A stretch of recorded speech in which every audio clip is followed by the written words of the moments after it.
have Dorothy right here. Lizzie, you're Hansel? You're Tin Man. That's right. Mooncap, you're basically the dog. What was the dog's name? Arnold? Not Arnold. Toto, yeah, you're Toto. Oh, Toto, yeah. I'm the hold on. I'm trying to think. They needed a heart, brain. Oh, here we go. I did this off of my memory. I'm sorry to keep interrupting everybody. I found my notes finally. I was wondering why there was a lot of other stuff in here. When I did the reload page, it reloaded one of my other ones that I was on, which was pirate stuff. I'm like, wait, this isn't the right feed list. Yes, I was correct there. He has summoned you all to come to him at your earliest convenience for a task. One of you, however, in the party has been given a different task. Essentially, one of you has been asked to go to a different library. So it's like, hey, listen, so for, like, Kate, your letter said, come meet me in my office, I need some help. Your earliest convenience. Lizzie's, that's what yours says. Moonflower says so. Nancy, Mooncap. But Mariah, your letter is asking you to have him, go to find him a couple of books at the Arkhorn Library.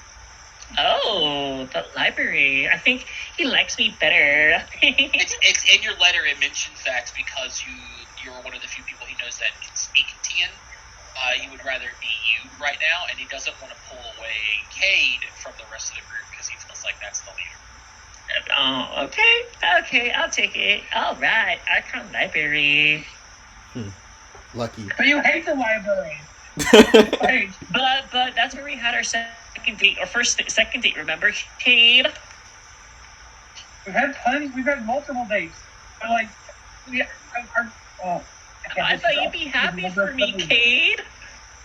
I am happy for you. I just know you're going to be miserable, and I don't want you to be miserable. Good save right there. He says what's the worst deception that he's honestly jealous on and ask him to go. It's okay, Cade. We'll be separated a little bit, but I'll be back soon after I finish that chore, okay, babe? Yes. I will see you later then. Do a good job on your mission for our teacher off, and we'll do the same. Alright. Have fun, guys. What I need for you, because you're not really doing research, your little chore has got a couple of books that you're looking for specifically. I want you to either give me, I know you ain't got library lore, I want you to give me a perception check, Mariah, or what's your lore skill? The Tabu and Mwangi. On either accord. Society would work too, but their DC is going to be higher or lower than the other. I'll do perception because everything else is -1. So perception it is. It's going to take you some time to do that. The rest of you are heading to the archives, right? The Heron Archives to meet up with Teacher Odd. Mm-hmm. Okay. Yep, You're going to be there for it. That's a wasted some wasted time. You don't find these books yet. Okay. I come back to you, Mariah. All right. In the letter that you guys got,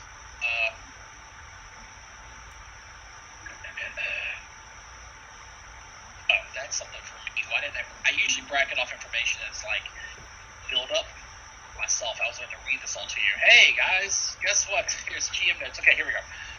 As you arrive there, he sees you as you're entering. Almost at the same time that you are knocking on his door, it almost like opens. Not magically by any means. There's a person standing there. You can hear him just speaking, and then it goes, I appreciate everything that you've given and told for today, Miss Blair. I have another appointment, as you can see, but it was great speaking to you again. It was amazing speaking with you too, Mr. Come out to me. Mm-hmm. I'm sorry, I was being yelled at to my left while I was also talking to you guys at the same time. As you guys are walking into the office, there's a person leaving at the same time. You almost bump into this female, this woman, what do they look like? Basically she has a mask on, and she has sort of like a superhero cape behind her. You know that she radiates a lot of good vibes. Or you know she keeps herself pretty proper a lot, but also a little bit silly. Maybe a little bit over the top flamboyant. Cape though, huh? Yep, gotta have the cape. I was unaware of the description, everybody. I apologize, as that's a little less, a little bit more obvious than I was expecting. All right. Okay then. Sees you all, he motions for you all to come into the office.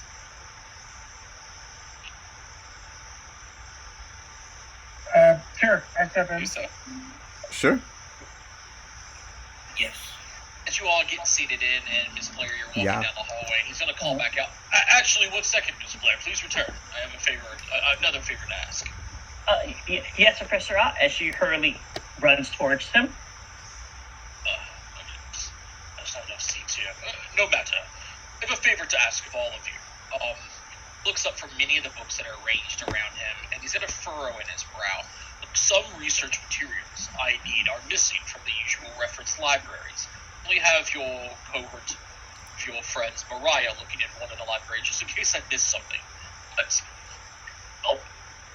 the other editions that I've had looking into it have come back with no success, and I've spoken with some other professors.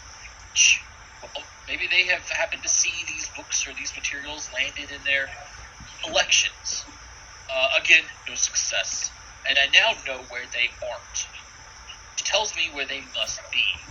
Pulls out a detailed map of the Megamian grounds, which is like the one that you guys kind of can see here. This building here, and he places a pin from his desk, like one of those little like ones that you use on like a corkboard, and he pushes it right into an area. Which looks to be like a round dormitory. And he brings out a magnifying glass and kind of like zooms in on her for you all. I'm going to go ahead and there. This building here, it says, has it seen use in... He trails off and shrugs before continuing.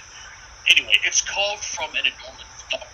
It's a dormitory. It was converted to a library before the project was abandoned. You see if these 5 books were there, and he hands across his desk a short list. Turn them to me regardless of the condition. I would appreciate anything else that you find that would be relevant as well.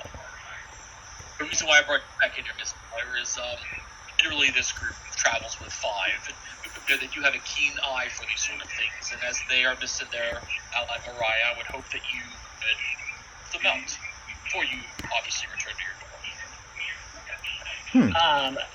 Blair stands up very tall, very proud, very strong. Says, "Absolutely, sir," and she does a little salute towards him.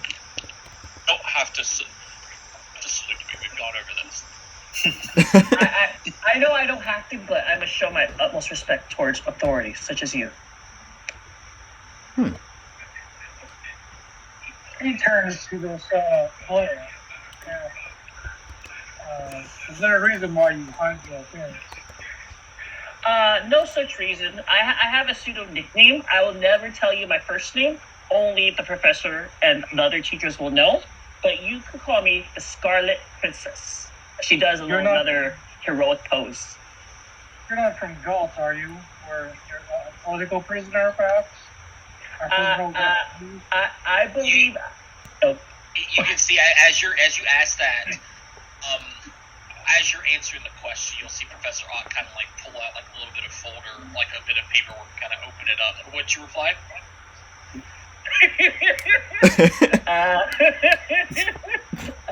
I will say, yes, I am not from Otto. Unfortunately, I am from the Tombu.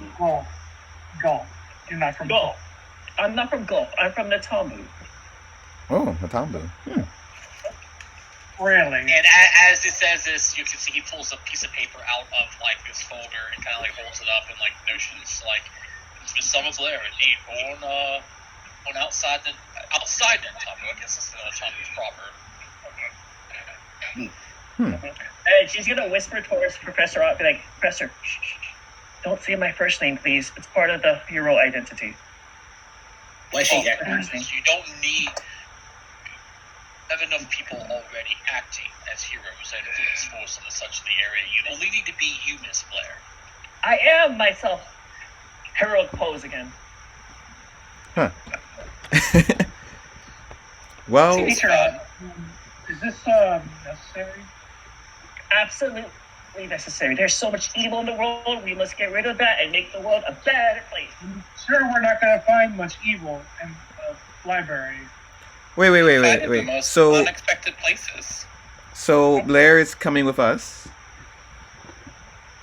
What's your specialties? I've been blessed with the power of the Holy Phoenix.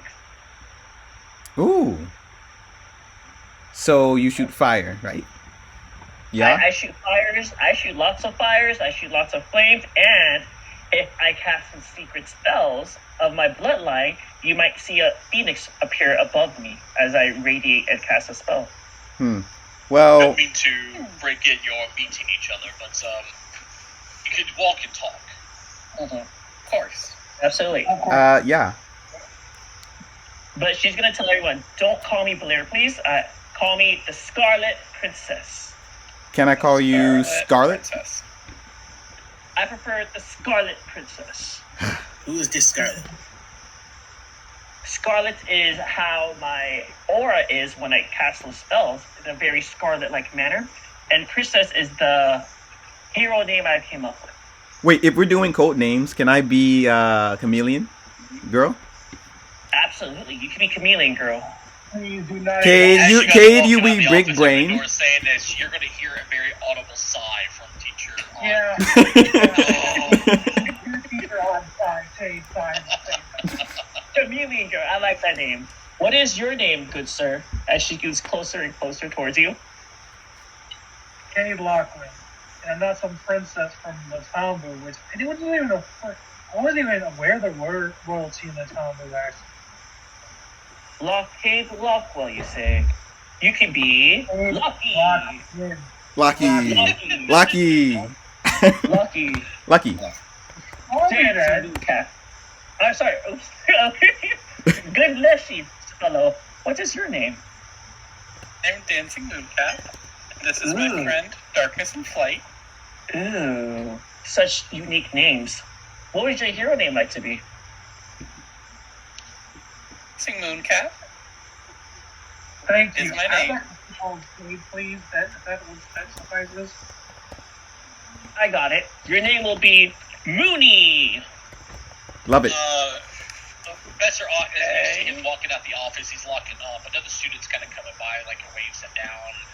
He doesn't sigh or anything. You can hear there's some conversation. There's a little bit of a word that comes through. It's like a walk and talk. I guess one of his favorite things to say. He'll shout down the hallways. You guys are like walking around the corner. And he's gonna say, "Good luck, and I'll be in my office in about an hour. I'll send this gentleman here to go and let Mariah know the situation. She knows the Next there time, if she please gets send me finished." Next time, please send me instead of Mariah. Thank you. I can hear you over the sound of the distance between our voices. Because I heard you. Thank you. Moonflower Gimpy. Why do you sound strange and why do you look strange? Moonflower Gimpy, you say? A good hero name for you might be Flower Power. Oh my god. Let's see how long this lasts. Guys, Love this it. this was a great session, but I have to. I'm confused. I don't Mooncap, Who did Mooncap? I can explain it, but I can't explain it nicely. There are many You know, people like this. There are people who lose to grandeur, yes. He bends down really to get close. Sometimes I just think they don't really have the right set of mind. They're a little bit crazy. I'm kind of help. Okay.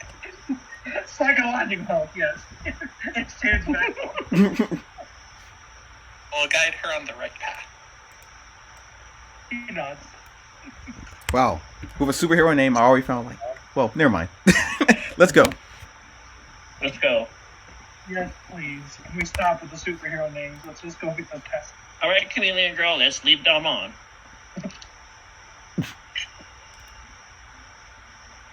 I'm not calling you by your superhero name. I'm not going to remember them.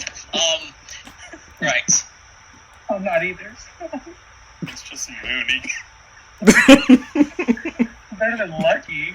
I'm surprised with the whole superhero thing and Teacher Odd's now out of earsight. You guys didn't ask any questions like, was it abandoned, or how big of a library is it, anything like that.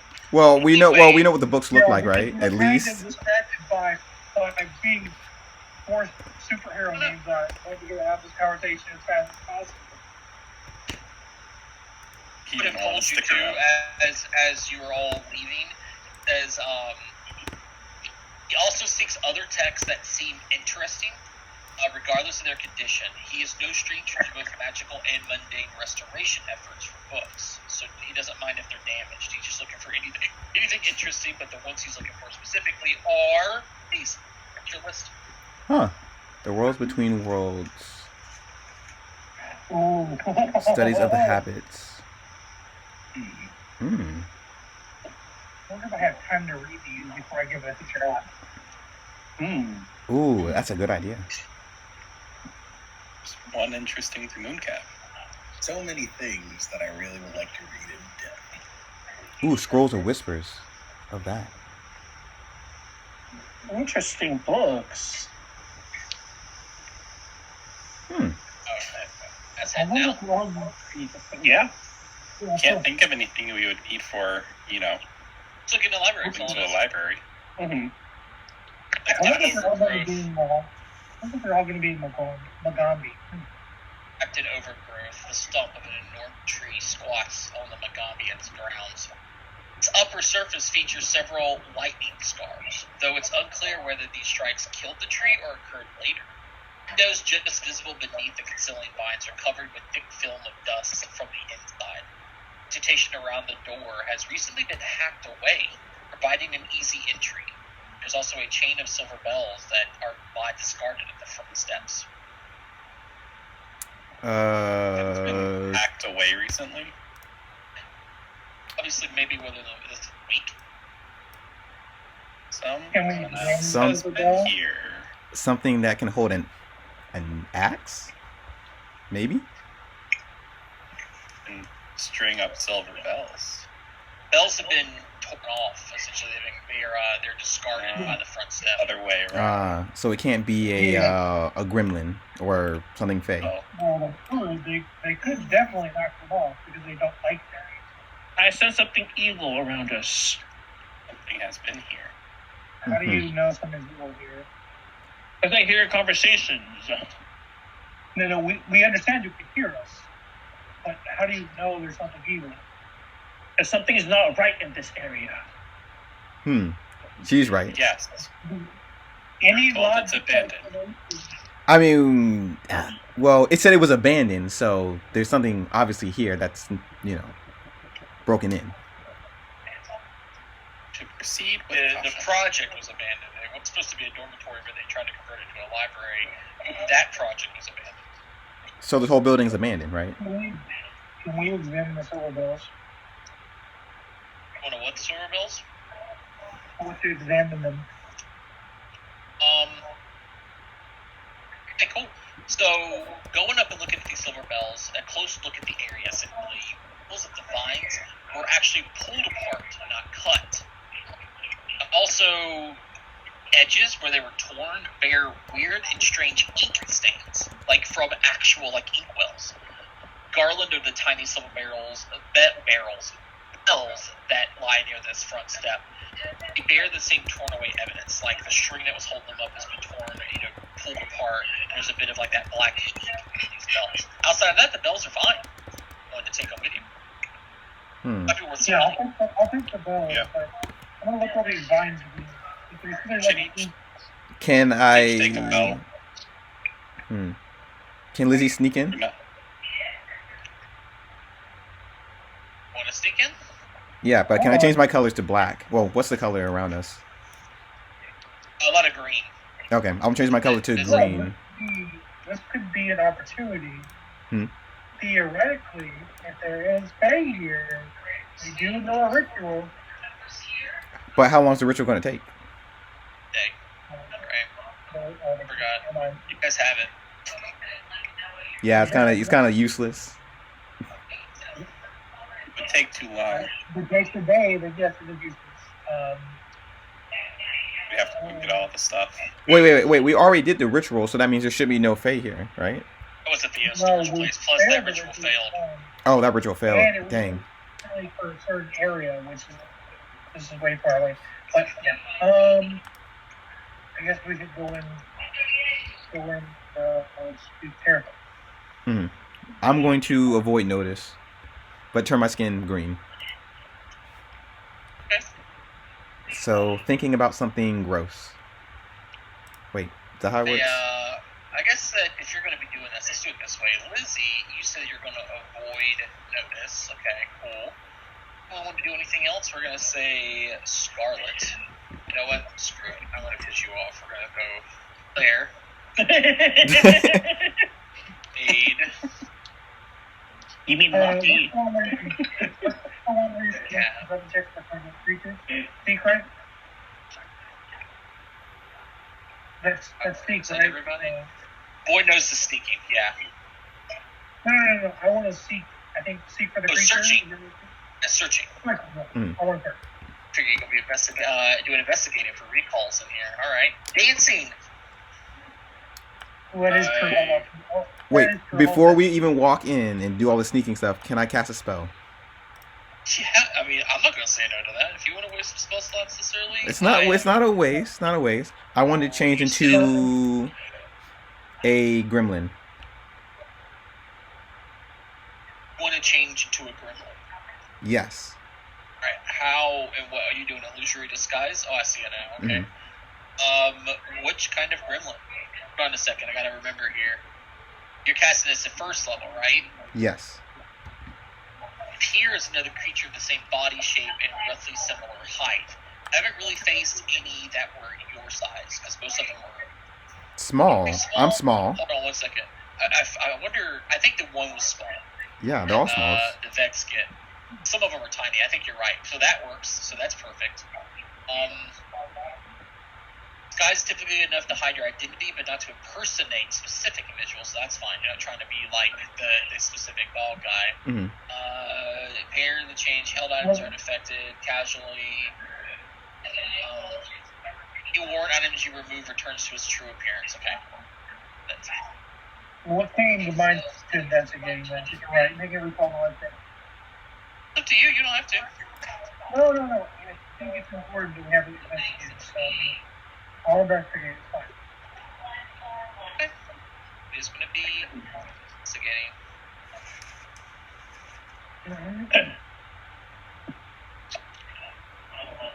Anybody else?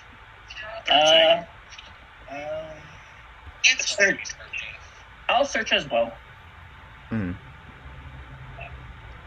about Moonfall? Oh yeah, can we detect magic? So that's one of the expression activities if you want to. Oh, yeah, that I'll is. detect. I'll put on detect magic. Thank you. And let's cover all of our grounds here. Mm-hmm. And Lizzie, are you sneaking ahead of the party into this library, or are you that's what you're doing? It's just sneaking. Yeah. Hanging back or going forward? As long as I'm not noticed. Safest. Well, you don't know that. You don't know if you're going to be noticed or not. But are you going to try to sneak ahead of the party, or are you going to sneak behind the party? Sneaking among them isn't going to work as well. Thinking. Behind? Behind them? Okay.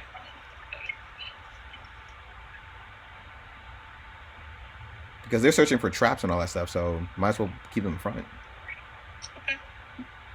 Have to ask. If the Gremlins ask, you're my prisoners.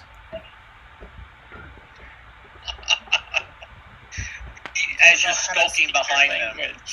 You're also skulking behind them. Like, that's not like what you do when you have 5 people or 4 people in front of you and a bat and a ripple. And what language are you looking at, Lizzie? Because this matters too. Yeah, what does no speak? I mean, gremlins speak. Common. Last gremlins They're common, generally. Yeah, common. Undercommon. Yeah. Does anyone speak undercommon here? Not yet. I don't think I speak Americana. Plus, chameleon girl, it would be weird if they talk to you and you don't respond back or understand what they're saying. I'll just put up my thumb and then we can attack. So thumbs up means we attack. Thumbs down, don't do anything. If they're talking to you. You're also sneaking behind everybody. True, but but I will go in front of them if I need to. Well, That's not how avoided notice works. You know, we'll play it by ear. Just remember, thumbs up, attack. Thumbs down, don't attack. All right, so here's what we actually do. We search around the area and look for what the disturbance is, and we find it, we probably engage it. Or trick them to leave. Love you guys are going here. There's no fucking juice. You guys are just psyching yourself. I wish. Maybe true. You know, doors don't just burst open like that with chains strapped to them. So. For all you know, a teen could have ran into here. But why would they make another team go in there and we're already? Would you like to go inside with me? Because I just. Yes. Chameleon girl, you must change your mind a lot of times. Look for tracks. Yeah, I mean, I'll be right behind you, Cap. We're gonna head in. Okay, we'll be right behind you. Dark in there. I have some descriptions as soon as I did that thing where I double clicked my chat and I'm having to like relaunch my chat. Oh boy.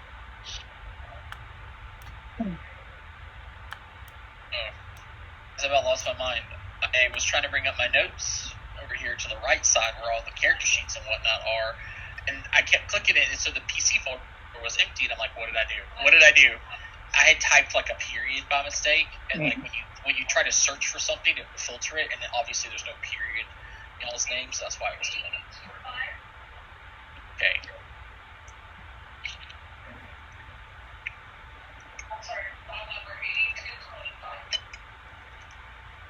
Oh man, this is so weird.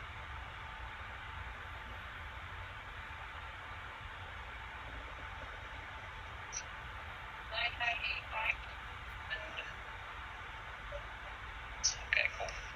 That helps. Alright guys, here's the description. By the way, whoever grabs the bells, you can write in that you have a garland of silver bells worth 10 million. What's the part of you? Yeah, what's the part of the part?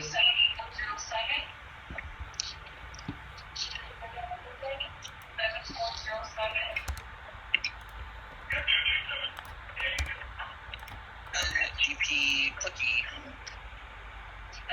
Save. Done. Right. Most of the library is a mess of sagging shelves, old books, old beds, and torn books. The library's interior is unlit, but there is enough light that comes through the dusty vine-shrouded windows to provide dim light throughout. It's dim light, as far as lighting goes. The doors are all lightweight wood and open easily with a push. You can tell that they must have had latches on them. There's like a dry spot where like the handle would be. They likely were as construction was happening because you need to have doors and latches. What are you guys gonna do for light? Because I think 2 of you are in trouble. Is it low light or dark? Dancing lights. Locky, give me your hand, Locky. As the Scarlet Princess cast light onto Locky. He does not give you his hands. I am unwilling. Would you call me that? All right then. Who else needs a source of light? You cast it yourself too. True. I cast myself light because I am all good. Can you what part of your body? Because you can't cast it on a person. It's gotta be an object. My cape. Oh. Oh god, so the light's behind you, got it. So you're literally doing nothing to anyone standing in front of you. Can you cast light on this little coin? Yes, I You're gonna can. hold the coin the whole time? No, I'm gonna put the coin in my mouth. So when I stick my Really? tongue out, it's a flashlight. Really? Yes. You know how uncomfortable having a coin in your mouth is all the time? Especially the taste of it. Like, have you ever actually put a Yeah. penny in your mouth in real life? I tasted worse. I guess he's just taking one for the team, I guess. Plus, it doesn't stop the light fully, by the way, Lizzie. Like, that's so much light. Like, if you ever put a flashlight in your mouth, you know, it shines through your nose and stuff. Like, if you do this, you're gonna be, you're like a jack-o'-lantern. Hiding in the back with his glowing skull. Okay, do we want light or not light? Because we're casting light, so that's the real question. We do. We just don't want to be silly about it. Okay. Just cast it on my coin and I'll put it in my mouth. It's for me. Okay. Thank you. You know, Lizzie, it's going to be hard for you to hide, but, you know, That's what I whatever. was trying to say. Oh, you know what? Never mind. Here you go, No, Kate. you already got it. No. It's too late. You have it. No, I don't know what that's ever been in your mouth. Fine. Here, Kate, take the coin. What kind of coin is it? Silver. Of course. Alright, put this in your pocket. I want it back by the Now end we of the day. proceed. I feel like I'm watching an episode of Umbrella Academy right now. How many, what does it take to unscrew a light bulb sort of situation here? Apparently, yeah. We got light cast on us with Cisco. I can produce more at any time. Thank you, Cap. I'm glad I can rely on somebody. Walk to this library, past the doors that are open, and you're in the foyer of this massive place. It's actually quite big. Quick glance around shows that the circular room has been packed with shelves in every space that could viably fit one. And a few where it even can, especially to y'all size, you'll see, if you can imagine a place where people just kind of like started just sliding in stuff. It looks like people pack garages things. That's what it looks like. Books are wedged in sideways or simply thrown to the floor. Their pages smeared into illegibility. There are 8 closed doors that you guys can see that lead to other rooms.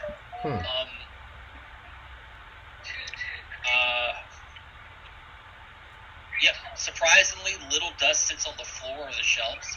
The shelves are about 8 feet tall, and the ceiling is about 10 feet tall. So I guess that's 2 feet between the shelves and the ceiling, so there's some space to be. There's some boxes and stuff up there to do on top of all these shelves. That's what you guys see. Walk in. Searching? Searching, right? Who's searching? Yeah. Mm. So only you guys do Dancing your and- free search checks. Is that perception? Still avoiding notice. It would be a perception.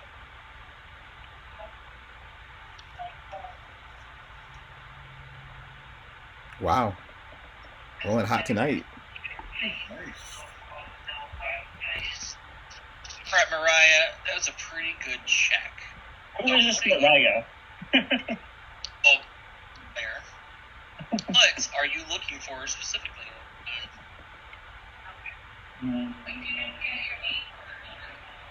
I'm looking for perhaps footprints or tracks.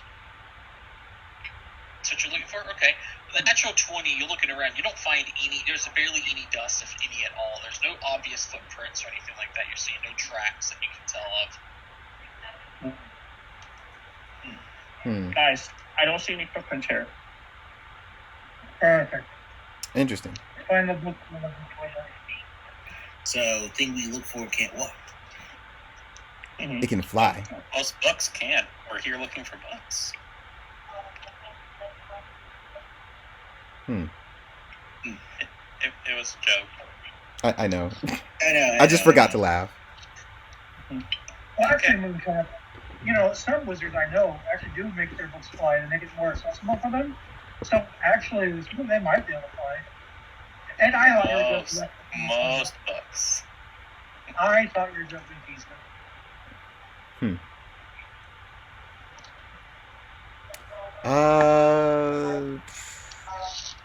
I guess I'll just wander around and see if I can spot anything before they spot us.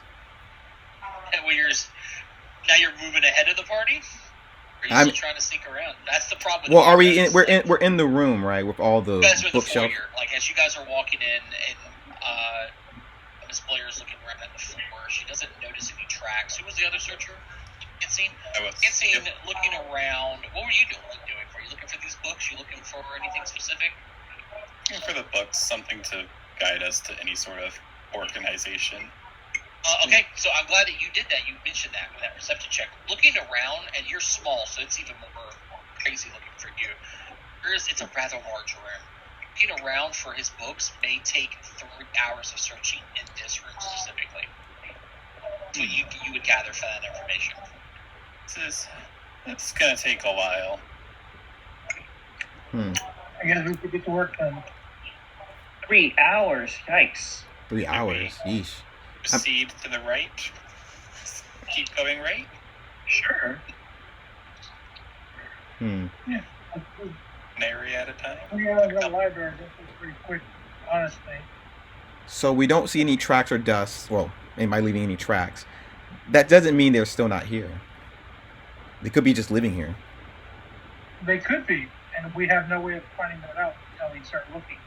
So shouldn't we look first before we start searching books? We should look for the books, and if the thing is here, it'll come out. And if it's not, there's no reason. If it doesn't want to come out and engage us, there's no reason to harm it. That's what we're trying. Okay. Remember what we learned? Remember what happened when we did with the festival? We were told that non-violence and non-lethal methods should be taken when we can.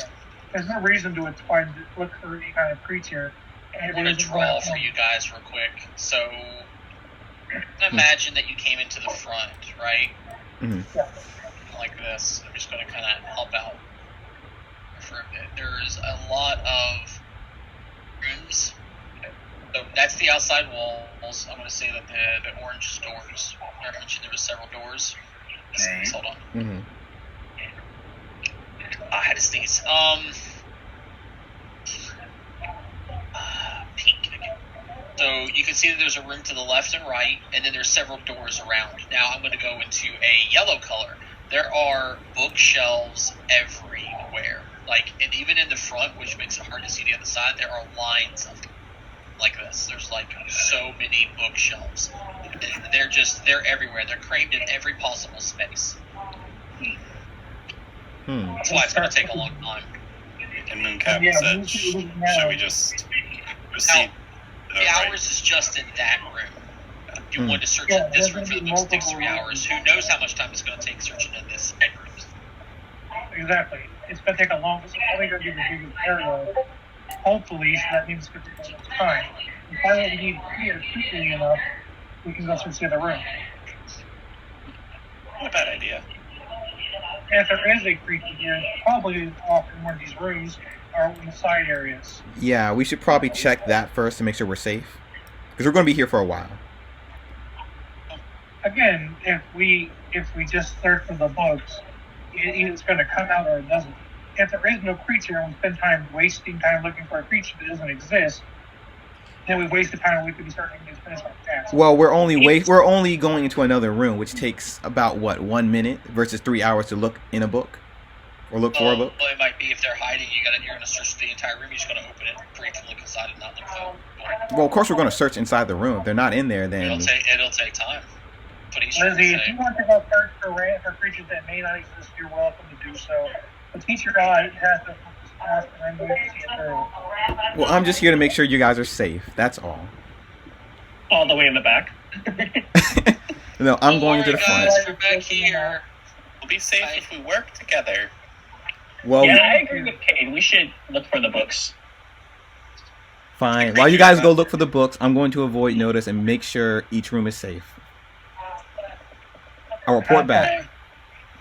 Do that. Fair. That sounds fair. If you're avoiding notice, you're not really searching a room. Just to give you a heads up. Yeah. If you want to go and search a room that would be searching, you would go into a room and look around for anything that might be. Well, wait. Well, if the person's not hiding, then I would know he's like right in front of me. Right. Yeah. Okay, so I'm gonna do that. So saying if you sneak up to a room and then you immediately afterwards start searching around, you start making noise, and if they're hiding, then you're going to be noticed, and the avoid notice was just useless. Mm-hmm. I was trying to say. Okay. First thing I'm going to do, go in each room, sneaking. After that, I'm going to search each room, and that's it. Okay, so if we did this in a pendulum, or this is where you came from, and there's literally a room around each of the. Yeah. It used to be like a time. There's 3 to the right, 3 to the left, and 1 to the south of you. Mhm. Makes any sense? So there's 1, 2, 3, then there's 1 straight down. Several rooms. You can't see the bottom view because of how many bookshelves there are. You can see that the top 2 are open doorways. The doors have already been removed. They were trying to turn this into a library. And then the left and right ones currently have doors, and you can tell they could have been latched back in the day, but they're no longer latchable. Mm-hmm. So where do you want to go while everyone starts running up toward these bookshelves? I'm assuming Just roll me random. Roll me random. You tell me where you're going. You're wanting to go search rooms. I'm searching all the rooms, so it doesn't matter. They're all going to be searched. Yeah. It does. It does matter, because there could be a trap in there. You could sneak into a room because you're sneaking and not searching and step on a trap. Okay, right to left. Right to left. Okay, so you're doing clockwise, starting from the top right closest to the party. Cool. Mm. See, I can help you with that. I can tell you some stuff. Cool. That's one of the ones that are open. That's what I was Perfect. asking, because I got to know where my notes are. I told you what was in B1. Let's see, B2. Okay, cool. So just kind of walking past a couple of closed shelves, and they're close together. So you being small is not too that big of a deal, but it's kind of like you go into like Lowe's and you go to like where they sell the doors, like front doors. Mm-hmm. A lot of them are like in racks. You can walk behind them and around them and stuff. It's kind of cool like that. Walk into this room, and seems to have been served as a staging area for someone's attempt to organize the collection. Several books sit open on one of the desks. There is some notes next to them. Top, I worded this is wrong. There is notes atop scrolls with long lists, like it's a scroll, a note that's been rolled up, and it's like a long list up on near these books that are kind of open. Other 2 desks, because there's 3 desks total, Mm-hmm. Precariously hold up to several stacks of books and closed boxes of precariously, like specifically removed from the floor to help us with clutter, and they're sitting very, very precariously. There are more boxes overflowing with books that sits on the floor nearby, but they're definitely not scattered everywhere. You see immediately as you walk in. Aid, I'm assuming you're just going to start with the closest shelves, right? Yes. Okay, cool. Who is helping you? Who is helping Cade?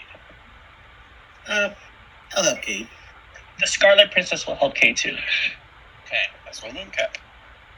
Are you guys going to try to search in the same area? You guys want to spread out to try to save some time? Maybe like if there's like a bookshelf, maybe like to the shelf next to it. So like each person gets a shelf. Eyesight. Of Yeah. each other. Yeah, I mean, we want to stay close, but I mean, I assume we're all taking a different bookshelf at a time.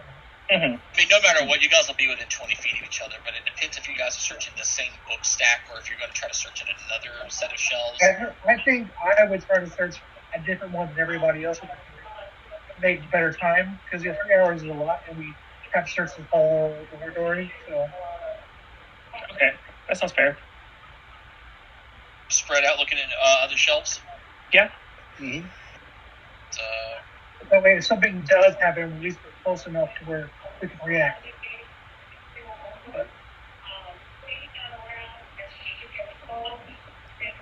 You guys start fighting a mimic. Hmm. The whole library is a mimic. It's the whole library. Entire thing. Delicious, you guys. Flying. Okay. I guess you get to make a fist tag against it if you want. Which one do you use it on? Attack 1 or attack 2? Attack 1. And here the number. Attack what? 1. Attack 1. Okay, cool. So no damage from the first attack. Oh no, that's right. You don't make your attack. You're not a paladin. He just gets a stat. Okay, cool. Attack 2 does 3 piercing damage to your Batman. Then he needs to make a really fun fortitude save.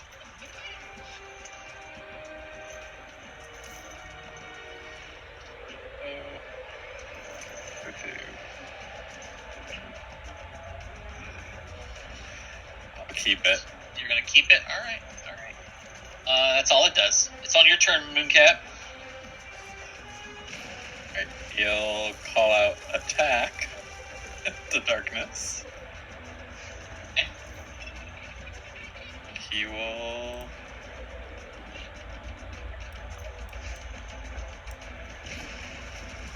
attempt to bite. No. Oh, you tear into Moonflower on the floor over there. And It's then reach also for this attempt attack. to wing. Also miss. So miss. Then he falls to the floor. Well, he doesn't fall too far. No, he's not taking any damage, but he's now on the floor, prone. Well, not prone, but he's on the ground. He's not flying. You want to do that? Draw my bladed scarf. And attempt to smack the thing. Between us. Okay. And also miss. There we go. There goes our nat 20s. Yeah. My last turn was Nat very one. lucky. This one was the opposite. Thing moves back on top of Moonflower and stabs down at you twice. You're flat-foot. Flower, what's your armor class -2? Armor class is 16, so it's got 14. 14? Okay, I got a 15 and an 18. Oh, I hit you twice. That's 7 total damage, and I need 2 fortitude saves. Jeez, what's with all the curses around here? I swear. The curse is usually fortitude's poisons. You Oh, keep this is 12. crazy. Instead, you're gonna keep Sorry. them both. Yeah, I'll keep them both. 12 was Me. a failure. You take 3 poison damage, and now you're sickened 1. The nasty ink seeping into you. I got a story about some ink to tell you guys, and it gets me even to this day. Can I pause? No, just stop a little bit. Years ago, I was making toast. One of my favorite ways to do toast is obviously you toast the bread, you put butter on it, you sprinkle like sugar and cinnamon on it, just a little quick breakfast, right? And I was doing this, and I'm making this method. I take a bite into it, and there's something awful with this. As I'm looking, I noticed my fingers, some of my fingers were blackened at the tips, and I look at the bread, there's like this spot on the back of one of these breads, and I immediately knew now that the flavor hit me, and I saw it and smelled it. It was ink. I What? went over and looked at my toaster. At some point when I was toasting bread, a pin fell in there. Oh. Oh. Exploded ink all over the place, and I had already ingested a lot of it. Right, and ink will get you sick quick. You can't get that flavor out of your mouth for a while. I remember for like 9 hours, no matter what I drank, no matter what I put in my mouth, even brushing my teeth, it was just ink. It was so bad. That's what you're feeling right now. Oh, I didn't swallow it. It was in my mouth for while chewing. Oh. Yeah. Which is weird. Getting all your teeth Yeah, and it was bad. gums. Oh yeah, it was funny looking. It was blue at least, so it wasn't black ink, but it was funny looking. So that's what that thing does. Is now another one's turn. The one that's up there on the shelf sleeping. So let's go ahead and roll that perception check. If it wakes up. It does. Cade, you're on the floor. Let's hop down on top of you. Down. He's gonna stab one of Cade. Unless you are reaching to pick up this freaking creature, hops down on top of Cade. That's all it's asking Garcia to get is to make the check, stand up, jump down. No, it says under the unconscious okay. thing that you get to make one at the start of your turn. If you succeed, you continue your turn as normal. No actions. Yeah. Oh, this is the But problem. he's told to get up and jump down, so that's still with the action. Well, jump down, hopping down. These things essentially have like a version of cat fall, as long as they don't fall more than 10 feet. So they're not taking any fall damage. You just had to leap down on top of you. No, I get that, but it's still an action to do so. I don't want to stab twice. Well, he's only going to attack you once. Yeah, I had him fine. look around the room. He's only attacking you once. 17, you're flat foot. Yeah, it is. He does. Take 5. Roll a fortitude save. I was going to nimble dodge, but you said I didn't have a chance to do it for you, so it wouldn't have mattered anyway. So I'm going to move myself off of him real quick so I can move my health. And 5. 5. Be more based on your fortitude save too. Yep. I'll take the poison damage. Okay, you take 2 poison damage, and now you're sickened. Yep.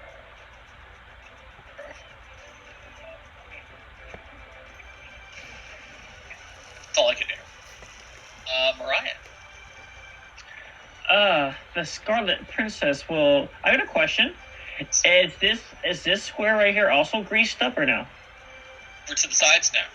Okay, The ones with the black lines in them. I'm gonna crawl right here. Okay, go ahead. Okay, first action to crawl. Yeah.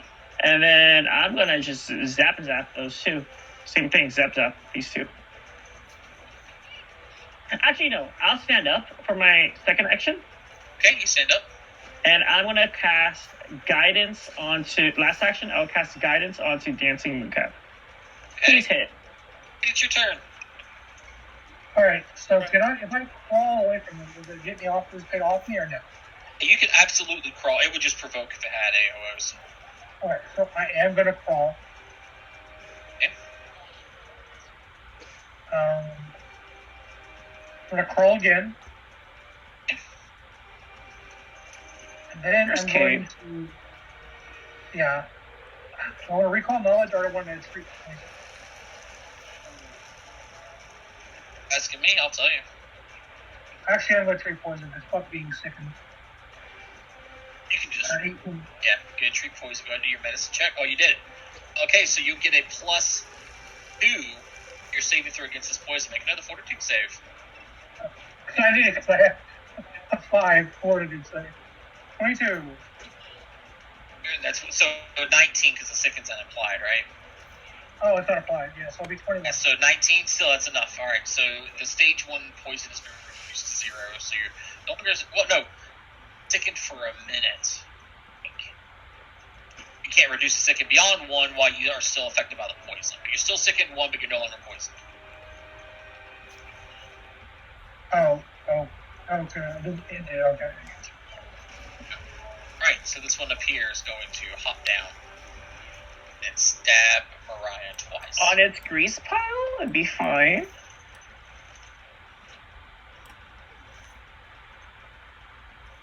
Oh, boy. Yeah, fall into the ground. I'm going to look to see where I saw the thing. I mean, it should work. Totally right. I don't see anything in here that says it's immune to its own ink, so let's do an athletics to leap across this bookshelf. At 15? Okay, here comes its athletics check.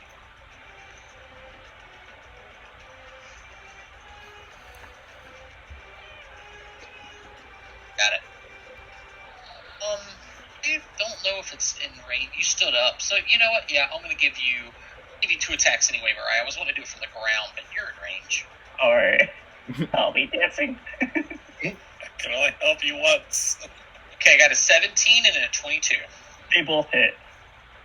I'll react to the first. First one? Okay. That changes things, too, because it's a reaction, so she could use a reaction to step. Yep. So I'm gonna step right here if he does that. So it wouldn't spend its last action to jump. It would hop down to be right here then. Mm-hmm. So you're resisting 4 damage. That's all I was doing was 4 damage. So no damage dealt. It's now Moonflower's turn. Yay, thank you, Mooncap.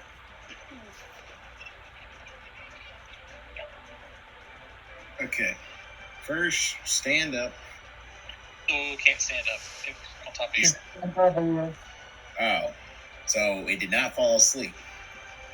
No, it It did. did, but it passed its perception check. No, this one never fell asleep. The one that attacked me over here fell asleep. Mm-hmm. It stood up and ran. That isn't the one that you fought that stabs you on while you're on the ground while you're poisoned. This is getting with this whole shenanigans. Well, you could do what I did and fall. Repeat? You could crawl. 5 feet. It's a 5 feet movement, but it's a action for a 5 feet movement. It even gets you away from this creature. But yeah, I would like to do that then if I can get away from this thing that's on top. But The issue is you don't have anywhere to go because you can't go back to Ripple's spot. You can't go around the corner. You can go forward into more grease, but he still won't be on top of you. Yeah, like, Unless you come in Ripple the sorry, I'm just thinking because I'm looking at the trigger and, well, technically, I would have had to use this before and not right now, since technically speaking, he's not like grappling me or anything. No, he's not. He's just standing over you. Well, I'm gonna try to push him off again then, at the very least.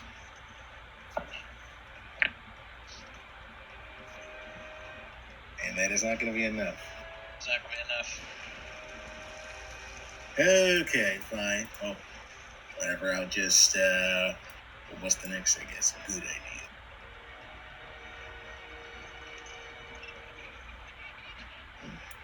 I'll just cast Soothe on myself right now.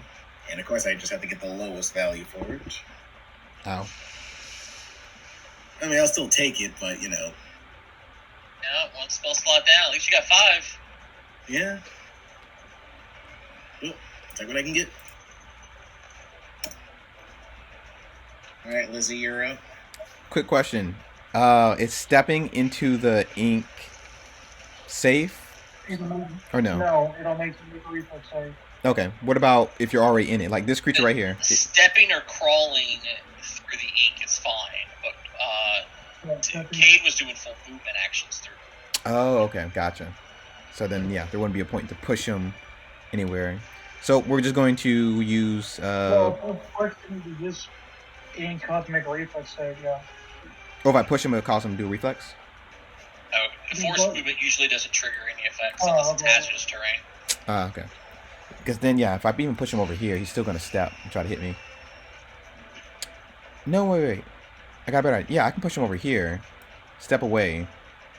Oh, it's definitely away from you, but being on the floor was a little bit of a different story. It's not repositioning. Like, you couldn't technically push him here. That's not pushing.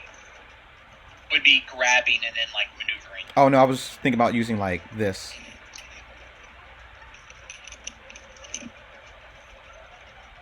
And push him, like, right here. Well, it pushes him away from you. It does say away from you still.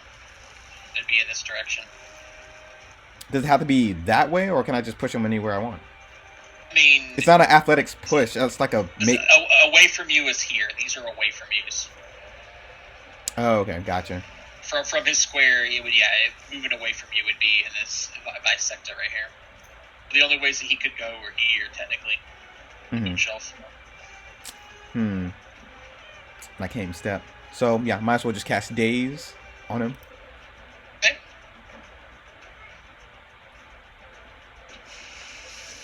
Saving throw will save.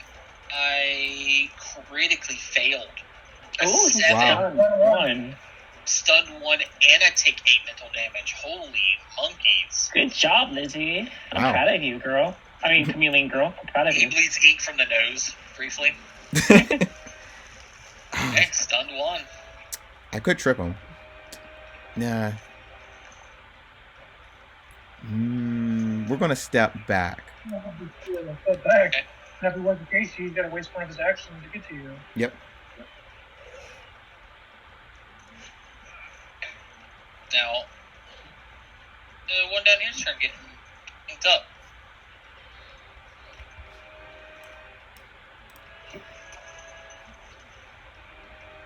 Stab at darkness twice more, and he's going to start scrambling up the shelves. That is a 16 and a 15. Miss. Let's go for this. Okay. Scrambling back up the shelves here. I gotta make an athletics check. You don't have a climb spade. Here. A saving throw.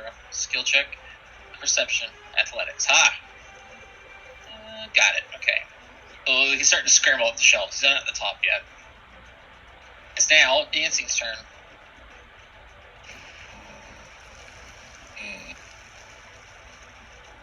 I will start with me trying to smack the one climbing. 25, because guidance. Well, he gets to choose when he uses guidance. Yeah. Oh, I use it on the second attack. across this thing, and it kind of collapses into some of the books, and then you can see just like its arm flopped to the side. It looks to be lying up there on one of the shelves. Okay. First one down. Nice. We know what these are? You'll call out. Well, I'm kind of been covered in ink the whole time. I'll figure out what's Cade looks like he's been at a party too long and on the floor peeking. Okay, well then, step. Yes, sir. And command darkness to attack the one next to Mariah. What's his fly speed? 3 feet. Speaking, no problem.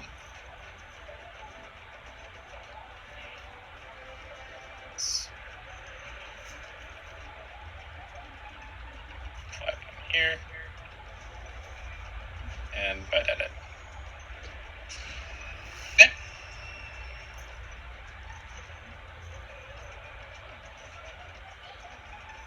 Let's pause if that's a miss. I've had to look at their armor class, but you guys are rolling so high. Yeah, that's a miss. Alrighty then. Now we're at the one on top of Moonflower. Let's put some attacks into Moonflower. You didn't get this thing off. You has to soothe on yourself, so you're feeling a little bit better. But this thing don't like you, so let's just put some sticky fingers into you, like the restaurant. 3 attacks straight down. No, 25, 11, then a natural 20, 19. Wow. I went the wrong way. Did I was like, okay, at least you're going for Mariah, who's at full health, and not the prone, get up. Other one. Moonflower has friends over there. Yeah. Mariah has none. Great. That's true. Well, freaking 20. Oh, also, this is a brand new person, so. Yeah, He's quite literally right here. He goes, oh, bathroom seconds. Let me just swarm everything. Flower, the first attack does a 10. This is really Phoenix. And then you get Also, our to classmates over here are level 4, so, you know. Right.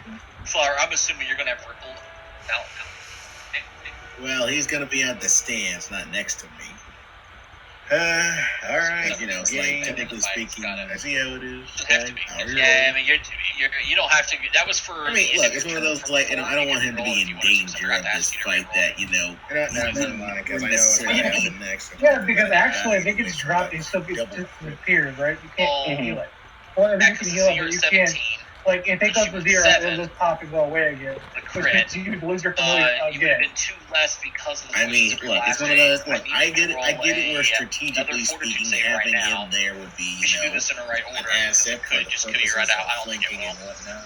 But you know, Right, so you take another bit thematically of poison speaking, unless you want to trying reroll to that actually one. minimize the danger since this is Okay, going to be I'll actually ripple reroll this. number 3. You got this. Take 4 poison with his stab just now. His critical hit, which is at 6 piercing to you, put you to dying 2, Oh. and need you to roll another fortitude save.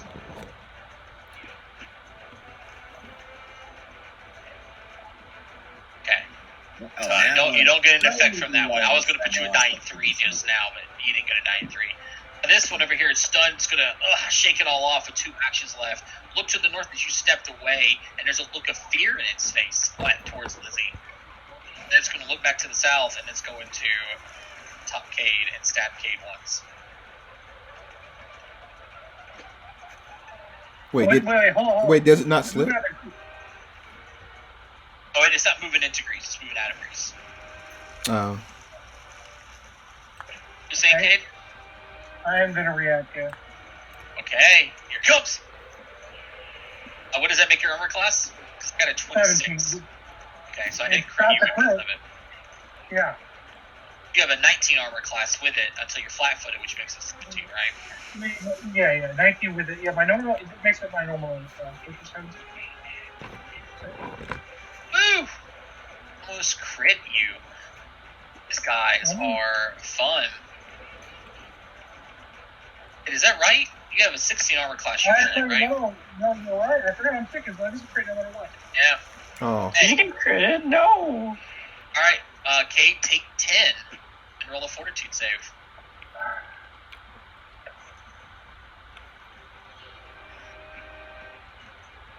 Oh my This god. is the problem. This is bad. Good. Use another hero point. No, I haven't used any hero points. I'm not going to. I'll use it for this one. Oh, Oh my god. no. The good news is there's only stage 1 for this poison, so the critical failure meant nothing. However, you do take 4 more poison damage and you get full second. That's all I can do. Mariah, it's your turn. No, that works. Okay. This is getting very dangerous, and I'm gonna go big girl mode. You're going to burn all the books and cause a fire in here so that your allies are taking fire damage. No, you know what a big girl spell is? Scarlet Princess, first action, she's gonna get very angry. Like, you evil creatures, an intimidating glare. I have intimidating glare. She's gonna intimidate the one in front of her. Right here? Got it. Yep, Roll your intimidems. How dare you hurt my friends? Nice. It's a success. Okay, so he's frightened. Then she does what she does best. Horizon Thunder Spirit, the one in front of them. So you're going to cast the spell that they all know Mariah cast. I'm willing to risk it because I can't get to Moonflower Gimpy to heal him, and Kate's about to go down, so I'm willing to I risk it figured right that's now. what you were going to do. I thought that you were going to step over here to save Moonflower with a heal spell. I thought if you step, you have to do reflex. No, stepping and crawling do not provoke. Movement. Moving your full movement. Can I take that back then? Yeah, you can. Okay, I'll take that back. Moonflower Gimpy. Moonflower Gimpy, get back. 16. I maxed it out. 16 health. Well, that's fun. And that ends her turn.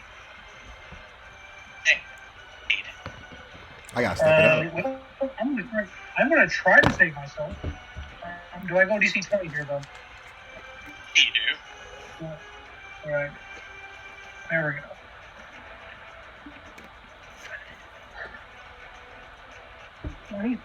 Not bad. 24? No, you only got 19. Oh, wait, what was your... 19 healing. I was at 5. Okay, yeah. I was like, you ain't getting 24. What the hell are you doing? No. Then I fall, and then I stand up. Oh, I think about using it eventually. Alright, so it's this one's turn here. What's happened to it yet? Alright, Mariah, let's put 3 attacks into you. Dancing, help me.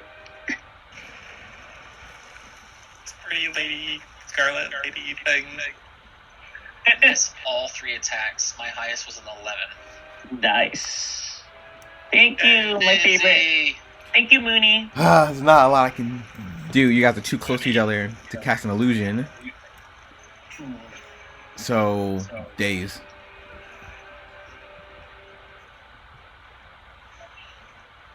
Give it through. Still submit. I got a failure. Okay, I'm going to step right here. No, wait, no. Pull out a net. And ends my turn. The nets are in your backpack, right? Yes. Alright, it takes 3 actions to start pulling out a net from my backpack. Oh, yeah, okay. Can I just get started? You can start it. Absolutely. It's not 3 in 1 round, whatever. You essentially take off the backpack for action 3. So your next 2 actions will be to open up the backpack and then grab something out. You'll have 1 action left after that. Right, okay. Which means you go to some net. It's now. It's one over here's turn. Let me roll that pain check for this guy. Okay, he's just unconscious. Done. Wounded 1? Cool. It is now Fancy Moon's turn. I'm guessing I can't step this way. You can because you're small. Okay, then I shall do so. That. Trigger my trap card. The fireplace glows, and all the screens lights up. Except it respawns when it is keep like respawn fire. I will then smack the one in front of me. And miss. Oh no, they're back. Dancing. That's five tonight. Yeah. And then I'll order Hold darkness. on. And see, do you have 3D die turned on? Oh. You should, and then change your die color to change your die in real life. Oh, you could? Oh, you could? Of course you can. Oh, is it because of the color on your bottom screen? That's the color on your bottom. Right. How do you change that? Click the color that's next to your name, the bottom, and you see all the different colors. You know how to turn on 3D die dancing? I did. So the cogwheel at the top right, Yeah. and it should be under die options. You should see enable 3D die and automatically roll.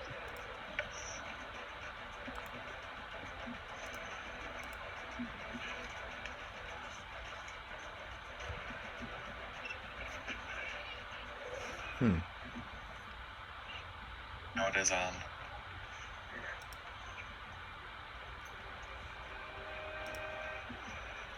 I'll have darkness bite at them. Nice. 13 and max damage. Good job. Is a hit. Range still. And then he'll wing attack.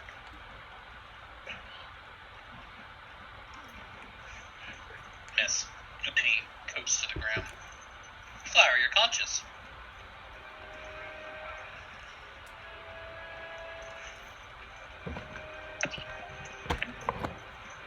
Okay. And honestly, at this point, I'm not sure what to do because I failed almost everything so far. Attack it. But hold on. Here's the idea. Crawl twice and then stand up. It means you'll do nothing this turn. At least it can't get back on top of you, and you'll be standing up, so you won't be flat-footed. Okay, fine. And you won't have to worry about the people. I will crawl over here, which is apparently, which are basically like two-step actions, right? Essentially, yeah. And then stand up, and you are no longer And flat-footed. you won't be in the grease, and you won't be flat-footed. It's your whole turn and stuff, but at least that way, No, the creature... No, this is fine. This is fine. I mean, I'd rather not be in disadvantage if that's the most I can Well, do. also, the problem is it ripples in my way, so if you get dropped again, I can't get to you, because ripples in my way, but... Moves up, he's going to attack you twice, move flat, but you're not flat-footed anymore. Oh, he did move to the grease this time, though.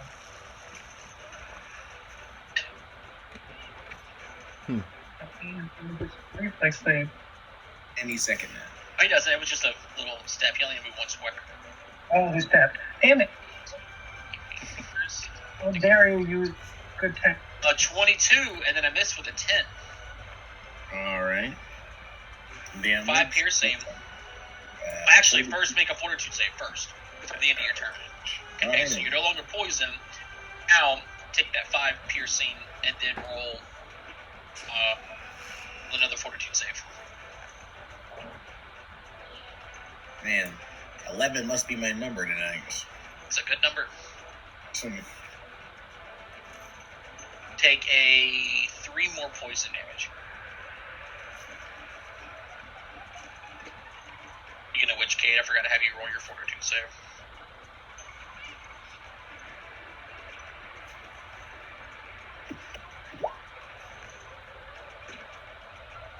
Aid, when you did your medicine, you crawled and then stood up, poison hit you. And that's the end of that one's turn. This one's turn. I guess it's just going to, let's just attack you. I will react. Okay. Here it comes. A 20 for the first. Okay. Miss with the second. That's a 4. And then a 2. Alright, so you take 2 piercing and roll another fortitude save. Well, I've already poisoned though, right? So I should... Every time you're subjected to the same poison more, I have to keep rolling on it. Could force the stage. It's how the affliction roll. Gotcha. So what? You failed. The 4 that I did to you was from the poison from your turn. You take 2 poison right now.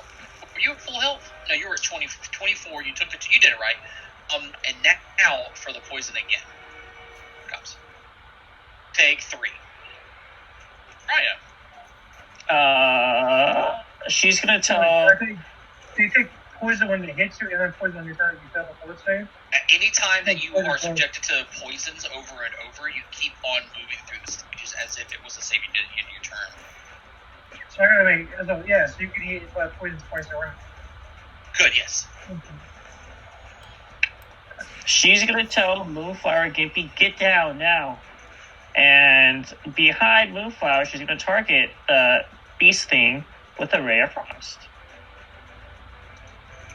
Hero point, because that was low. 21. Nice.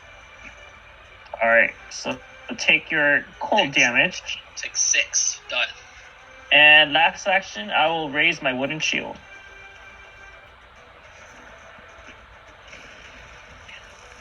Hey, it is back to you. Alright, time to identify. Alright, natural 1. Can't wait to tell you what these things are. What? Good hero point? Alright. No, I'm not. I'm not wasting a hero point on the A recall? I have 2 hero points. I have to use them for these fort saves I keep failing. Alright. A 14's enough for unspecified lore. Specific lore would be if you did a... you said you moved. Go ahead and move away. No, I only moved away because I thought I failed the recall. Meta. Okay. This is a script. Are short, spindly gremlins with gray or beige leathery skin and a coat of smeared ink on their fingers that make themselves the nightmares of many scribes and librarians as they delight in nothing more than destroying books, scrolls, artwork, and other recordings or writings. Oils on their skin smear ink and render text illegible. They technically can even look at magical writing, run a finger through it, and ruin it immediately. It ruins it. It just destroys the scroll. Yeah, when Kate figured this out, you see him lock his jaw, just like However, angrily. If it eats a book, it can essentially do a recall knowledge about anything that's in the book, and then remember it. It's really cool. That's kind of cool. He's gonna reach out and kick this thing in the face. What do you want to know about it? Oh, we can see. It can save as a will. Oh, okay. I'll say target is mental facilities. It's fine as weak. He's gonna reach out and kick it. Oh, I'm great at that. 17 to hit his spell point. 17 will hit. 7 points of damage. Guy falls unconscious. Good job, Cave. Nice. I like to think I heard him destroyed books and just stopped on his head real quick. Kick him so hard he slams into this door and it rattles for a little bit. You kick and then run. Got it. Okay. And do your fortitude save. Yeah. Hey, at least you're no longer taking poison damage. You're just sicking. All right. Guy right here, seeing that happen, is going to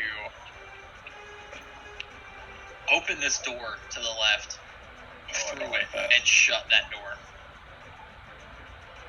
Excuse me? Don't like it.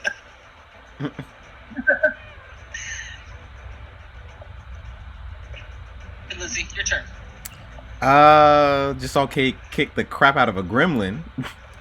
So, and I see Ripple. I guess I'll venture down here. 5. You saw Kate look very upset for some reason. So that's so that you know. Oh snap! That's a lot. Yeah, you're not going to be able to enter that square, so you're going to have to be striding through the piece if you're okay with that. Oh, do I have to? And there's no way that you're entering the mantle of the fireplace. I mean, she's a gnome. I don't think she's that. I mean, can I squeeze through? It's not about if you want to squeeze, you can squeeze 5 squares in a minute. I'm sorry, 5 feet in a minute. Sorry. The quick squeeze feet, you're not really squeezing. True. Yeah. There's too much. I might as well just go through the ink. Right. Alright, make a reflex save or acrobatics check, your call. Reflex or acrobatics? Oh, let's I got hero points to spare. But it's not really needed. You just fall prone is what happens. see. Okay. She's in the back, has a net. It's like, I'm ready to catch you guys also. Alright, you have 2 actions left.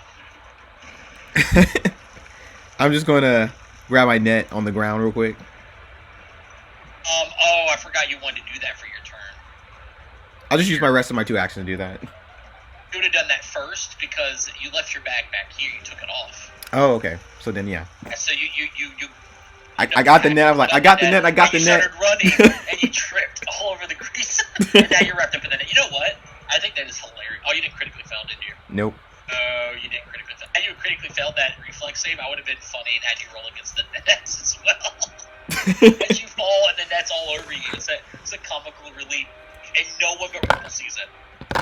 Okay, cool. So this one is still unconscious. It is now dancing ghost. And dark. But it's still got some kind of throw. You could use it to against it.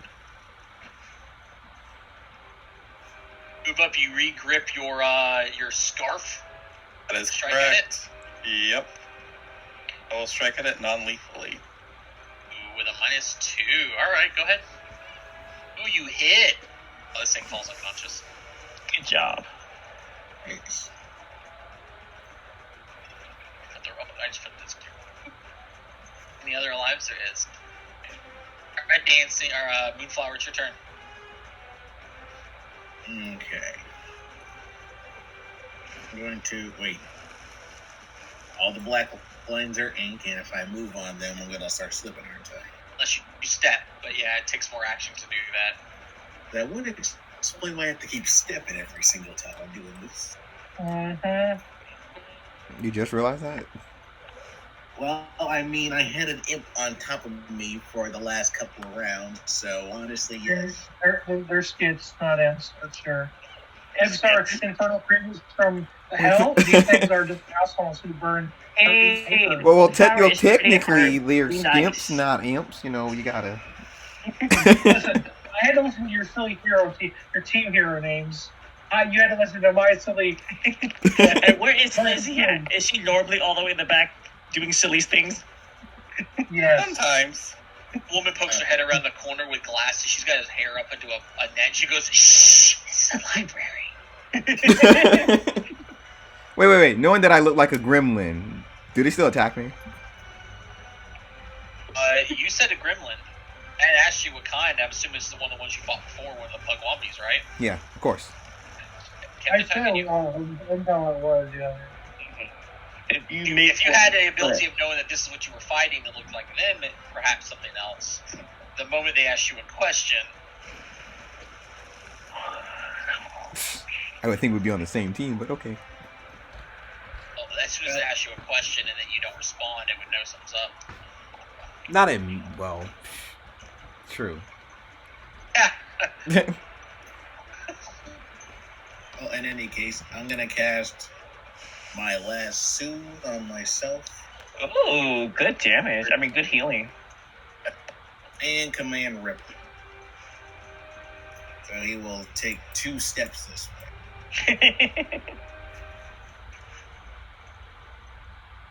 Okay, cool. Okay.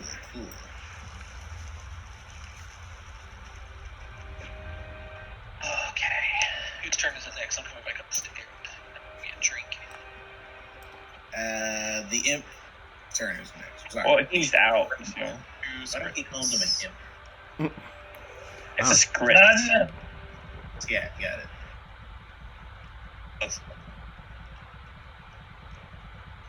They're called scroll rippers, technically speaking. Please stop. Poor kid has had enough antics today. He jumped out.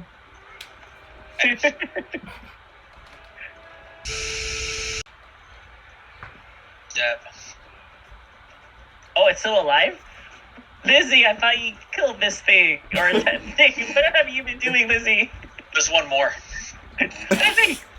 I've been Mariah. confused. She's gonna try to go inside the same room as Nancy Mooncap. All right, so that square's difficult terrain, so it's just 15 feet to enter that square. That's all. So I have 10 more feet then. Absolutely. So I'll go right. Oh, is this knocked out? Okay, I'll go right there then. 10 more feet. This object looks kind of odd. Can I examine it or recall knowledge it, or have to be closer? Roll a nature check for me. Oh, she's good at nature.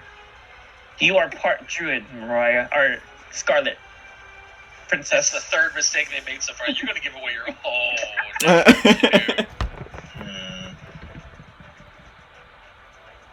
I mean, I like how Blair is not attacking us. Point. So I think we're studying later on, so I'm keeping my hero point. Keep it, okay. I'll try to recall knowledge one more time. Oh. Okay, go ahead.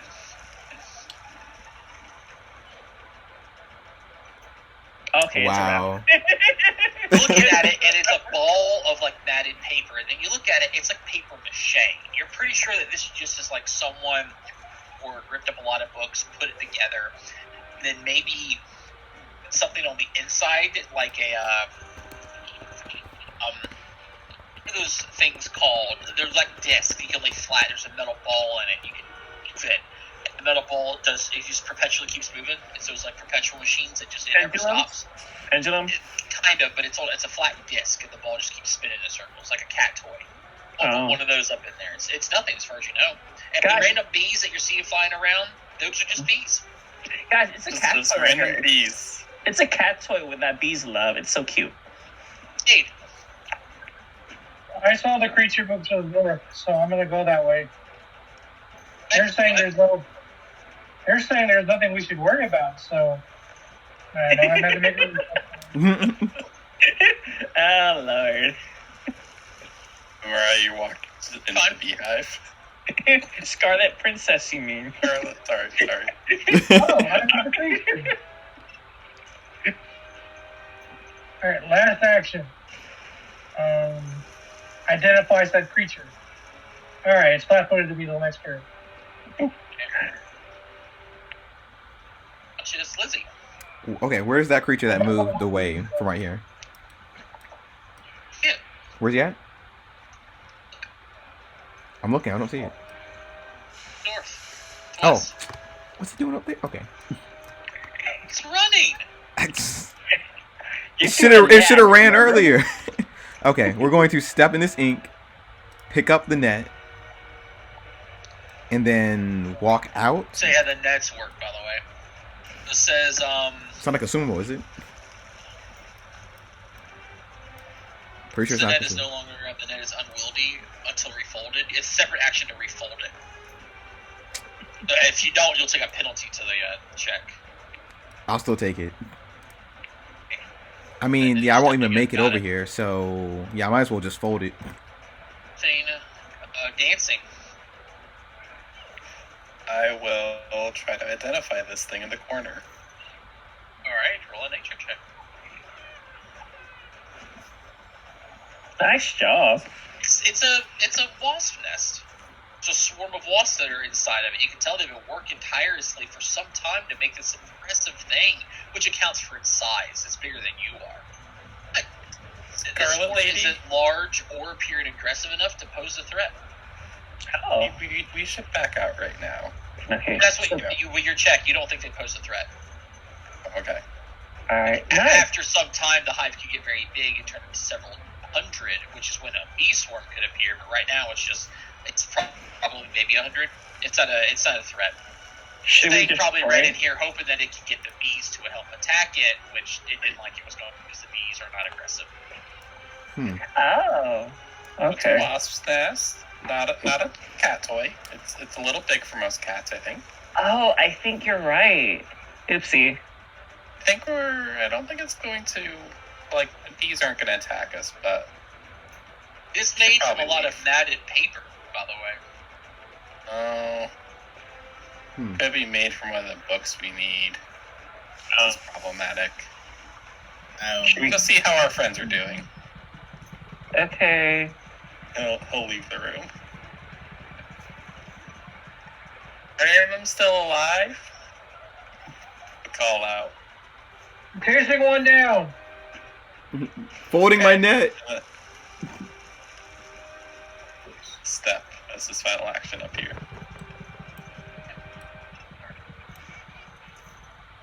Okay.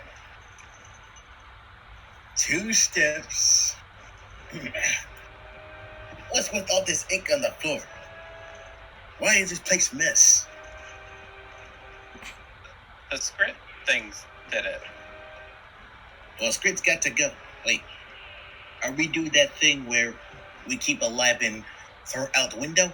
Or are we doing that thing where they stay dead? I think keep live. So far. Yeah, Right. I have a no-kill policy, so... Right. I think I hurt the one back there pretty bad. And gonna come in a ripple, so 1-2 step.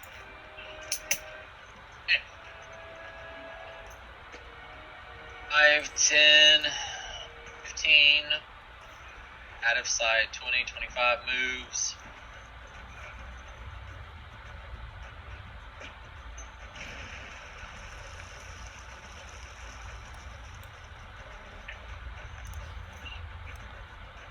It's now Maya's turn. Do I have are all these creatures stabilized already, or we're good? Not really sure now without going up and checking on them. Just let it be. Let it be. Can Mariah stride her whole action through the grease thingy? And if she does she have to make an individual check per square that she Square, crosses? per square, yep. Oh god, that's horrible. This is great. Control. First action, go all the way there. Oh lord. Okay, step. Ends her turn. Hi, Cade. Hi, Lizzie. That's where you are. And why Hi, is your Blair. net why is your net all weird? No, chameleon girl. It landed in the ink. So, yeah. Pretty bad. Oh, You're not gonna chase it, Kate? No, Cade's not bloodthirsty. Well, I mean, he was going to chase it only because he thought it would be like to loop around, but if it's not going to come back, he's not. He's just going to let it go. Okay. Do you want to chase it? Yes. Lizzie, go ahead. Wait, can't move. 60, 50. 50 will get me right here. Sort of. Remember, you gotta go around these objects. Oh, yeah, you're right. Get here. You can get out here. 2 actions. Yeah, I don't see him. You wanna go? So I'll go to the left, so left. Go left? Okay, keep moving.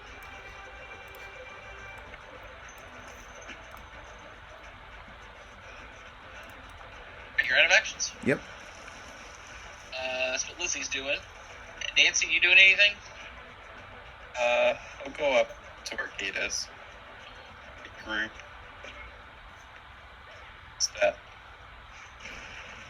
Step into the sheet.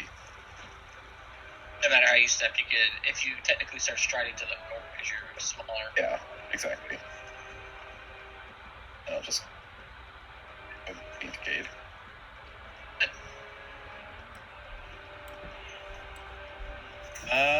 And then he'll lay on hands Cade. So I'm here with an action.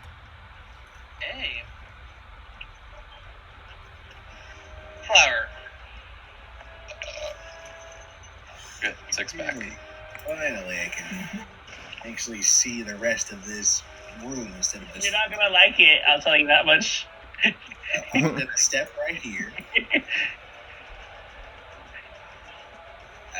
All right, and I'm just gonna just stride right here. There's more. Can I like examine what that is? Can. Nature check, you need to be a bit closer. I think I'm good where I'm at. Mariah knows what it is if you just ask her. Wow. Oh, or Moonflower Kitchens. It's a bee's nest, and it's an a dangerous one. Sorry, repeat that? It's a bee's nest, but not a dangerous one. Okay, interesting claim. Yes? Oh, sorry, give me 1 second. I'll be right back. Is this you, Moonflower, saying be right back? Yes. Okay, correct. I don't think they do anything. 2 steps, a stride there, and then a recall, so they're out of actions. Raya. Step. Okay. Okay, next to everyone. Where did Lizzie go again? Kate? She ran off the creature. I'm just tempted to go back to the book. It seems like these creatures are handled.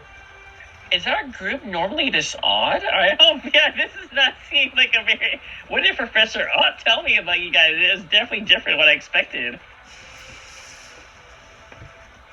Yes, he has a free mind. Yes, he has a very free mind. I last saw Moonflower looking at the wasp net, but she didn't ask me what it was. I guess last action, I'm gonna start inspecting the books again. Or can you go back to studying books? Yeah, I'm you want to wrench first? You want to get this? You want to go around the corner away from the ladies and get rid of the sickness? No, I'm gonna last a minute. I'll be fine. Actually, I don't know. You're sicking it. Yeah, you're sicking it too, Reg. Hold on. I don't know that. You're right. So go outside and Reg and then come back and. Kate, do you need some help? Save. We really gotta do this right now. Rounds? Hey, you're no longer sickened. Combat's base is over. I mean, it is, but Lizzie said they were chasing, so we're still in rounds. I know. That's why I was just like, oh my god. Come back inside. Start reading books. Okay. I don't see him at all, right? So not just from standing there. You would see him if you did. Yeah, I would. Dang. I want to learn more about him. Oh, well. That was fun while it lasted. Guess you're just going to come back in. Not chasing either? Well, what is there to chase? I can't find him. Is that I'm saying you stopped chasing? Yes. Okay, got it.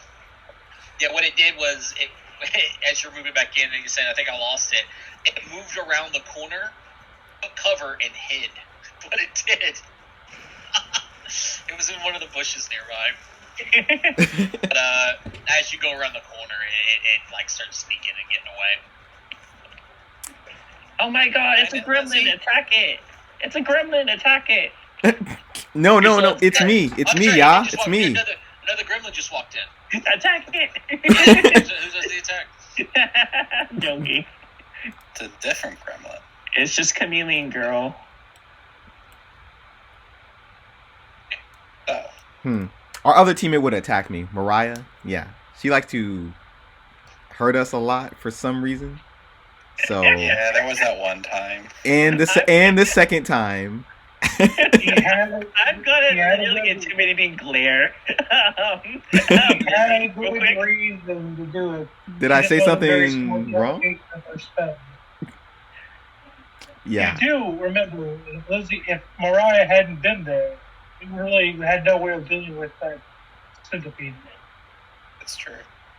True, but she did kill Ripple in process. In this central area, guys, there's sections that you can search. Technically, section 1, section 2, section 3, 4, 5, 6. Actually, no, these are part of the same thing. Bottom one's the largest one. 6, and then obviously there's the adjacent open-end rooms everywhere. Lizzie, did you find anything when you were over in that room by yourself? Yes, I found, let's see,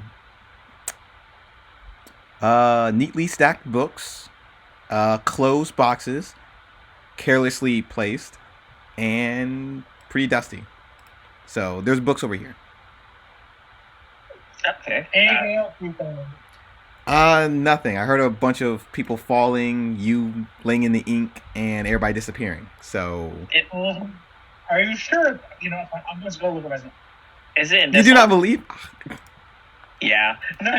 We're looking for books. It's books over here. Yeah. See? It's books everywhere. There's I'm gonna books put the everywhere. timer right here to the front to keep track of how long this is going to take you. Fucking. I don't. Lizzie has multiple motives. I don't like something over here. That's what I wanted you to tell me. Dace, I'm assuming you're going to go ahead and poop a scoot and start refocusing. Yes. Where you want to poop a scoot at? Pretty much To right the here. door in case it comes back? Okay. It's a good one. I'll give it back to you in 10 minutes. Hey, Mariah, Lizzie, Moonflower. Are you back, Moonflower? Oh, Moonflower's dead. See, Mariah and Katie, you guys want to search that room while dancing is I was hoping down? you would tell me about the scroll-like thing, but you didn't tell me the scroll-like thing. I'm just going to stay over here. Yeah, I'll search this room. I'll search Hey, it. just looking into the room, you would see it. Oh, then yeah. Go ahead and look for it. Take a look at that thing specifically first. Then, yes. Well, he doesn't even know about it, but See here. Well, he worked in there, so... It's a room with there's several books that are open on one of the desks, that one in the middle there. I think no, it's the farther one to the right, closest to the bottom. And there are notes atop scrolls with long lists. Like you can see, there's some scrolls that are full of it's a list, and on top of the scroll are notes, like sticky notes in a way.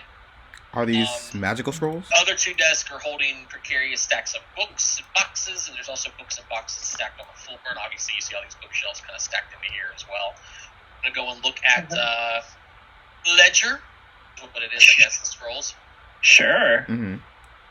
Oh, everybody is. You're just huddling around the ledger while Dancing Moon's sitting over there. So I see Darkness and Flight moved to come sit with you. That's cool.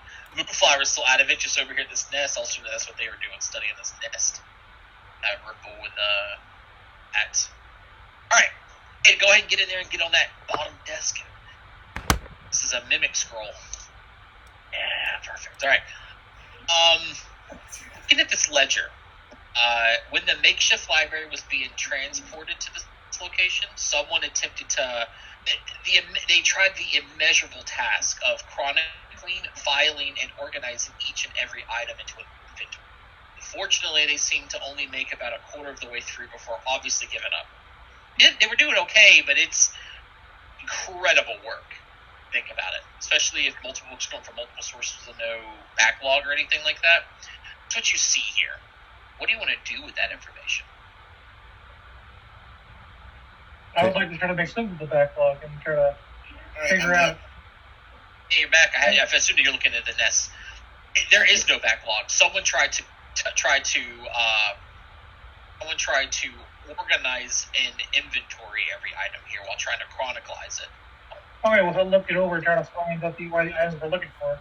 Okay, cool. To Kulu's books, the only one listed on the inventory is The Worlds Between Worlds. Inventory does note that five of the 6 volumes you look for were relocated to the southeast room, which is in here. Oh, wait, So I'm going to go to the southeast room after. So I don't have that typing it for you guys anymore. You said all 5 volumes, right? So I can find all 5 volumes. He only wants the 4th. I type it up again. What's the one that said World Between Worlds? He wants volume 4. Oh, volume 4 is where? So, over here, I think, right? You said the southeast room. B2, yeah, the southeast room. Okay, let's go to southeast then, because that's where volume 2 is. Hold on. Oh. Why don't we examining this room? We just look at the damn notes. There's boxes in here, too. Lizzie's gonna look at the boxes. I'm just going to go volume 4. So, looking at it doesn't mention which volumes. It just mentions that the World Between Worlds, 5 of the 6 volumes were relocated to that southwest room. Now, that's not to say that any of his other books aren't in this room currently. That's just what was inventoried. Obviously, someone came up a quarter of the way through. That's why I'm looking in the boxes that are in here, and I want to look at the sticky notes. Well, okay, that's going to take 10 minutes to do if you want to do that. That's fine. Okay, cool. What is everybody else doing during your 10 minutes of searching through the room? Everybody else could help you search as well. Give you some bonuses to some checks. Yeah, I'll help too. All right, cool. What about you, Moonflower? You want to keep looking at this bee's nest? Yeah, I mean, I did roll a natural 20 when I first observed it. It's a bee's nest. It doesn't seem harmful at all.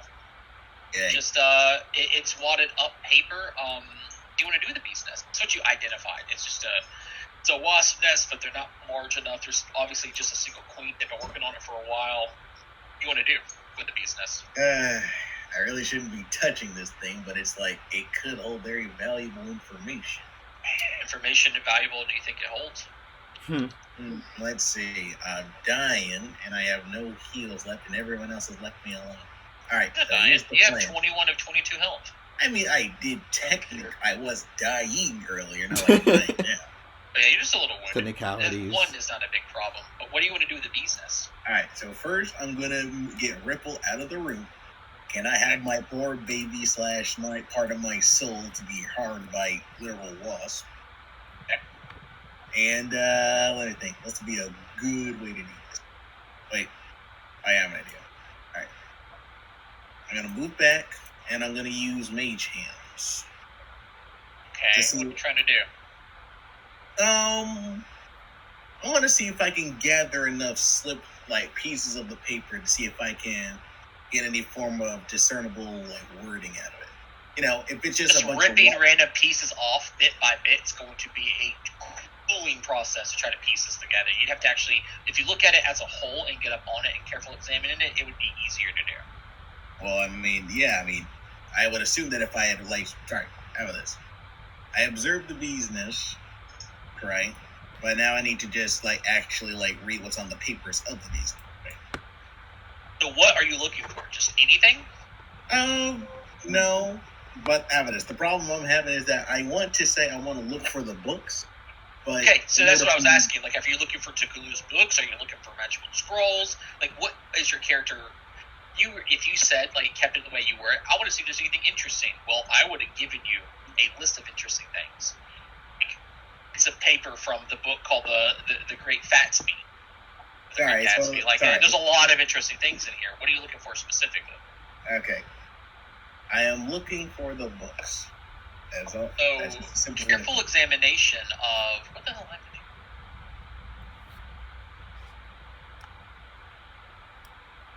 Careful examination of the nest reveals that indeed some of the paper used in its construction moves softly, obviously. It looks like they are remnants of something that once belonged to a scroll called a treatise on the various communicative methods of non-vocally projected entity. That's one of the books we need. Okay. Scroll's title is the only piece that's still legible, though. The rest has been smeared via ink into illegibility and then torn apart, providing material for the wasp nest. You would know that it's likely unrecoverable, even by Tukulu's skills. That's just something that you guys cannot get.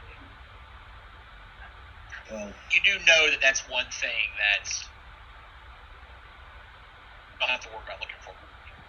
There it is. There's the title, and the rest is beyond ruin. Okay, can I at least grab the title? Sure, absolutely. Okay, I'll take the title, then I'm out of there. So the scroll in your hand, a little piece of it, it's just barely, you can see the title, and it's what's moaning. In your arms. Okay, have fun. No! See you in 2 weeks.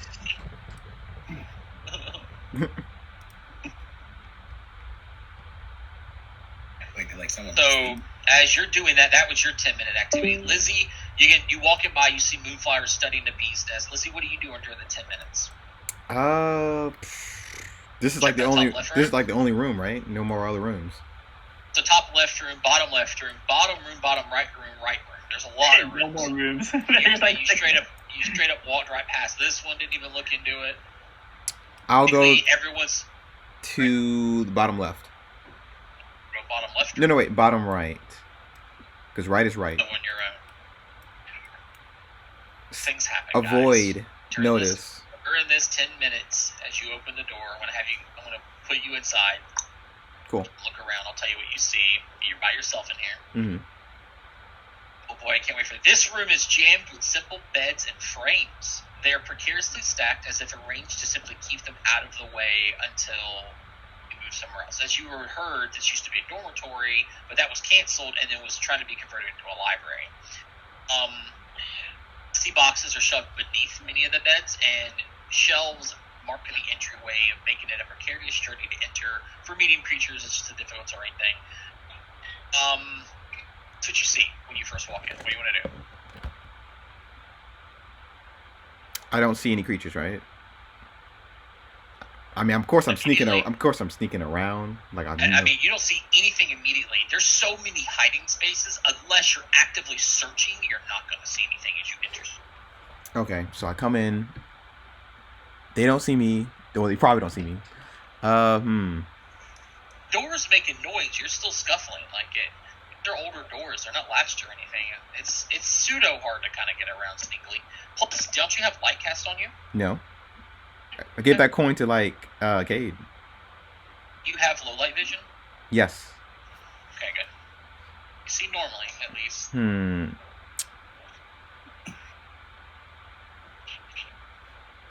Might be a bad idea, but you know what?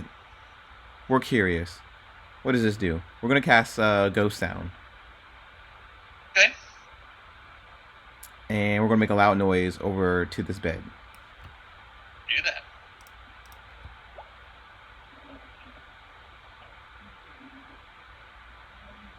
Definitely do that. Nothing happens? It's fun. What's fun is if creatures were hiding in here and then suddenly a loud noise popped up from a bed and they had been around for who knows how long, would know something's up and probably not jump out and go, we got you. We knew you were hiding under that bed the entire time we've been here. Nothing happens. Nothing happens. Okay.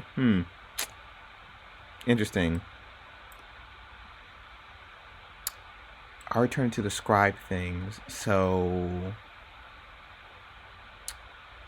why not? Illusionary disguise, let's turn into those little gremlins. Jump out the door. Spell slot. Yep. Okay. And I want to search for anything hidden. Then you walk into the room, you start searching. Okay. So, as I mentioned, a lot of the boxes are stuffed under the beds and stuff, and then shelves here in the front. What are you searching for and where? I'm searching for scrolls and the books we need. Alright, so handling the stacks of bed, get to, essentially, because they're precariously stacked, it's dangerous. Unless whoever is deciding to go into this area decides to make thievery checks, the beds will likely tumble as you begin to start jostling the boxes and stuff, just to give you a heads up. It's a thievery check to essentially with the beds, unstacking them and things like that. Okay. Then it would be easier to be able to search, because there could be literally something in between the beds, like you don't even know. Could I use mage hands? You could if these beds were a light bulk or less, but they are not. Beds. True. Okay. We use thievery then. I'm training it. Okay. So you're going to start doing that. You're just going to start unstacking these beds to kind of spread things out to look around. So you're in here. Some manual labor done. Well, a couple of fun things happen, ladies and gents. 10 minutes in. 10:10 a.m. now. As it's funny that you skipped room to go to the southeast room, also skipping this room that was actually wide open when I have to worry about doors opening. I mean, Mooncap was over there, so. Mooncap's in the middle. Like they're meditating currently. All right, so you're gonna love this.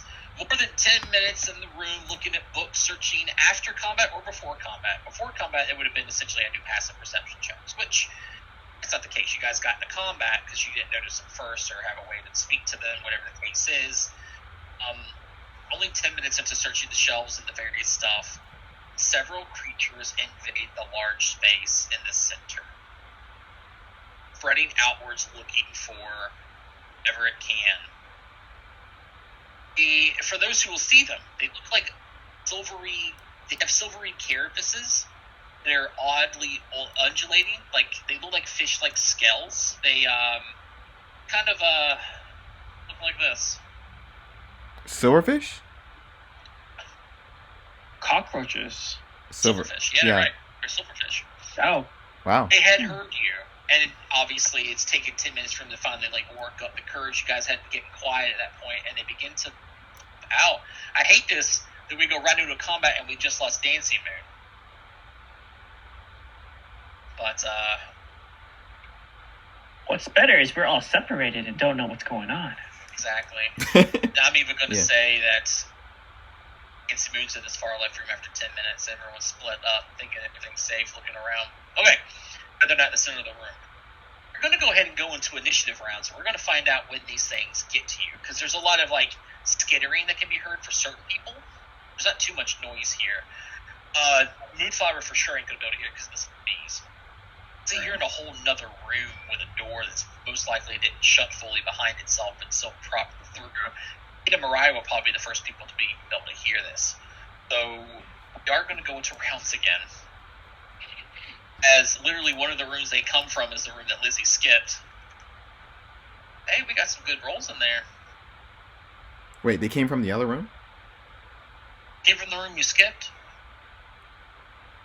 So, okay. And like you straight up like, hey, I remember, it's so weird to hear you play. Like, you're like, all right, I'm going to start searching. We're going to go clockwise, see if anything's hiding in here. You did that, and then now that you fought the first fight, you went, okay, clearly there's not going to be anything else left here. And then you skip this room fully, go to this room. She's a wild card, okay? I mean, Cade and Mariah, how was this? She was going to check this room, but Cade and Mariah was like, you know what, let's take this room because Lizzie doesn't know what she's doing. So I'm like, okay, fine. No, they said they could have helped you. I took this room because because I asked about their thing, and usually there was like a ledger or like a scroll like that. So he went to go check it out because he was interested in it, and you walked away, so. Because I thought you guys had it covered. Then Moonflower went to go to another room, so I was like, oh, if everybody's going to a different room, then I should go check a different room so we can, do this faster. Then you check the next room down. Lizzie logic. It was random, okay? Lizzie logic. 4 of you. If you get hurt, just scream so we all hear you. I mean, it's not... Where exactly did I hear the screams at? There's no screams. Not yet. Oh, so I just hear a bunch of skittering. Well, yeah, you're next to bees. You'll hear them until they're on top of you or they hit your pet, who's standing out in the open. Alright, well, I'm just gonna walk out since, I'm probably not concerned with the situation whatsoever. It's not your turn yet. Oh, well, I rolled first initiative, so I wasn't aware yet.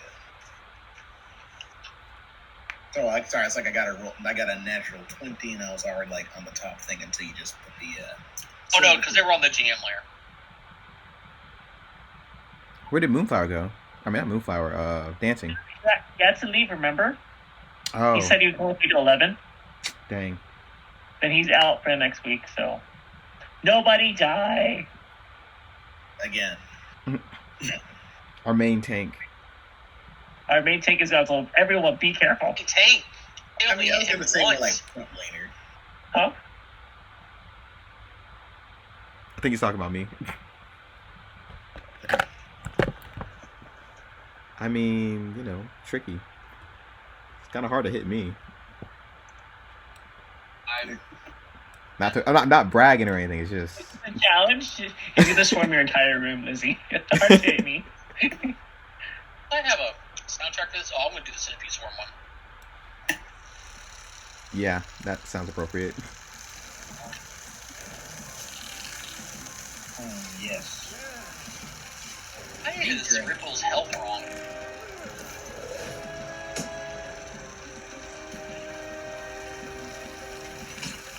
He was never the same when he died the first time. Current should be 10. Why is it showing?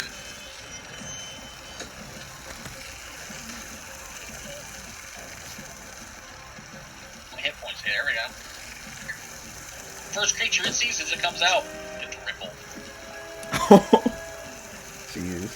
Rough. That's where you said it was going to be. Let's stand him outside. This thing wriggles up. It's a large version of that creature. Right, this is when you get alerted. I feel so sick to this. I hate and also love killing familiars. For the witch is fine. You'll get it back if it dies. At 27 to hit Ripple. 27. Yeah, that hits. Just hit. No, that probably also crits too at this point, I'm pretty sure. So, you can sense something wrong as this thing bites. You have a reaction to save it if you want to. Oh, yeah, I'm going to use my reaction. Give me seconds. trying to pull up the tiny screen to do this is just always good.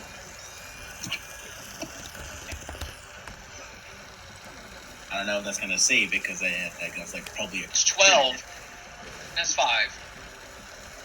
Yeah, that's it takes 7. 3 health left. It's gonna bite again. Kill Ripple. Well, you can react again. Oh, you only have 1 reaction. It hurts and it burns. Screams that everyone else hears is Moonflower screaming because Ripple has been moved once again. Moonflower, now it's your turn.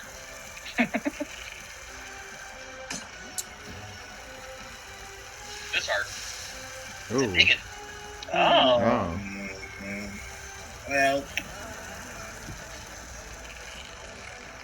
Well, I don't think I'm going to be using this often, so I'll still see if I can use it now. Rising Surf.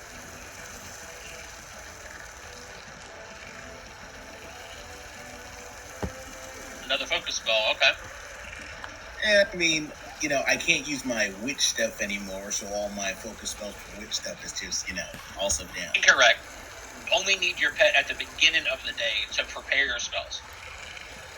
Well, then, that means I just have, you know, everything else on hand.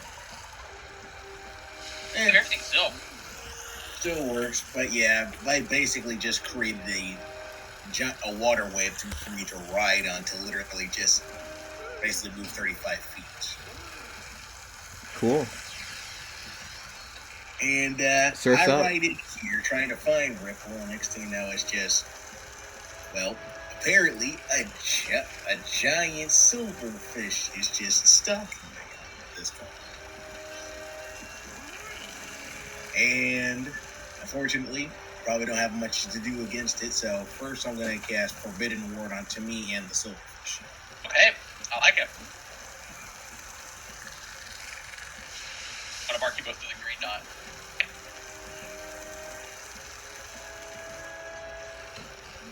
He moves out. Holy, further that's away. big. Yeah. Just making a lot of noise to the south. The door's closed. Check some here. Well, yeah, you guys are much closer than Lizzie is. Can they see us? But it's got a scent. Oh, they can smell fear. Oh, hell no. Kate, Kate, Kate! I don't care what you think about no fire spells. I'm casting it. No. You cast a fire spell, and We're gonna die. We are going to die. Oh my god, it's got 40-foot movement speed.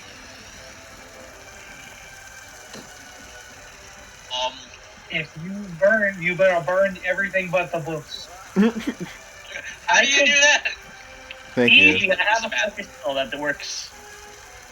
10, 15, 20, 25, 30, 35, 40.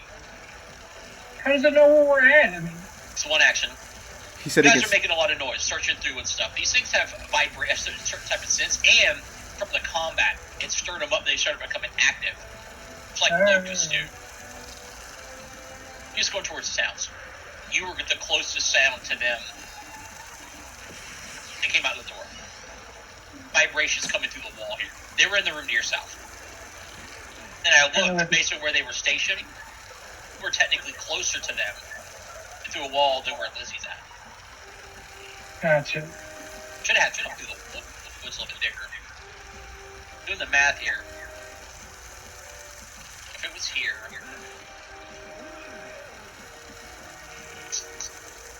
Cool. Just gonna move into y'all's space. Swarming over you. Okay.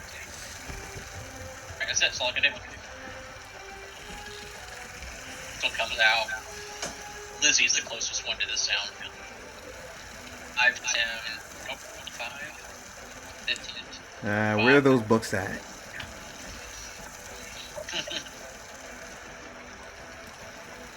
Ready, 35, 40. Oh my god, you're gonna get right up to Lizzie. How the campaign ends, guys. We're all separated. It's gonna bite. Let's see. I know an 18 hits you. Take 3 points of piercing. 3 points. You're putting these books away, or you're starting to unstack these bunk beds, and you're making a decent amount of noise, and then something bites your freaking like thigh, and you look and there's this fish bigger than you. It's like an insect thing. Lit into you. Ooh.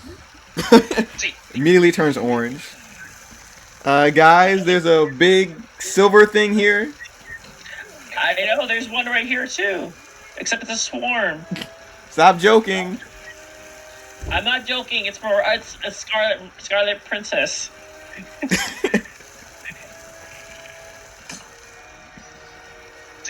Oh yeah.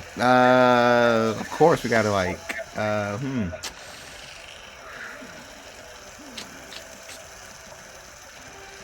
You know what?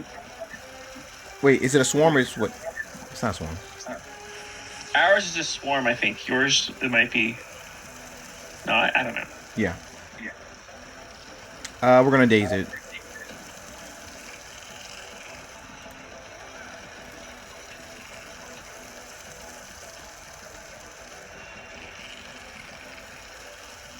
I succeeded. Dang. Okay. And we're going to get to right here.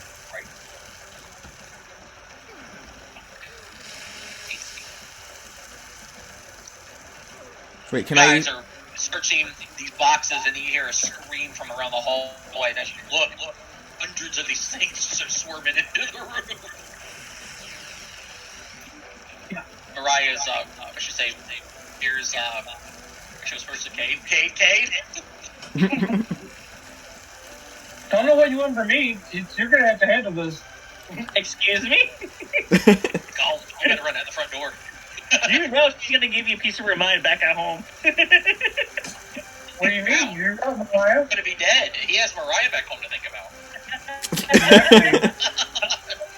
You lost this one out, Cade. Cade Blockwell. Blockwin. He's gonna fire a color projectile at it, but I mean, can't Christmas thing.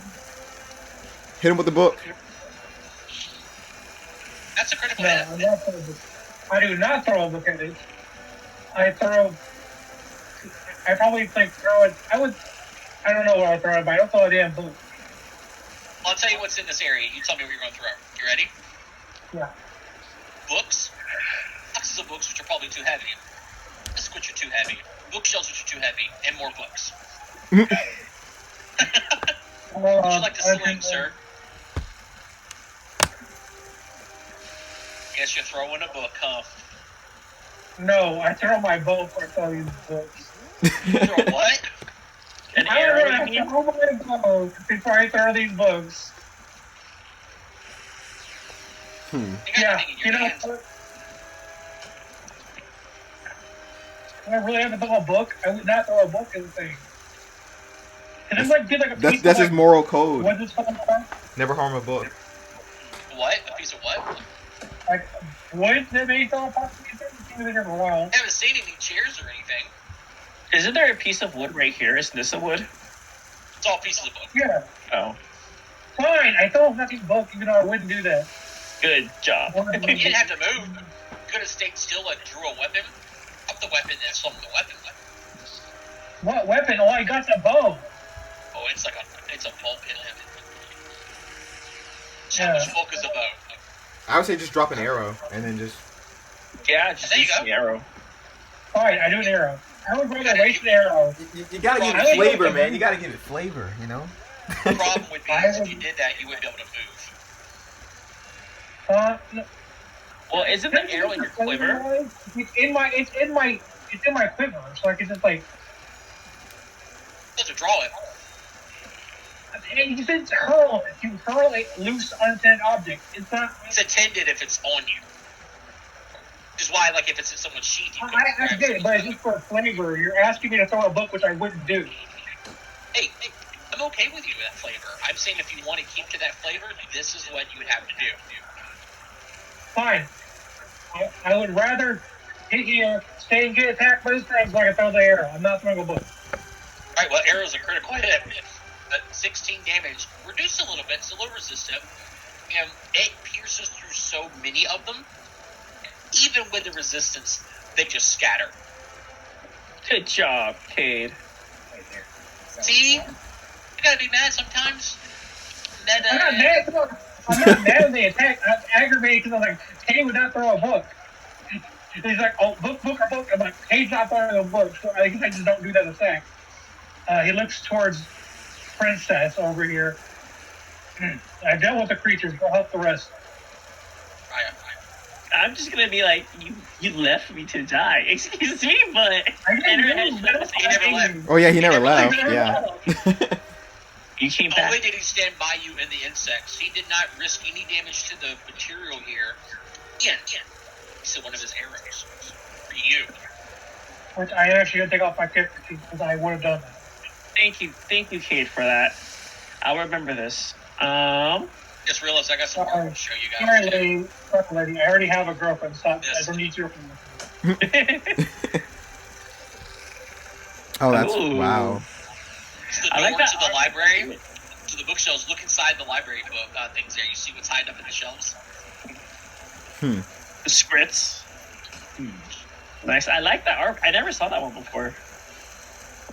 Okay. Anyways, first action, 25 feet. Let's go. For the doorway, because you're medium, difficult terrain here. Oh, difficult. So I guess only to 25 here. would be here. Okay. First action. Oh, sorry, right here. First action. Oh my God, is this a monster or what is this? See the body of a script and then something on top of it. No. I'm going to Ray or Frost that thing. 20? Pretty sure 20's gonna hit. If it doesn't hit something at this level, it must be level 3. Look. It's a hit. Nice. 5 cold, and that ends her turn. She's gonna be like, hey, there's something here. The one that you just hit's gonna come for you. I will be there in just a little bit. Mariah, Give me a couple seconds. 26, and then I missed horribly with a 10. Oh, that's a 26. Wait. Hold up. 26. Okay, we're level 2. My AC 17. Not a crit. Monster.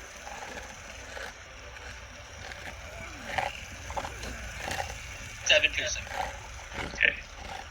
We're back to the top of the round. You guys gonna move up. Take that bean flower twice.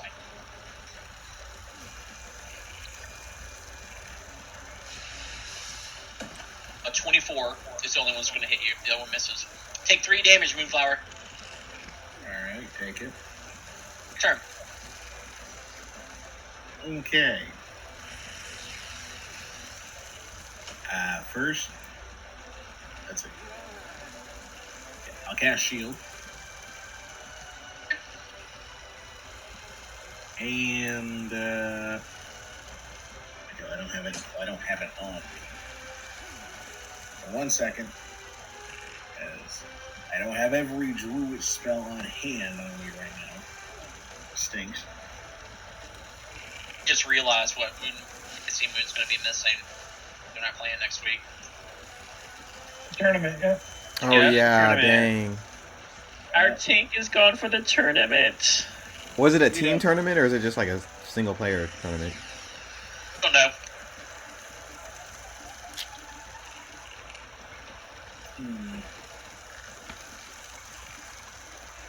Then I have that and one event. I think you guys will pass through those 2 events so that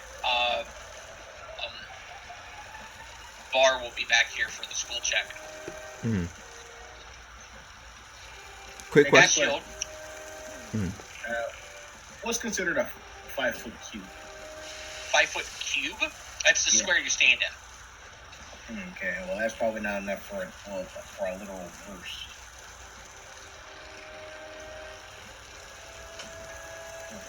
Come. No.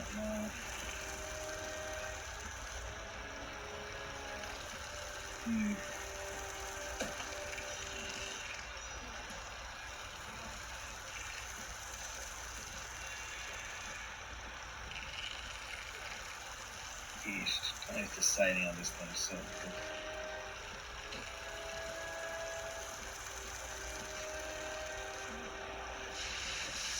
Fine, whatever. Well, how about this? I don't have it on me, which is a shame, and I'm sure everything else I have is probably not really going to work. So, I'm going to cast Forbidden Ward again. Hey, it's only one action. Now, if you already have it on, it takes an action to sustain it. It says sustained up to a minute. Have an action left. Well, then if that's the case, then I'm going to move. Okay. Now the one at Lizzie. Get her up. I'll take 2 bites at Lizzie. Oh no, you're blocking the door. D. A 17's my highest to hit you. Pretty sure that hits. Wait, let me. Yep. A 6 piercing. Ow. Lizzie, go, Lizzie, go. Tumble through.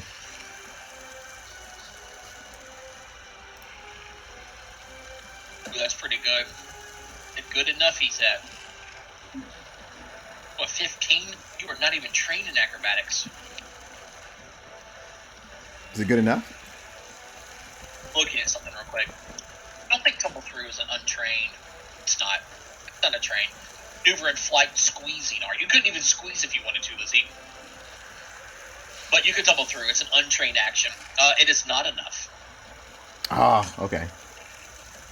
Then...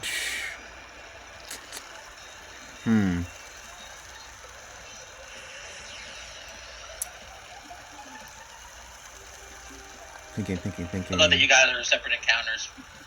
Now, Mikey, I don't know how computing ran this for you the first time through. The original way it was written said as soon as the fight starts with the scripts, they burst out. They're all fighting together. That would have probably killed you guys. Yeah, that's how I kind of did the math and it's severe. Yeah, that's how we played it originally, so. It's very bad. You guys died? Oh, now look, I looked at it. It was another option. You entered one of the rooms without the scripts fighting, or if you were sneaking very well, and that set so they would double sense you.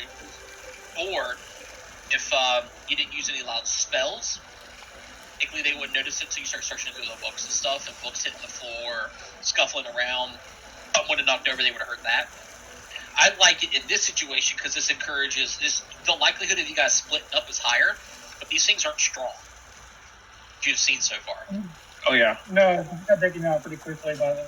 I mean, yes, it was but it was still getting reduced by being a storm. So. Yep. I'm going to cast shield and move right here. Okay. That is it. He's gonna move here. One action. It would be 2. It is difficult terrain going through these bookshelves for medium. Okay. Could get here for 1. Okay, there for 1. And move around for 2. Yeah. Absolutely. All right, and then he'll raise up a kick. He'll look to kick this thing. It reacts. And do your attack. He reacts to my kick. All right. Mm-hmm. Well, I'm gonna react to it. I'm gonna react to it. I react to your reaction, then you react to my reaction. It's like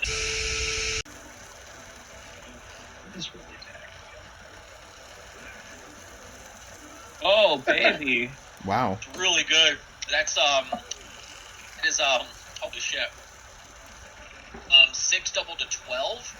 That's all I had left. Its reaction is it gets a bonus to armor class after the attack resolve. It steps and it was going to step up to here. You did enough to knock this thing unconscious. Good job. I'm tired of working with me for reading these books. He is Samuel L. Jackson in that movie with the airplane. Yeah, but it's in the snakes. He's just tired of everything.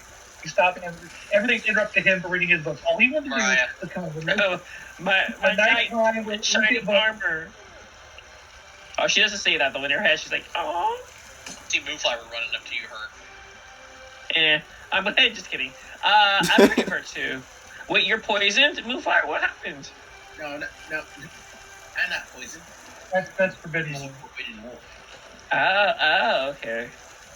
Was there anything back there? Yes. He's running for his life.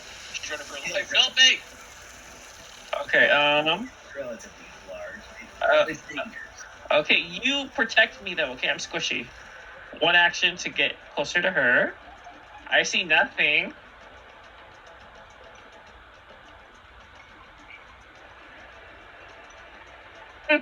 I'm scared. Hope I have a level of excitement for you guys in these combats where you don't know what's happening. That's why I love dynamic lighting.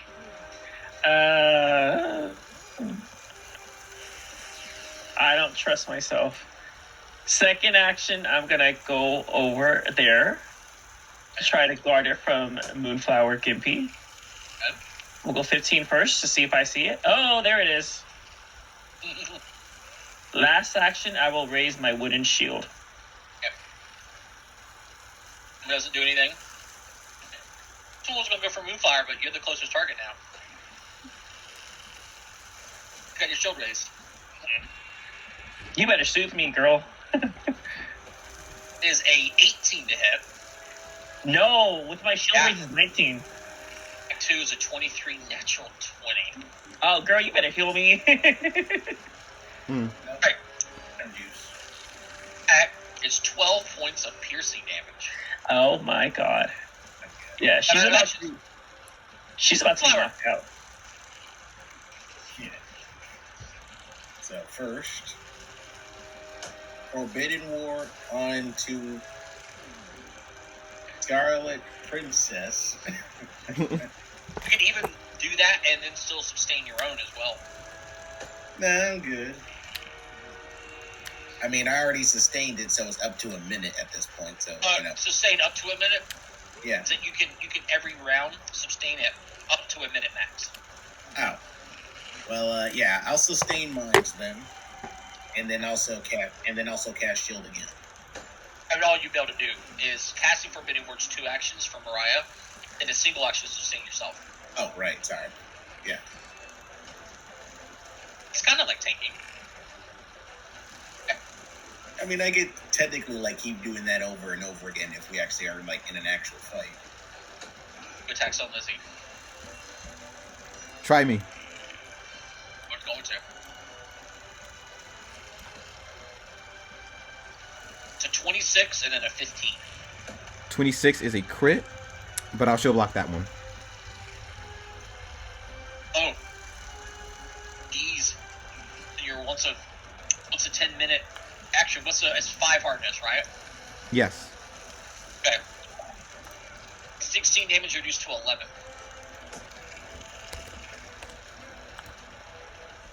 How does a 15 hit you without your shield?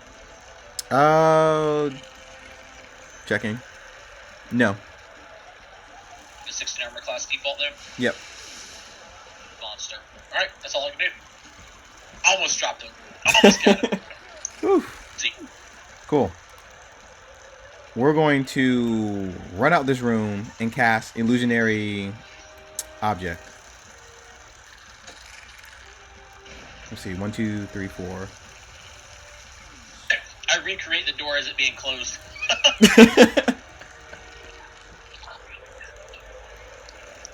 That's fair. Well, no. I kind of wanted to do fire in front of the door. Oh wait, you could move out the room, shut the door, and keep moving, and it'd be just about the same. I mean, I guess it couldn't crawl under the door. Nah, I like my illusionary disguise better. Okay. So can I get out the door, or? Yeah, absolutely. Oh, did I shut it on you? Yeah. Got you. How far you want to move? Let's see here. 5, 10, 15. 25 gets you here. All right, perfect. I just want to make a giant fire. Oh, snap. Wait, is that thing dead? Cade? Not sure. Cade, is it dead? Oh, no. Oh, I don't know. It's not moving. Killing me. You know, I'm still going to put I hit it. Yeah. I hit it Did you with walk my... out? the script stand, and they look like they're zombies now. They begin to move at you. Well, good night, everybody. Says me over here with 3 health left. Your turn. I kicked it, so probably not. Probably just unconscious. You're casting a wall of fire. The doorway? Yeah. Okay. Wait. No. A door. You're right. A door would be way better. No. A burning door. Much better. There we go. Combine 2 ideas. That's closed. Mind you. Got it.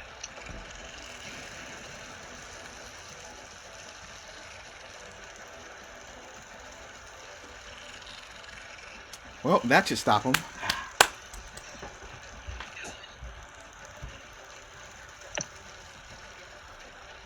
Well, I'm sure you got this then. If you said you've got, they'll stop them. Look to the south. Kate, honestly, what you heard was that should stop them then. And then as you turn around to answer the question about is that one dead, see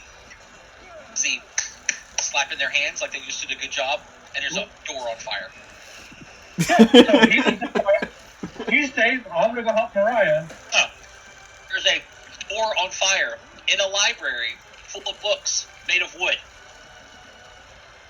You get mad at me for not taking that. Lizzie doesn't get mad. What is this? Hold on.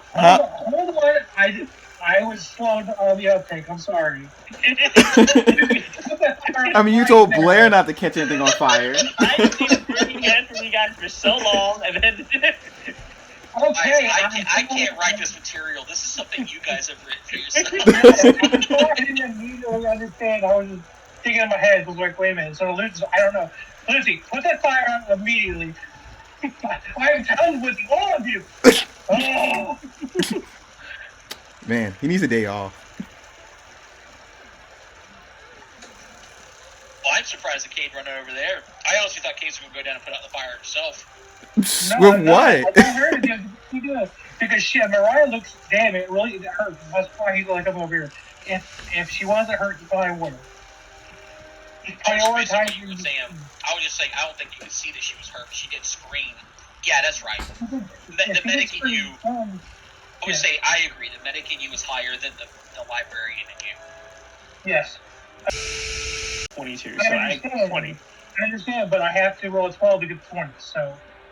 I'd say... Risk it, Mariah. Risk it. Good. Told you. I will hear a point. Hey, comes the one. Don't say that. This is it. It's one you go unconscious. Okay. 23. You're full health. Thank you, Cade. No problem. He's gonna kick this one on the ground. Oops. Dax. Last sneak attack that was fine. 17.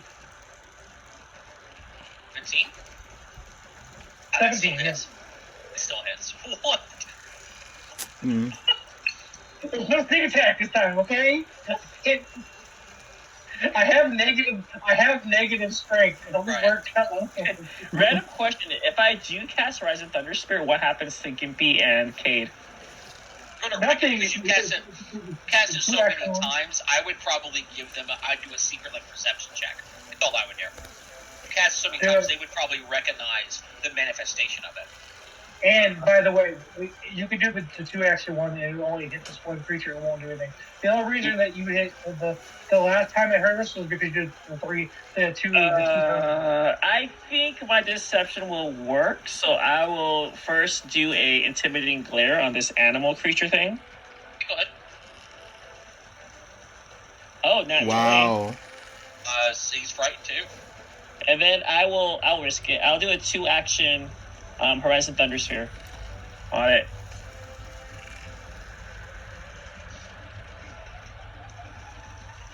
Oh, I'll hero point that for sure. So let me roll a d20 again. Just a d20. We'll do the math manually. Oh my god. Jeez. I wanted to ask you guys something. For Flipper, I don't know if we ever did it because I think we only met each other for the Ruby Phoenix tournament campaign. Mm-hmm. I have the deck of the crit and crit fumble cards in real life. You guys like to start using those going forward? Yes. Mm. Those who don't know what they are, if you get a natural 20, essentially draw from this deck. And based on the kind of attack that you're dealing, extra shit happens. However, you also have the added crit fumble deck. If you roll a natural 1, you draw from the fumble deck, and cool weird, chaosy things happen. Did the enemies get it too or no? Oh, it is only players. Holy shit! I thought enemies get it too. That'd be. Yeah, I thought enemies get it too. No, if the enemies don't get it, then it's fine with me. Okay. Because I don't want to to get it. get Now, both by the sides way, of my favor. I can give it to the enemies because it would be funny for their fumbles. Remember, it only activates on natural 20s and natural 1s, not if they critically hit you. So I still don't want it for enemies because I don't want to. I don't want to die. Is what I'm saying. Yeah, but they could also really mess up to the point where they die just like from a crit one. That one. Well, we could die from a crit one. I've had it happen before, but the odds are in their favor at that point because That's true. We don't care if the enemies die. Actually, Mooncap rolled 5 nat 1 today, so I mean, yeah. True, yeah. If anything, it makes it just more interesting. It does, but they're not that bad. I just gotta find it again. I put those. Why don't we just take a poll about it after the session or during the week? Yeah, I agree. Let's talk about it over the week. Why you missed your spell? For the natural 1, you obviously miss. Do any of us we gotta make a secret perception check, right? Already made it. Okay. No one noticed, I guess. No one noticed. Ooh. Good. What's the DC again at this level? It's like a 30, right? It's a 28. Really? Yeah, because it's my deception DC, so plus 20 instead of plus 10. And right now it's at a plus 8. So I have to crit. I literally have to crit to get you. Well, I couldn't see it, so dang. No, I know, but I have an 8 perception, so I have to crit to see the master. It's this one's turn. You hit it for 1 damage, but you just about casted a nasty, scary lightning spell at it. I'm gonna put 3 attacks into you, Mariah. Oh no. 24, 14, 16. Only the 24 hits.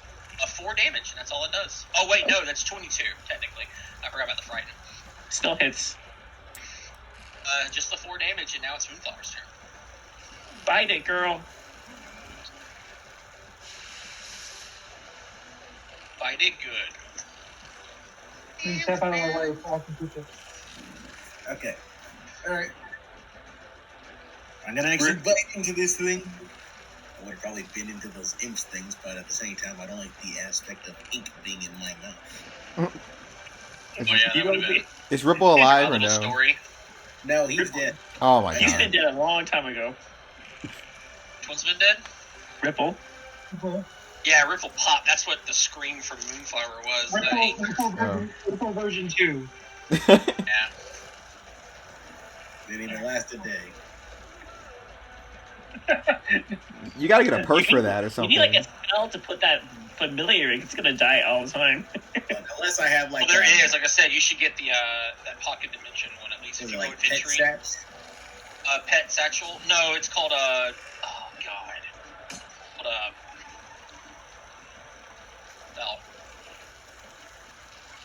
Or you could not bring your familiar.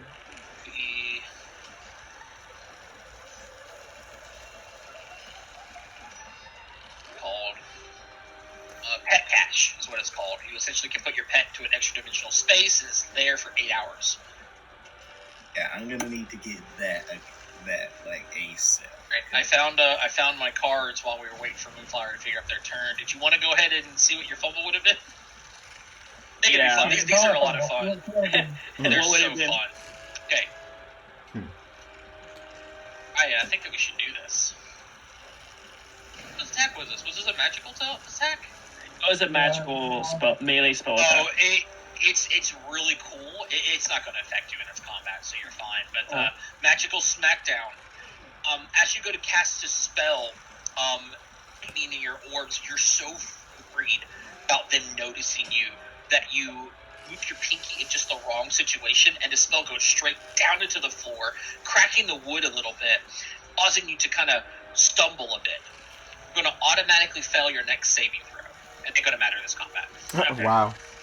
That seems very odd. As you destroy more of this I flavor all of my stuff like that. It just says Magical Smackdown. You automatically fail your next saving throw, but don't critically fail. I just put the flavor into it. I love the flavor. I'm not gonna lie. It's very tempting. You just see Cade just get an irritating glance towards you. Excuse me, I almost died. I'll tell you guys the result of your rolls too, by the way, just so you guys can know what your secret checks were. Moonflower got a 22, but Cade, you got an 11. Moonflower had while you had the cards in, roll me for my crit that I got. That's what I would have got. Did you get a crit? Yeah, when I kicked the thing. Crits, remember? Oh, you talking about earlier? Well, it was right before her. It was a minute ago, yeah. This is a bludgeoning attack, right? Yeah, this is a bludgeoning attack. You could have chosen to deal normal damage, and if you did, the effect would have done the same amount of damage to their armor, ignoring hardness. Oh, okay. That's really cool. That is really good. Or if I was hit like a construct, it could just pop right through it. It would be nice. That's what that card would have done. And then go to the back. Keep these out for our other sessions. It's a lot of fun. I forgot to even offer that to you guys because the crit fumble and the crit hit deck is really cool. That's fun. I'm down for that. Yeah. Continue your turn, Moonflower. She did, doesn't it? Well, I'm asking if the 16 hit. Oh, a 16, it would react,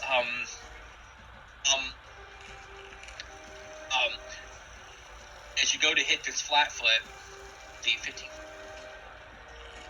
It is a hit. It will take 5 damage from your jaws. It steps. Alright, and I'm gonna sustain on our Forbidden Ward twice. Okay. Thank you. It's the one fight in Lizzie. Lizzie, I'm going to tell you a couple of fun things. Things don't typically see with their eyes. They feel. That moves up to the door. No! Every molecule has vibrations in it, right? Yeah. It doesn't even sense that the door is there because it doesn't have eyes to save. Are you saying it's blind? I'm saying that its only sense is tremor sense. As in, if you were above ground, it cannot sense. As in, when you cast this illusionary door, it's because illusions are visual. It doesn't even notice it. It just moves straight through it at you. It doesn't feel like the fire is there because it doesn't feel. The fire is visually fire. It doesn't feel heat. It doesn't feel the door. It just moves as if the door isn't there. She just That's in her little. Hey, you could shut the door. Right. She's just in her little superhero pose, like, I just did a good job. I've done this. And then it bursts through the fire door, and I bet there's a little bit of pee comes down your leg. She does turn orange. Oh. 25 and a 16. Those both hit. Your armor class is low. We gotta get you some. You sure 16 hits? Oh, it does hit. Yeah, it is. Oh no! I drop you in the first one, and then it bites you in the second one, putting you to dying too. First one's 8 damage and 7 damage. You're gonna hear from around the corner, Kate. What you'll hear is Lizzie probably going, "Oh shit! That's what you hear. Is now. And Lizzie, your turn was next. I feel so bad. Kate, it is your turn. Mariah, can you handle this? I'm not Mariah, but sure. but I spoke out of character. I'm sorry. Yes. Is that your girlfriend? You're gonna call me in the name of another person? How dare you? Excuse me. I have school records. I'm not playing the game with her. Blair, handle this. I'm just gonna call you Blair. Don't even. What if we should tell them that you actually are 2 separate people? Maybe. There you go. You're up. I did not want to risk this point. You're just gonna have to suck it up with the 4. Thing is like eating your body while you're just here. Busy. Thank you, yeah. Why is the thing not on fire? I'll handle it later. You still see the door burning. She didn't put it out at all. Why is the door? Well, why is the thing not on fire? I'm asking so I can understand it. Why is the thing not on fire? It's sitting right at the door. I mean, the rule applied to Belair. It didn't apply to me.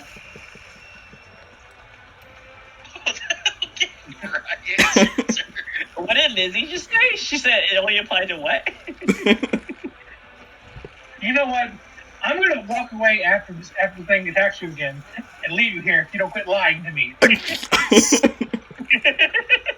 I'm just gonna keep it easy and just electric arc this thing in front of me. I don't know if Kate would walk away from a burning door in a library. No, he won't, but he'll definitely walk away from her. Don't go. Moving through reflex. A natural 2028. God damn it. Sorry. And I'm just gonna run. Richard Shield. I'm just gonna run and be like, bye. Sorry. This thing moves very fast. Based on what you've seen so far, this thing moves very fast. You're more likely to survive if you raise your shield. Alright, I'll raise my shield then. I'll raise my shield. And you got a +3 AC at this point, so you might be actually. Well, yeah, +3 status and circumstance. Here it comes. It's gonna lay into you by 3 attacks. Here we go. 1, 2, 3. Let's see what I get. I miss all 3 attacks. My highest is 15 because of frightened. Oh yeah. That's it. It is now Moonflower's turn. Okay. Hit it hard. Well, I'm gonna sustain on both of us. Yeah. Because at this point, I'm trying not to let you die here. I love Forbidding Ward, especially when it gets heightened. Oh, what's this one do just to make sure?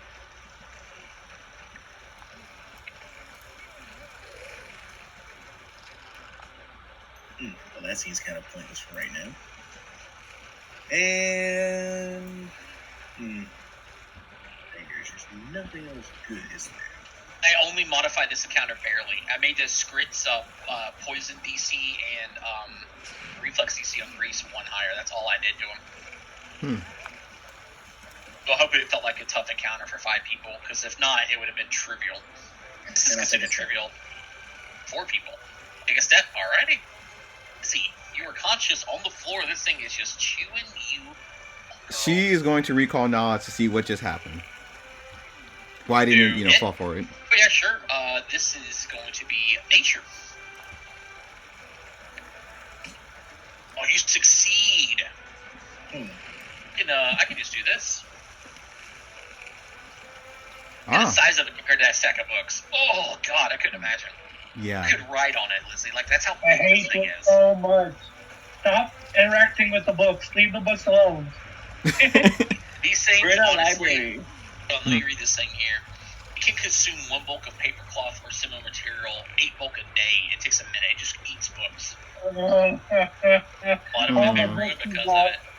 Yeah. I forgot to share their full art. Hold on. So there's the full art for the giant silverfish. Where is the swarm? Oh, did I already delete the swarm? Man. PC creatures.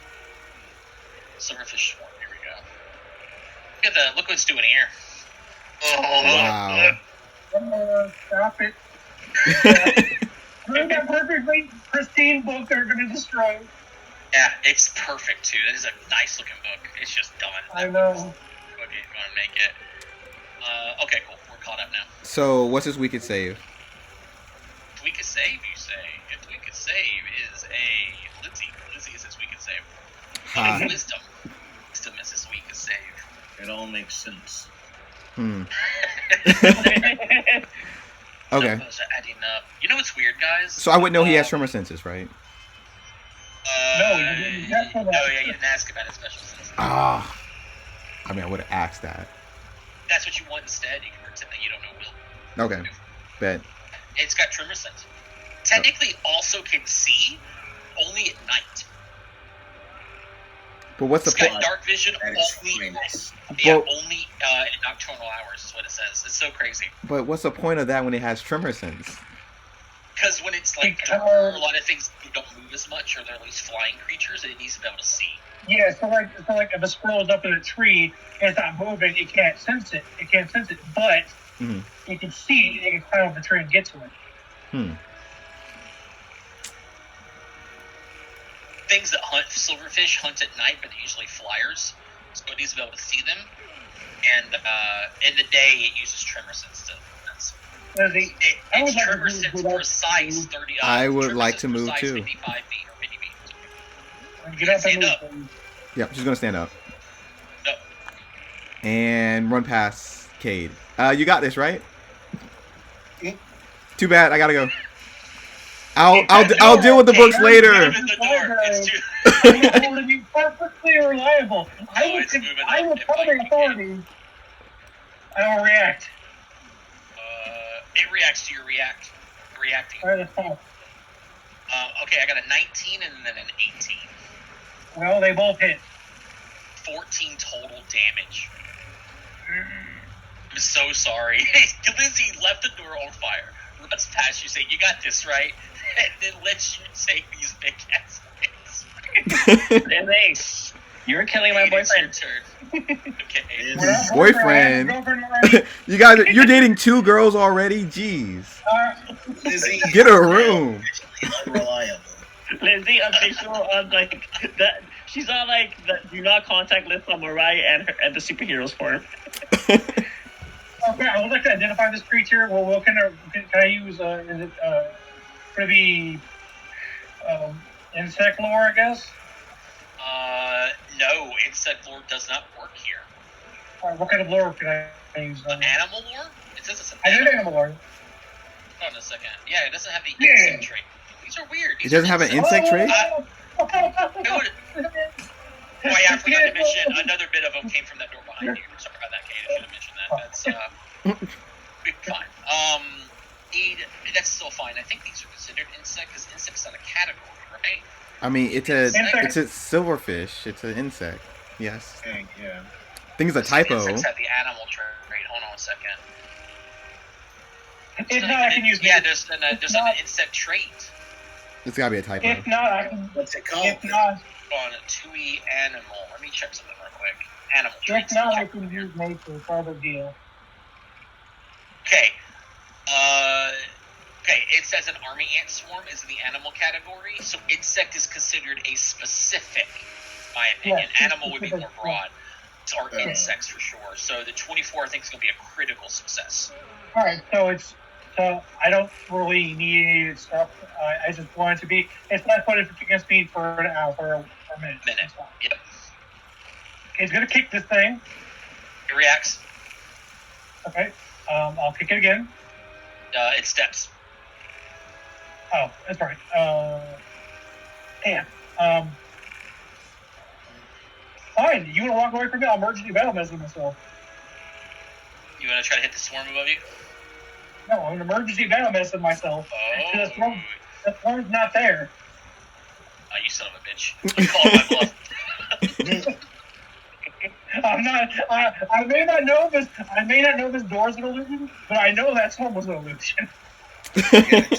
That's what Lizzie cast. Okay. Yeah, you're at full health. Mariah is back. Happening. Okay. Kill it. You're almost full health. You're getting 3 armor class in this thing because of your flower. Okay. Calling for Kate's help. Aren't you a superhero? Sort of. I feel like I'm a superhero at this point. Electric arc, don't miss this time. Well, you can't miss electric arc. Like you just say whatever. I got a critical success this time. Let's see if I get one this time. I failed this time. Yay, 6 damage. Or the books catch on fire. It's electrical. It can't catch on fire. It's a fireball. Are you saying that electricity doesn't cause fire? Not unless it's an oil or a gas, right? Yeah, it's a book. No. Incorrect. If a lightning bolt hits a tree, it causes fire. It's on fire. A book is not a tree. A book is a book. A book is made out of a tree. Oh my god. It's the most flammable version of a tree. It's pulp. A book is a book, not a tree.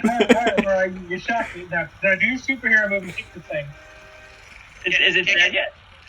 Look, if you feel so strongly about this whole situation, then do your, nuke button if you really want to. Two actions, I use 2 actions for electric arc. Well, kick it. That's why you kick it. Or no, raise your shield. Raise your shield. All right. Don't be a bit. I could kick it. You could, but that's an extra 2 armor class if you raise your shield. Okay, I'll raise my shield. Nice, tank it. It's gonna. You did hit it with electricity. I was gonna go for Moonflower this time, but here comes some attacks. Mandible. 20, 18, 13. 20 hits, 19 does not because of Forbidding War. Thank you, Moonflower. Oh, you're added 20 armor class right now. You have the highest armor class of the party with all these buffs. Son of a bitch. You only take 4 points of damage. Okay. Doing more to it than it's doing to you, Moonflower. I really need like a freaking Rave Enfeeblement or something, I swear to God. Enfeeblement is so fun. I love little spells like that. Yeah, that's what I'm saying. You can go and spend money on scrolls to learn them. There's just so I was actually considering there's a new cantrip out that I really want from Dark Archives called Warp Step. I was like, if I know that before, if I know that before I picked the cantrip, I would have picked that, but I didn't. So I'm thinking about if I can get the module for it, I'll have it for drag and drop purposes and stuff. And I was considering Decay Device to have it just because it was really good. But if I knew it was there before it came out, if the Dark Archives came out before I picked my cantrips, I would have picked it instead. That's okay. Also, I don't know if you guys have had a chance to look at it yet, but they have the playtest for Kineticus, and it's fucking great. Ooh, we were talking about that. Yeah. I was just looking at it in first edition because the misses. I did not like it in first edition at all. It's rough. I like the Mechanica burn when you can get higher level, but low levels, it's so rough of a class that they've updated it, and it's so good. It's monk if you could just weave spells all day. It's honestly the way that they flavored it. It's quite literally fucking neat. It's Avatar. It's Avatar, yeah. All it is. Just asking, would this be like a better version of like Ooh Dear Right Now kind of deal, or is it just going to be more like a spell cast? It's not spell casting. It's spell effect, but it's monk. But like, have you ever seen Avatar: The Last Airbender? Yep. Yes. How they attack, how they're like swirling their hands around, conjuring elements from nothing. That's exactly what it is. Yeah, I know what the like Kintsu is. It's just that I was asking like if I were to like make one of those, would it just be like a similar No, it would be you're using unarmed attacks and stuff like that, but you're using implements instead of fists, and it's tanky in the sense that it's Constitution for its stat. Oh, really? It's the only class currently where Constitution is that. That is awesome. So cool.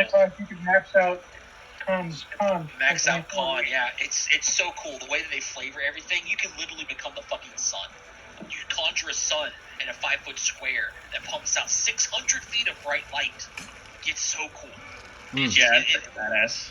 If you remember from Avatar: The Last Airbender, there are martial artists, and that's why they flavor. It's more of a monk, a key monk without key. It's really cool. All right. Let's finish this up. Anyways, I'm going to first jaw attack it. I believe I'm gonna make Mikey DM one of these games so I can play one. Ooh, nice. 24 hits. It's going to react. Look, this thing can. It doesn't. It reacts anyway, but it is. Are you doing non-lethal, or are you trying to kill this thing? I mean, it's a silverfish. I'm asking. What would you do? Great. Now I gotta deal with the moral consciousness. Do you have a moral conscience? You don't have to do it that way. If your character would do it that way. There's a reason why Cade's been kicking these things instead of pulling his bow out. Well, I mean, let me think. Avatar, do I know anything about what the silverfish does exactly? No, not unless, because only brief amounts of information has been shared with you. Well, I guess I'm just gonna do deduction and reasoning for who I am, so yes, I'm gonna kill it. Okay, cool. It is currently in rounds of dying. It had five left. Every enemy, unless they're undead, aren't destroyed at 0 health. They go through dying rounds like you guys do as well. Okay, well, let's see. Is this thing alive right here? It's unconscious. You can't even see it really. I don't think. Well, you don't know. You don't know where it's. Well, you don't know, but it's unconscious. Okay. You don't know. Okay, and I can't see anything else right now. So you can run over to it and draw it if you want. Well, you can run over to it. You see it's not moving, so it's either unconscious or dead.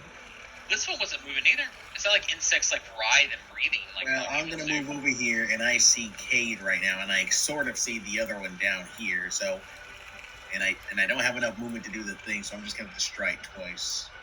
Okay. Let's see. Awesome. I see a burning door behind this insect. I'm coming back to Cade. And then casting Daze. Why is this whole place on fire? Yeah, why is it on fire, Lizzie? Yeah. I'm. Huh? Hablo English. It's no time for fun. Yeah. I am the class clown. I do speak no. I say a no. You are a pyro. You're a pyromaniac. He says in film there. Strides up and it's gonna bite into Cade twice. I'm gonna react. Go ahead. I missed even with your reaction. 12 and 5. Your turn, Cade. Okay. Kick it 3 times. It's flat-footed. It is flat-footed. Well, when I kick it, it's gonna move back, so then I'm gonna step on and kick it again. That's true, yeah. Try. All right. Arrow. It's 5. It's going to backpedal. Step up. Get it. Get into the fire. This is... Oh, you missed. 21 gets a 500 wasn't a crit. Yeah. No. That would mean that it would have 13 armor. Oh yeah, it would have a 13. You're right. Yeah. Yeah. I'm here screaming, so I'm gonna go this way. Because I'm like, there's a fire. Well, I'm not that loud. Fire. Second action, I want to go more this way because I want to know what the hell's going on. Oh my god, why is there a fire? Why is the thing not burning? Izzy, did you do this? Silverfish made me. Yeah, that's pretty much. What? I made you do what? Hold on, I'm gonna put the door on fire. There we go. The door's on fire. Love Izzy, it. why is the door on fire? And why is the thing that inside of the default burning door not... Wait. Anyway, hold on. This door is on fire, and it is not burning, and it's going through the door. Well, you didn't see it go through the You door. didn't know it ran through the door, yeah. I mean, this is an indicator of the universe having bad. It's in the square with the door, though. Door's to the south of it. Oh, okay. But the door hasn't burned away the whole time. I was just sitting there. It's only been 18 seconds. Almost 18 seconds. Do I smell smoke? When you don't have an action to perception it, but you don't smell it immediately. Okay. I'm gonna make Lizzie. What happened? Tell me now.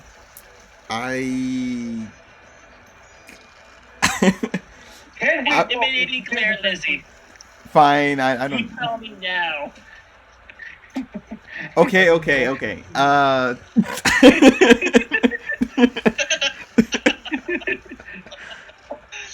just imagine that was your anger.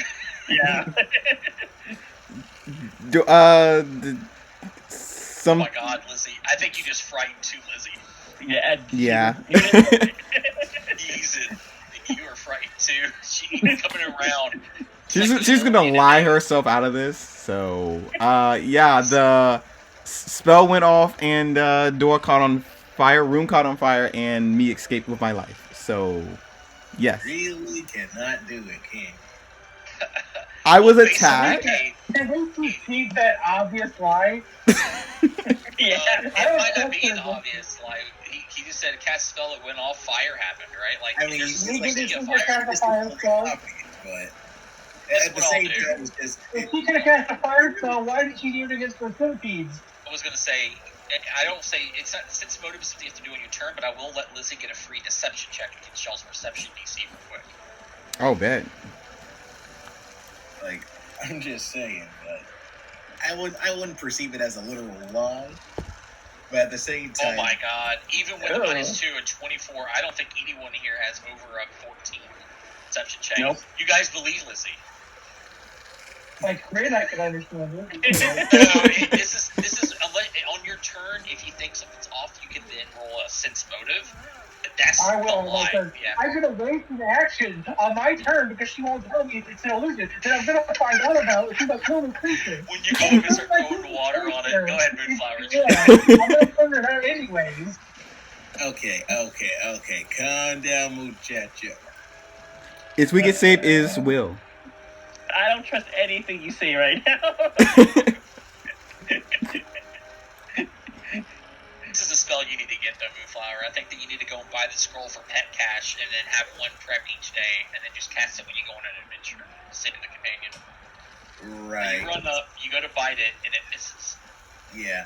And I'm going to cast Forbidden Ward on Cade to this. Won't be able to. You moved not? up. Oh, I That moved doesn't up. cast it.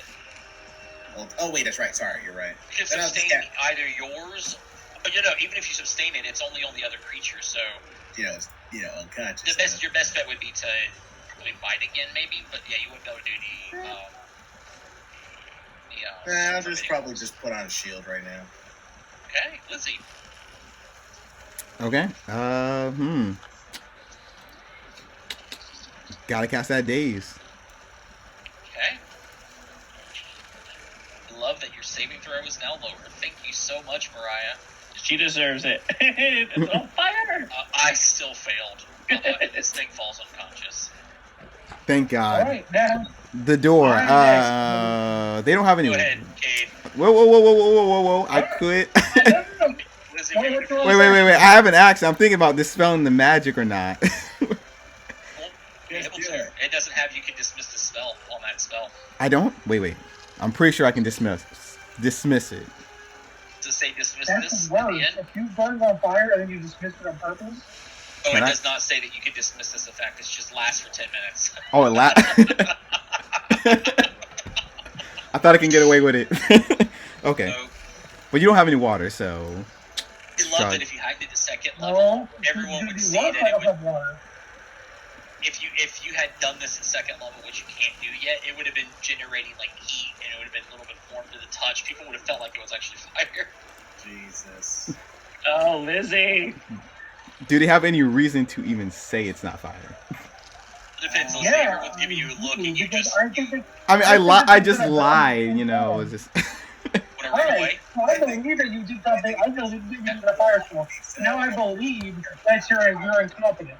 So now I have to go take off my cloak and try to fall around this door As soon and try as to you save do, make a will save. Yeah. DC 17.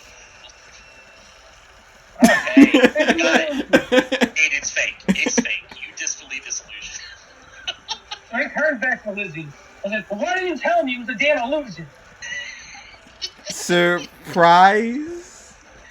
Oh my god. You are liable. You are Surprise. liable. Surprise is their response. We're gonna tell Professor Ott when we come back. Well, I didn't harm no books. Books are good. No. You said you're a liability because you didn't trust your team until it was an illusion. We couldn't you just decided. How am I supposed to be a good illusionist if I keep telling everybody what I'm doing? I gotta keep the illusion. Okay, so now you're just childish. I got it. I'm going to go finish our task. Yes, bye. We lost a friend. Bye. I was never friends with you. I don't even know you. That's what you think, Lizzie. You had such a convincing illusion that you made Cade run up there and risk his cloak. And then in your mind, sure, they walked away mad at you, but you got that little, shoulder chuck, yes. She did pretty Well, good. not only that, he was legit afraid this place would burn down, and then just all this knowledge would be lost. It was something he was actually very worried about. All right, Cade and Mariah, we're going to go ahead and through some of the stuff because there's no more encounters, technically. Oh, thank God. There might be more. We'll see. Come on. You guys are searching around Cade and Mariah. I need need Mariah to roll a perception check to aid, because she said she's aiding you. Okay. I'm going to use my last hero point here, yeah. I'm going to get this done. Come on. Maybe you aid Mariah. Hey, here we go, Cade. You're gonna love this, Cade. You're gonna love this. I love that you switched your hero point here. It was your last one, right? Yep, it was. Okay, Cade, you're gonna love this. C12 perception check. Oh, okay. You succeeded at the 14, but wasted the hero point to succeed still. That's fine. You know what? Notice, I think we'll be plus at this point, so it's fine. Looking around, you notice that one of the boxes stuffed with books is a chest with carved writing all over it. Can I read the box at all? But when looking at it, this is the collected field notes of Druid Mata Digriamari, or whatever. Based on the information that was given to you, that was actually one of the descriptions. It was, I'll paste it again. Order. The field notes of the Druid is a small chest with cramped writing covering the wooden surface. You see that? Oh. It looked like it was a box, but as you're just studying it, which is why it was easy to find with a DC 12, this is one of the items that you need. Nice. So we have two now, or we only have three, or we have three, or how many? We have two. We Gotcha. have two. Well, you don't know it unless Moonflower tells you she found the scroll. Oh, yeah. Moonflower and tell us it. Now that was the promotion. I also found this slip of paper that belonged to one of the things we need.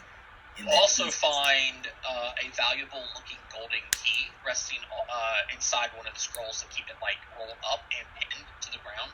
I'd say ground, but on the desk, because when you roll a paper so much, it could bunch outwards, but this kept it tight. A golden key. Just search for where that's. Roll a society check, by the way. Yeah.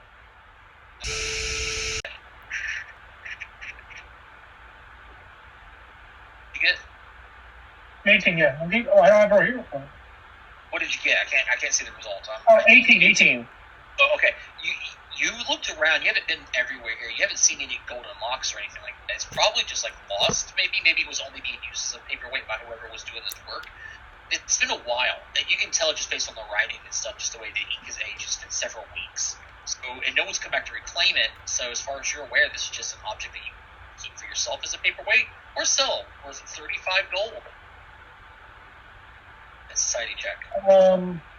You go. I have added it to the player loop. No. Kane's actually going to... Kane's upset, but he's not going to pocket. Never mind, I would do that. He is upset, but he's not going to just be up in the party. I feel like you have fully searched this room. Okay. Good job. And, do we find anything else? After we're done. There's 10 minutes. Or Lizzie, what were you guys wanting to do? Searching this room. Okay, go back down there. I guess keep working on the beds. Lizzie, go ahead and make your thievery check. Not around to doing that yet. Moonfire, what would you want to do? But you also finished checking this far left room too, so that's 2 rooms down. Okay, so did anyone search this room right here? You could. Yeah, I'm gonna do that. Okay. You go down there and do that. Let me go ahead and tell Lizzie what you found. Okay, Lizzie, you have succeeded. Oh, wait. Or I went too far. B4. There it is. You have succeeded at the thievery check to essentially unstack the beds, and immediately you find a stash that was actually hidden beneath a blanket on one of the lower bunks that was kind of being hard to find because the beds are stacked up. You find a single book. I say stashed. There was something stashed in between the blankets, forgotten. Someone threw it up on the bed, threw some blankets up on the bed. They start stacking the beds. They weren't really paying attention. Mm-hmm. Behind it, on the spine, it says number 4 at the top, and below it, in nice calligraphy, Worlds Between Worlds.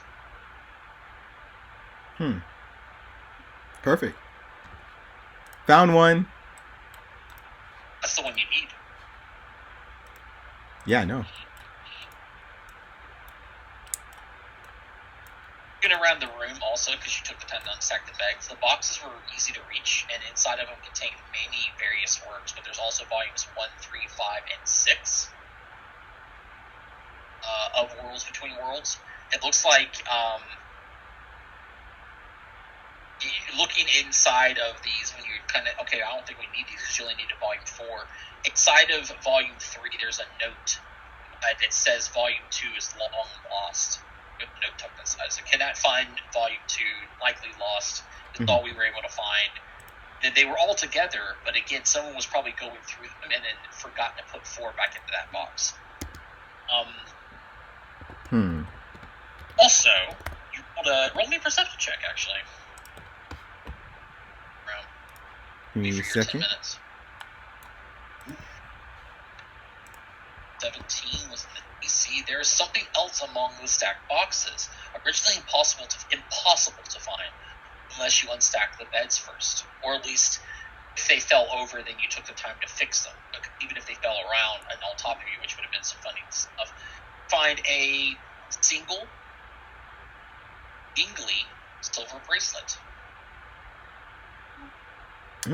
Okay.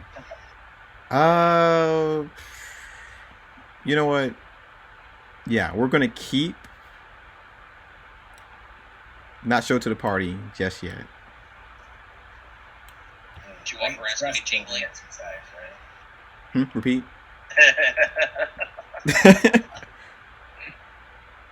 Yeah, we're just gonna keep the necklace and not tell anybody yet. Bracelet, not a necklace. Yeah. Oh, bracelet. Yes. Wait, do I take magic? Like, read aura? Read aura? You read aura, it is indeed magical, and I'm going to give you a school of magic. Please be illusions. That's what read aura does specifically. That's what it's for. Did everyone? I am. It's giving you a transmutation school of magic. I could give it to them. Just say I'm sorry. You could also sit down and try to discover what it is on your own too. It would take you 10 minutes. If they come in, like hide it to the side, pretend you're looking for boxes. Pretty much, yeah. She's gonna hide it. I meant more like you could even sit down and discover what it is. We'll do that when we get back to school. Okay, got you. All right. So, Moonflower, for your 10 minutes of the second set, you're gonna come look at this bottom left room. Right, we'll have you open the door, I'll have you step in, and then I'm going to describe to you what you see. 6. There we go. How many broken stools and chairs lie scattered in the corners of this room. There is also a comfortable armchair with piles of books arrayed around it. Someone might have used this armchair as a reading nook. Long enough ago that dust has accumulated over the books and the chairs. You can't see it yet, but I'm going to share with the armchair. It's actually a comfortable armchair. You see it right there? North? Where's the armchair? Oh, that one? Oh, okay, yeah. Right, sorry, so, like over my bar. That's what you see. Okay, well, I guess, can I look at all the little books that are scattered around the floor then? Sure. Do you want to do that? Yeah. Okay. As you check the books here, beginning to look through them, I'm assuming you're looking for Mr. Ott's books. Yeah. 3 creatures appear in this room. Are you kidding? And they take flight about the room. They look like currently in the shape of like mini dragons. You can assume like these little mini dragons. I'm sorry, not dragons, cranes. They resemble cranes. It looks like they're made of what looks to be folded cloth. Begin flying around the rooms in tight circles. Can I identify these? Sure. Roll me a Arcana or crafting check. Okay, give me 1 second. Mississippi. Oopsie, sorry. You have a hero point? Roll that, or you want to keep it? No, I'll reroll it. That's hero point from you two. Okay. You're not sure what these are. Can I try it for crafting? But that's what your character knows. It's just whatever case. Your character doesn't know anything about these creatures. Alright. Flying in tight circles. As you're doing this, trying to figure out what they are. Anything else? Well, let's see. Wish I had some, like, read aura on me, but, it's probably not necessarily helpful. I'm gonna cast Detect Magic. Okay. See if these, you cranes... detect magic. You detect magic in the room. Can I detect if the cranes are specifically magic? Not with Detect Magic. Detect Magic is yes, no. Is what it is. Yes, there's magic. No, there's no magic. Okay. Alright, I'm gonna, like, step out the room real quick and see if I can tell anybody about this. As you're trying to, like, you cast the spell, you entered and cast the spell is what happened technically, but what happens is as you're going to leave, they get a little bit more frantic. You're stepping away, trying to get through these books. They are flying in very small circles, and as you're looking, they stop flying for a second, kind of just hovering there. They look your direction, and then begin to fly in larger circles with a straight line. Larger circles and in a straight line. So you mean like an oval? So, kind of just bigger. They were in tight circles together, flying around above you, tight circles. Then they stop, look at you, and they start flying in bigger circles and straighter lines.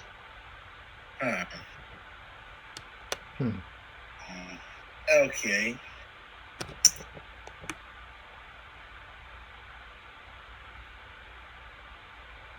Like, you do anything else, or are you going to keep leaving them?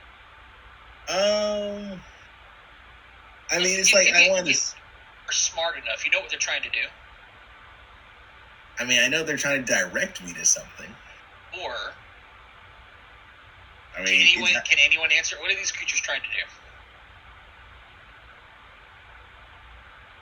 Okay, well, let's see. They're not directing me to something. I mean, I'm still here. I'm just trying to think. They're not what? They're not trying to keep me away from something. Like, maybe they're trying to spell something out in literal words. Highly doubt Just that. What? If they were doing that, what were they trying to do? Let me think. Something was trying to spell out words to you. What are they trying to do to you? That's it. It kept going in circles. No. What you just said, just by default. Someone was trying to spell something out to you. What are they trying to do? Communicate.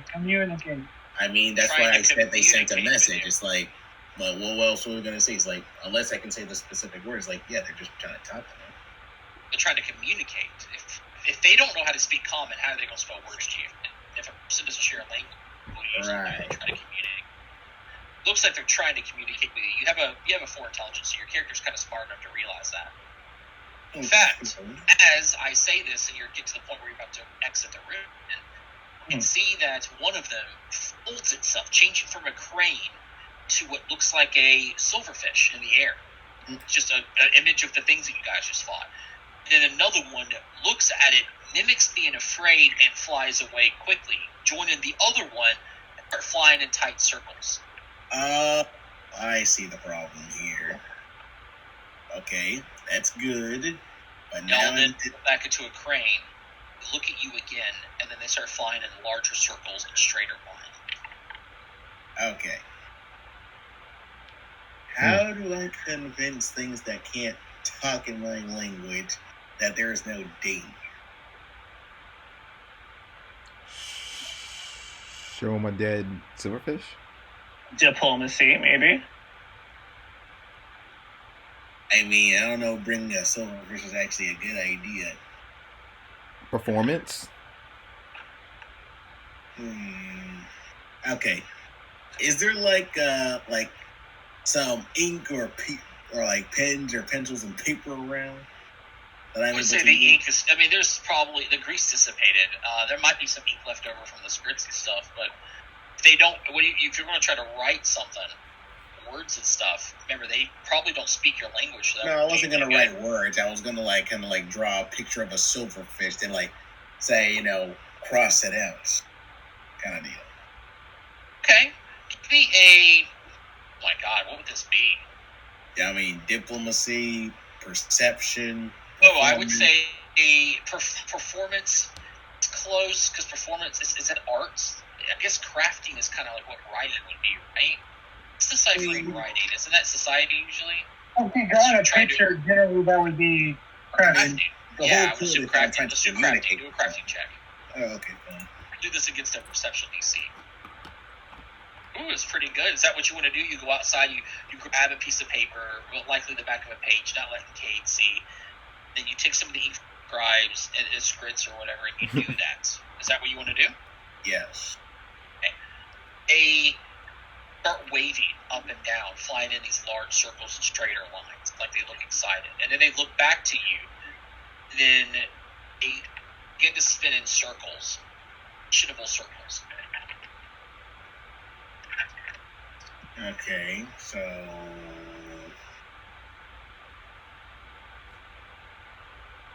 I'm trying to figure out they're trying to speak in binary to me or not, because if that's the case, then I kind of find that a little impossible, but at the same time, it makes sense.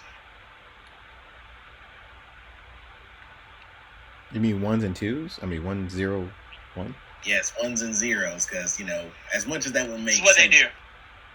Obviously, there's a breakdown here. What sucks most, and this is no offense to you, I've seen this a lot, even with me, is a lot of people will play a class at like a 4 intelligence investigators and stuff like that, but we in real life, especially me, I'm not that smart to know the right questions to ask. You know what I mean?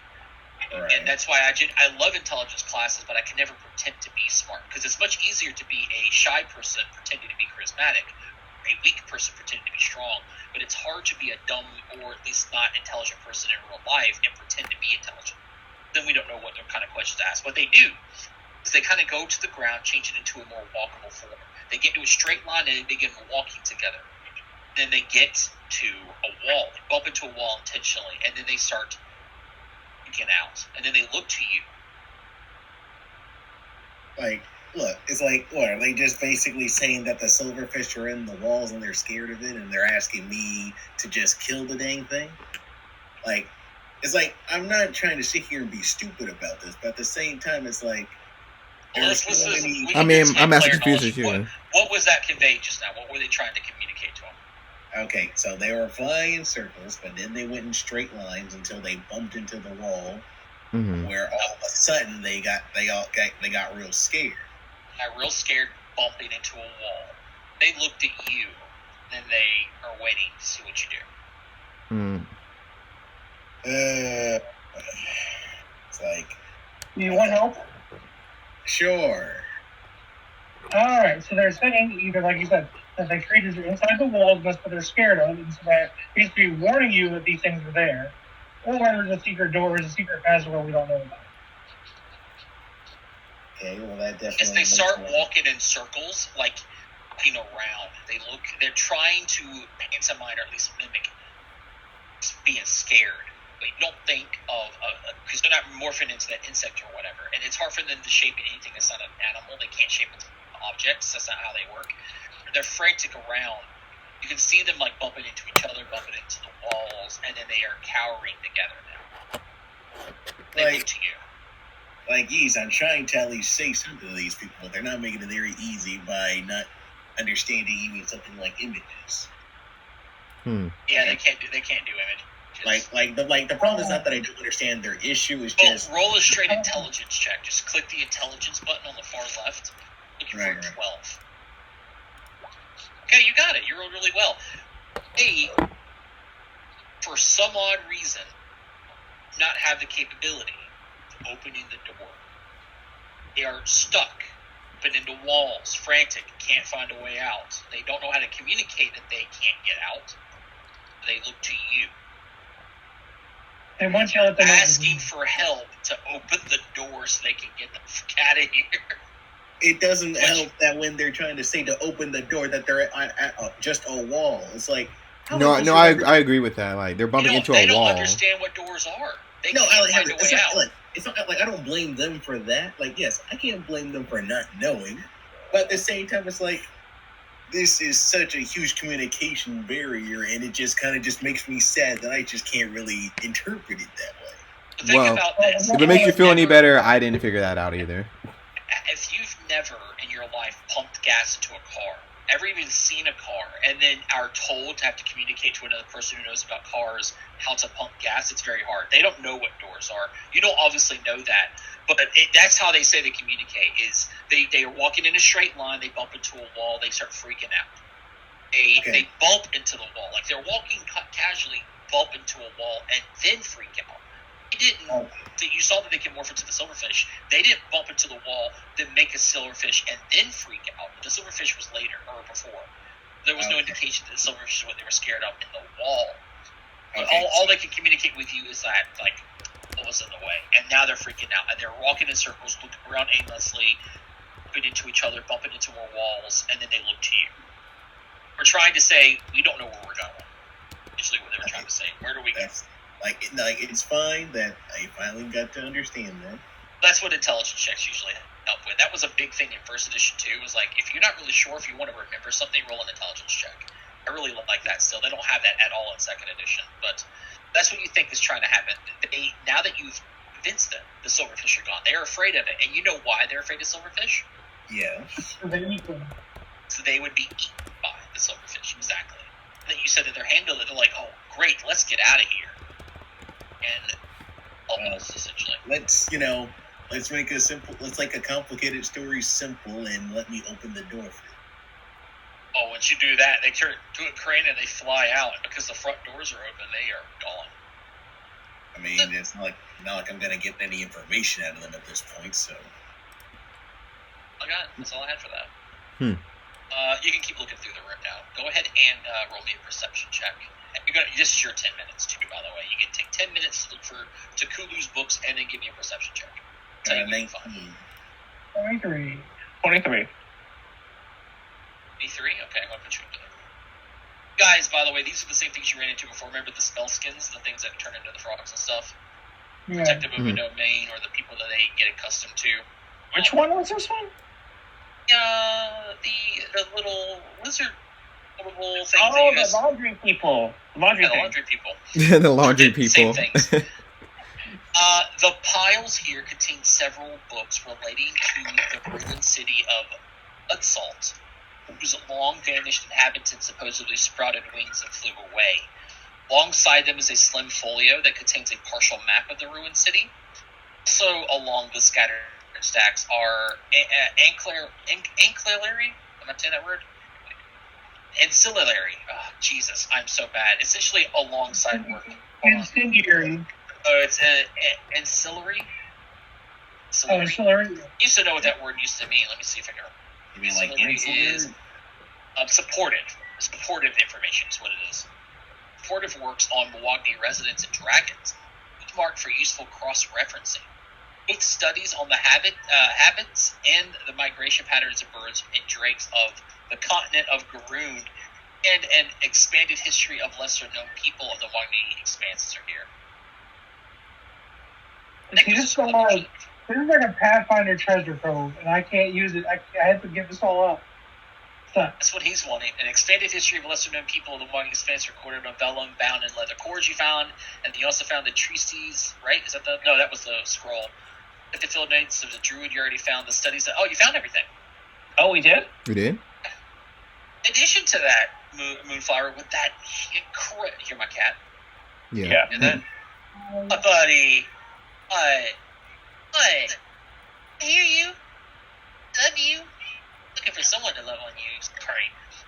When they eat, he gets so feet and he wants to play, and then no one can do with him. Brother is a lazy piece of poop.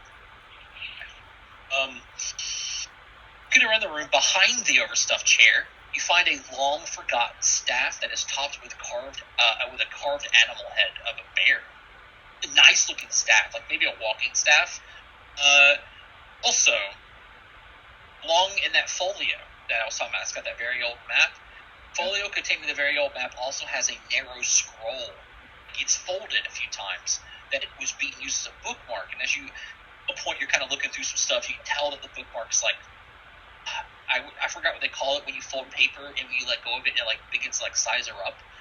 Got it, you unfold it, realize it's a paper, and looking at it, it's a scroll. I guess what's the scroll? I think that when you look at it, hold on one second, because it's a common spell. You have access to primal magic because you're a druid, right? Yes. Know what it is immediately. Fun about reading scrolls is if it's a common spell in your spell list, you know it immediately. This is a scroll of Fleet Step. Ooh. I was gonna get that for level 2. Very advantageous for us. Wait, what is it? Fleet Step. It adds to it's basically for 8 hours you get plus 10 movement speed. Oh wow. No, you get 30. So Macho would have got like so much movement speed if he cast Fleet Step on himself. It's also an arcane scroll. So. Oh yeah, we could all use some fleet speed. Yeah, that's correct. I'm gonna let you guys look at it real quick by showing it to you. Hiya!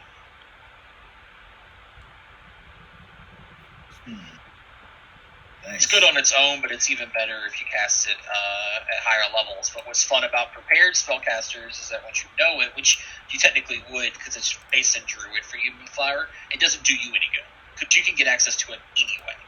Some people who cast arcane spells, I think it's arcane, right? Yeah.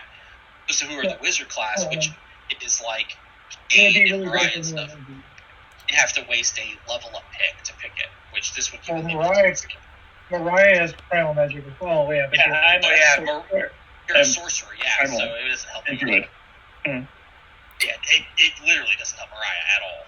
In fact, learning spells, unless they're uncommon, doesn't help Mariah, period.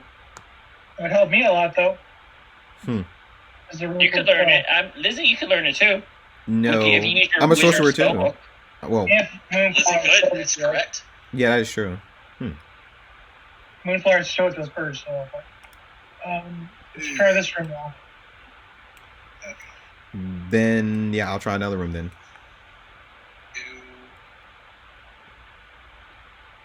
I'm writing y'all's XP too. Oh, wait, that's the wrong one. Long Strider's the one that gives you a plus 10 speed for 8 hours. Oops. No, Fleet Set's really good. Yeah, it's good, too. The Silverfish. Good job, Moonflower. We don't know that. You got all that? Good job. Gotta do this XP in this. Let me minimize you. Okay. Flower. So now that everyone's done a 10-minute activity, everyone reconvenes in the middle for a little bit. Mm-hmm. And shares or doesn't share with I'm going to put everybody out here just for a second. Let you guys know each other for a moment. Well, I shared the books I find. I already shared the part about the business, but I will share people with scroll. Oh, nice. How friendly of you. Do you show the staff too? Oh, yeah, that's right. I did find this thing. You found a staff? What? Yeah. It has bear yet. Yeah, so I can reward it. Can we find a staff? Yes. Wait, what's a staff do? Let's reward it first. Nora, it's magical. And it's got the divination magic. It has a bear, so I want to see nature would help. Would you like me to try any of them work. Oh, any? Okay, so I'll do it then. All 4 of the traditions have the ability to do identify magic. I think you have to be trained in it at least. So you could roll nature if you didn't train in nature. But generally, you'll stick to your default one. So like for you, I think nature should be your highest as a primal caster. Yep. Then Lizzie is a primal caster as well, I think. No, Lizzie or Arcane, so it'd be Arcana. Mm-hmm. But you can roll any of them, depending on whichever ones you put forward. I heard a roll. Is it? Nice. What did you get? 20. 20 is enough. This is a magical staff. Mm-hmm. This magical staffs are. It's called an animal staff. Ooh. What does it do? Stepped away from my computer. Looking to continue. Sorry. Share it when I get back. I get my attention eased. $5 it costs. I hate that he's the only active cat that we have. The other 2 don't want him. I just googled it. Oh my god, it's level 4? Shut up. Oh, nice. A level 4 staff, just like that. Mm-hmm. And it gives you magic, fang, and summon animal. It's really cool. Wow. Is that primal? It's primal. So now we just have staff that summon bear at will. Well, I mean, technically, you can summon any animal. It's just animal staffs are carved in the resemblance of a bear, and for one of you guys or animal or monster. It's carved to look like something. Now, I don't think that the staff mentions that you can only summon the animal based on what the carving is, because it can even be carved with several animals. But in this case, it doesn't matter. It's just this one specifically was carved to look like a bear. Also, you get a plus 2 service influence on nature checks by animals, so when you have this out. Man, that's a really good find. That's really good, yeah. Who wants it? I take.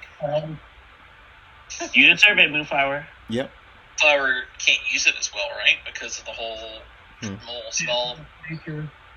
Well, I mean, yeah, I can't use it now, but the whole point is supposed to use it when I have the chance to use it. But if you can't use it, then what is it doing? Wait, hold on. What do you mean I can't use it?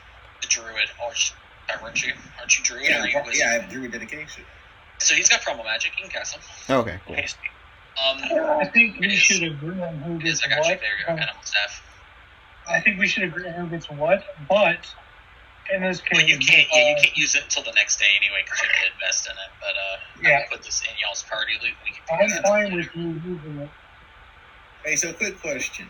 Is it possible that I could copy the spells from this staff onto a scroll and then, use spell slots for scrolls, and then learn the magic off of this for the scroll?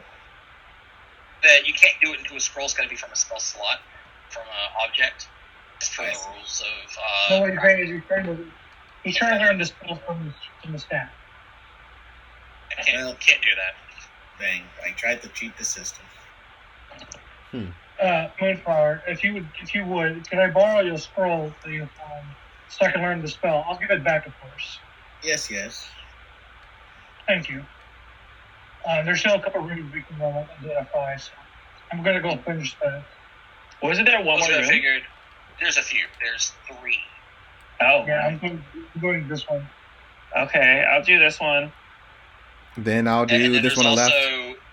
It's also, that's the B one. There's also this one up here. Okay, I'll go left one then. Up left. Wait, there's 2 doors down here or no? And this one. That's where Moonflower came from. Okay, then I'll do this.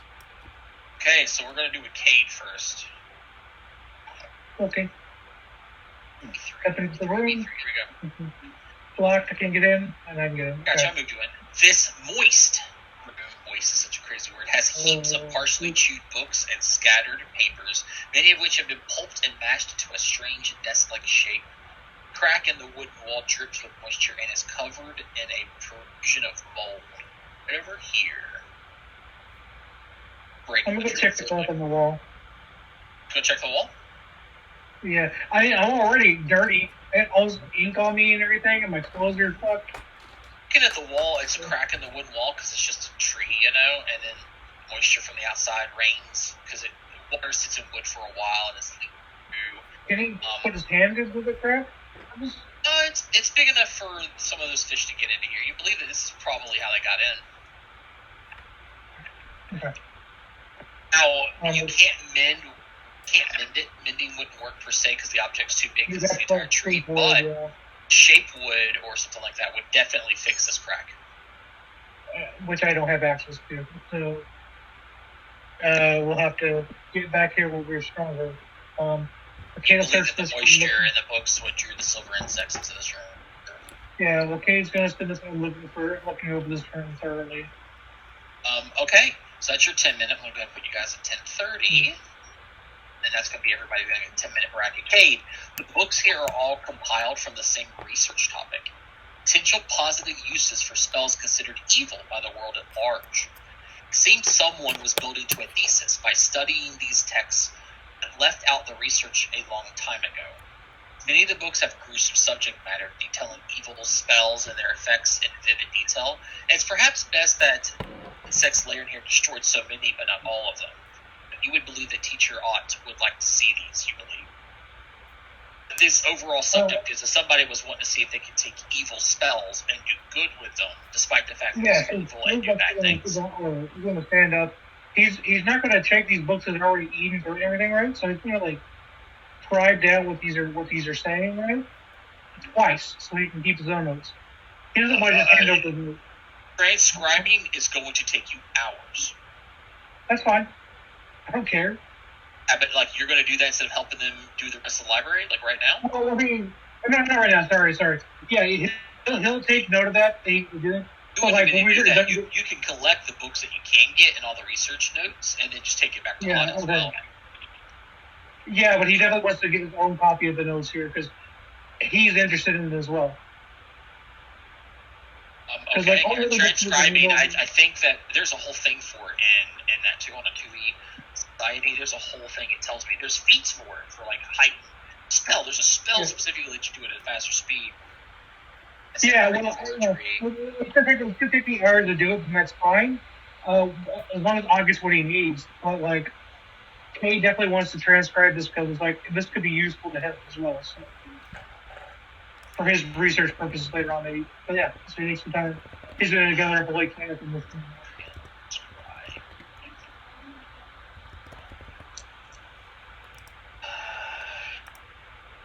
Can't remember where I read that at. How transcription works. Was it like? We're gonna have to learn about it right now.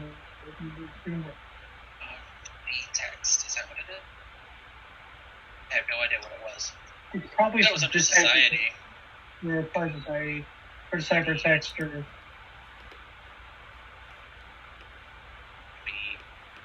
Copy text. Copy words.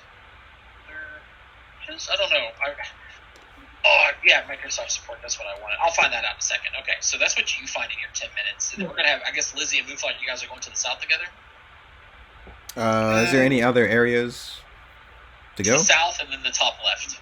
Okay, but Blair's up top left. I'll move you guys in here for now. E5.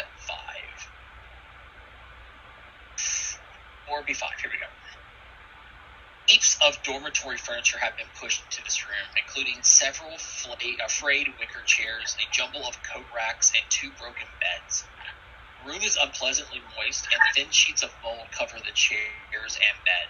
This room's contents seems to have been shoved around without much thought, the sure sign of a task completed rapidly, not properly, and you can tell by looking at the beds that the blankets are ink-stained and covered in mold, likely where those scrits were sleeping.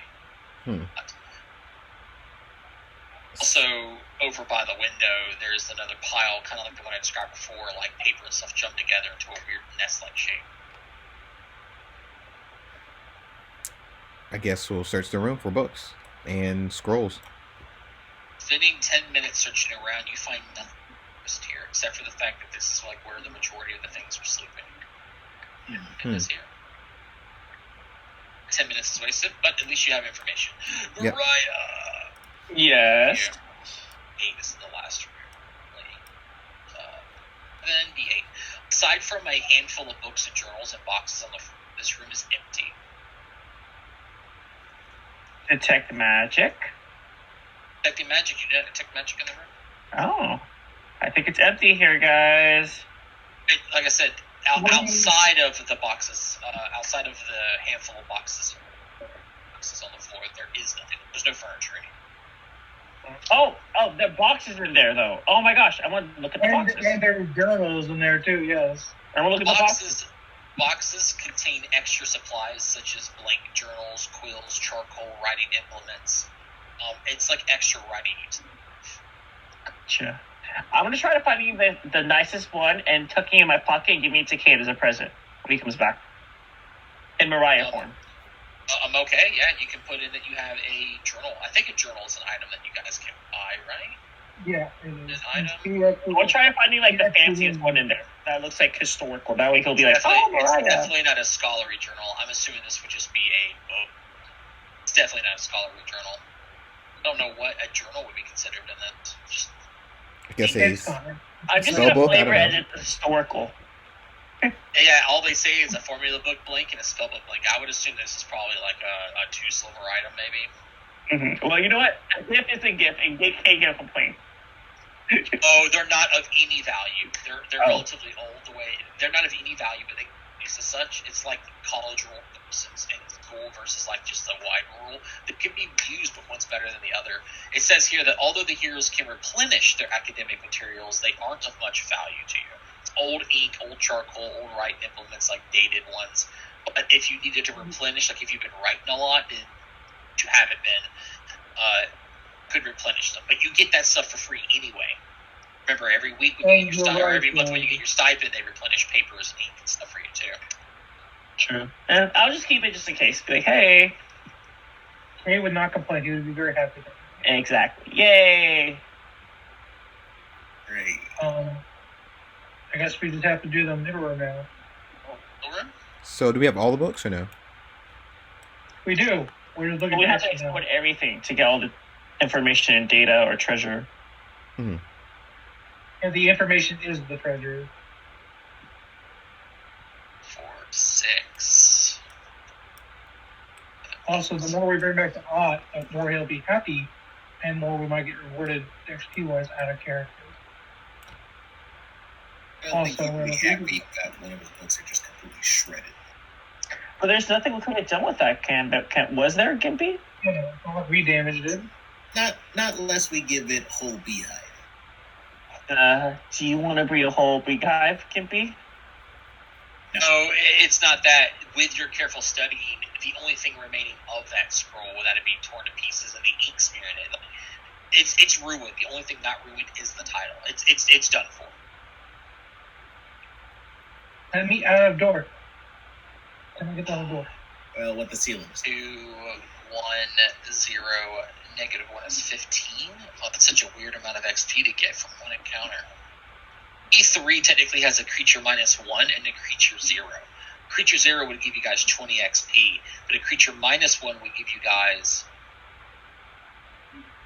That's -1. You guys are 2. 1. Let's see. 1, 0, -1. 3 levels lower is 15 XP. 30 is same. So 2, 1, 0, 15. Yeah, that's 30. That's such a weird number. Anyway, continue. I'm sorry. I do math and XP. We're in the middle room trying to explore everything. You guys are going to spend the 3 hours now? Yep. Okay, 10, 11, 12, 1. Put you guys at 1:30 p.m. Oh, perfect. Then I can take all the time I want to transcribe this show.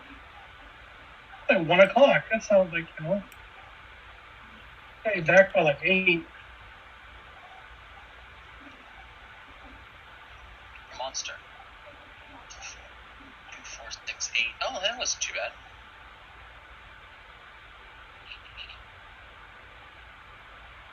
CP. Keep track of this, because if you guys do well, then again, I'll level you guys up earlier. Okay, cool. Alright, so X, click, X, open, back to this, go to B1. Okay.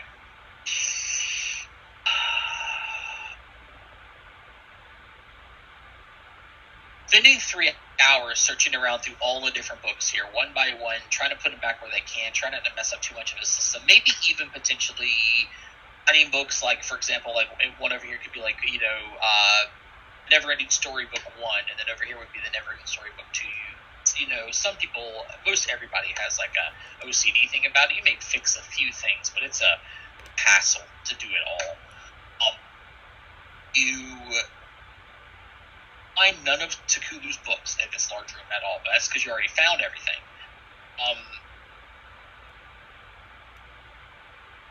I need one of you, just one of you, pick to roll a perception check. Does anyone have hero points left? No, I have 1 hero point. I have only 4 in perception because I also have 1 hero point. I have 6 in perception. You are aiding. This isn't like a perception check specifically based on a character's stat. It's more like a luck roll with a modifier of perception. I have an 8, so... You have a hero point? Oh. No. I say, Lizzie, you've done a lot today. Go for it. You sure you want me to do it? You chaos creator. Unless you want to lie to us for no apparent. Okay, I'll do it then. Okay, I'll do it then. Scarlet Princess, go. That's pretty good, 18. That's pretty good. 18? Okay. Among the books, Mariah, some of the ones that you were searching, and had you have not gotten enough number, you guys essentially wouldn't have found them. It's possible. At some point, you get to a book that kind of interests you, right? So you flip through a couple of pages, leafing through to read a page or two of the first chapter to see if it interests you, and find folded inside of them, which you wouldn't have known just by reading the spine, 2 forgotten magical scrolls. 2 forgotten what? Magical scrolls. scrolls. Oh. Because you have primal magic you automatically identify what both of them are if you look at them. Oh. The scroll is a scroll of negate aroma, and the second is a scroll of fairy fire. Nice. The last one seems definitely more interesting. We'll link both of them. There's scroll of fairy fire. Here is scroll of aroma. Arcane Primal and Divine Occult Primal. Okay, so okay. Hey guys, I found something here. What'd you find? I found 2 scrolls. I found a scroll of Fairy Fire and a scroll of, I forgot the name, Negate Aroma. Very good. I believe these are both primal spells, though, Cade, unfortunately. Well, the Negate Aroma actually could be used as an arcane spell. Absolutely, yeah. If you would like to study it, here you go, buddy. But make sure you give it to everyone else so they can learn it off, too. This takes a couple of hours tonight. Learn these 2 scrolls and hand them back to the party. I have no use out of them after that. Sounds good. Moonfire Gimpy, would you also like to study the Fairy Fire? It's an occult spell. Look. Yes, that would be good for me. Here you go. Here you go, Moonfire Gimpy.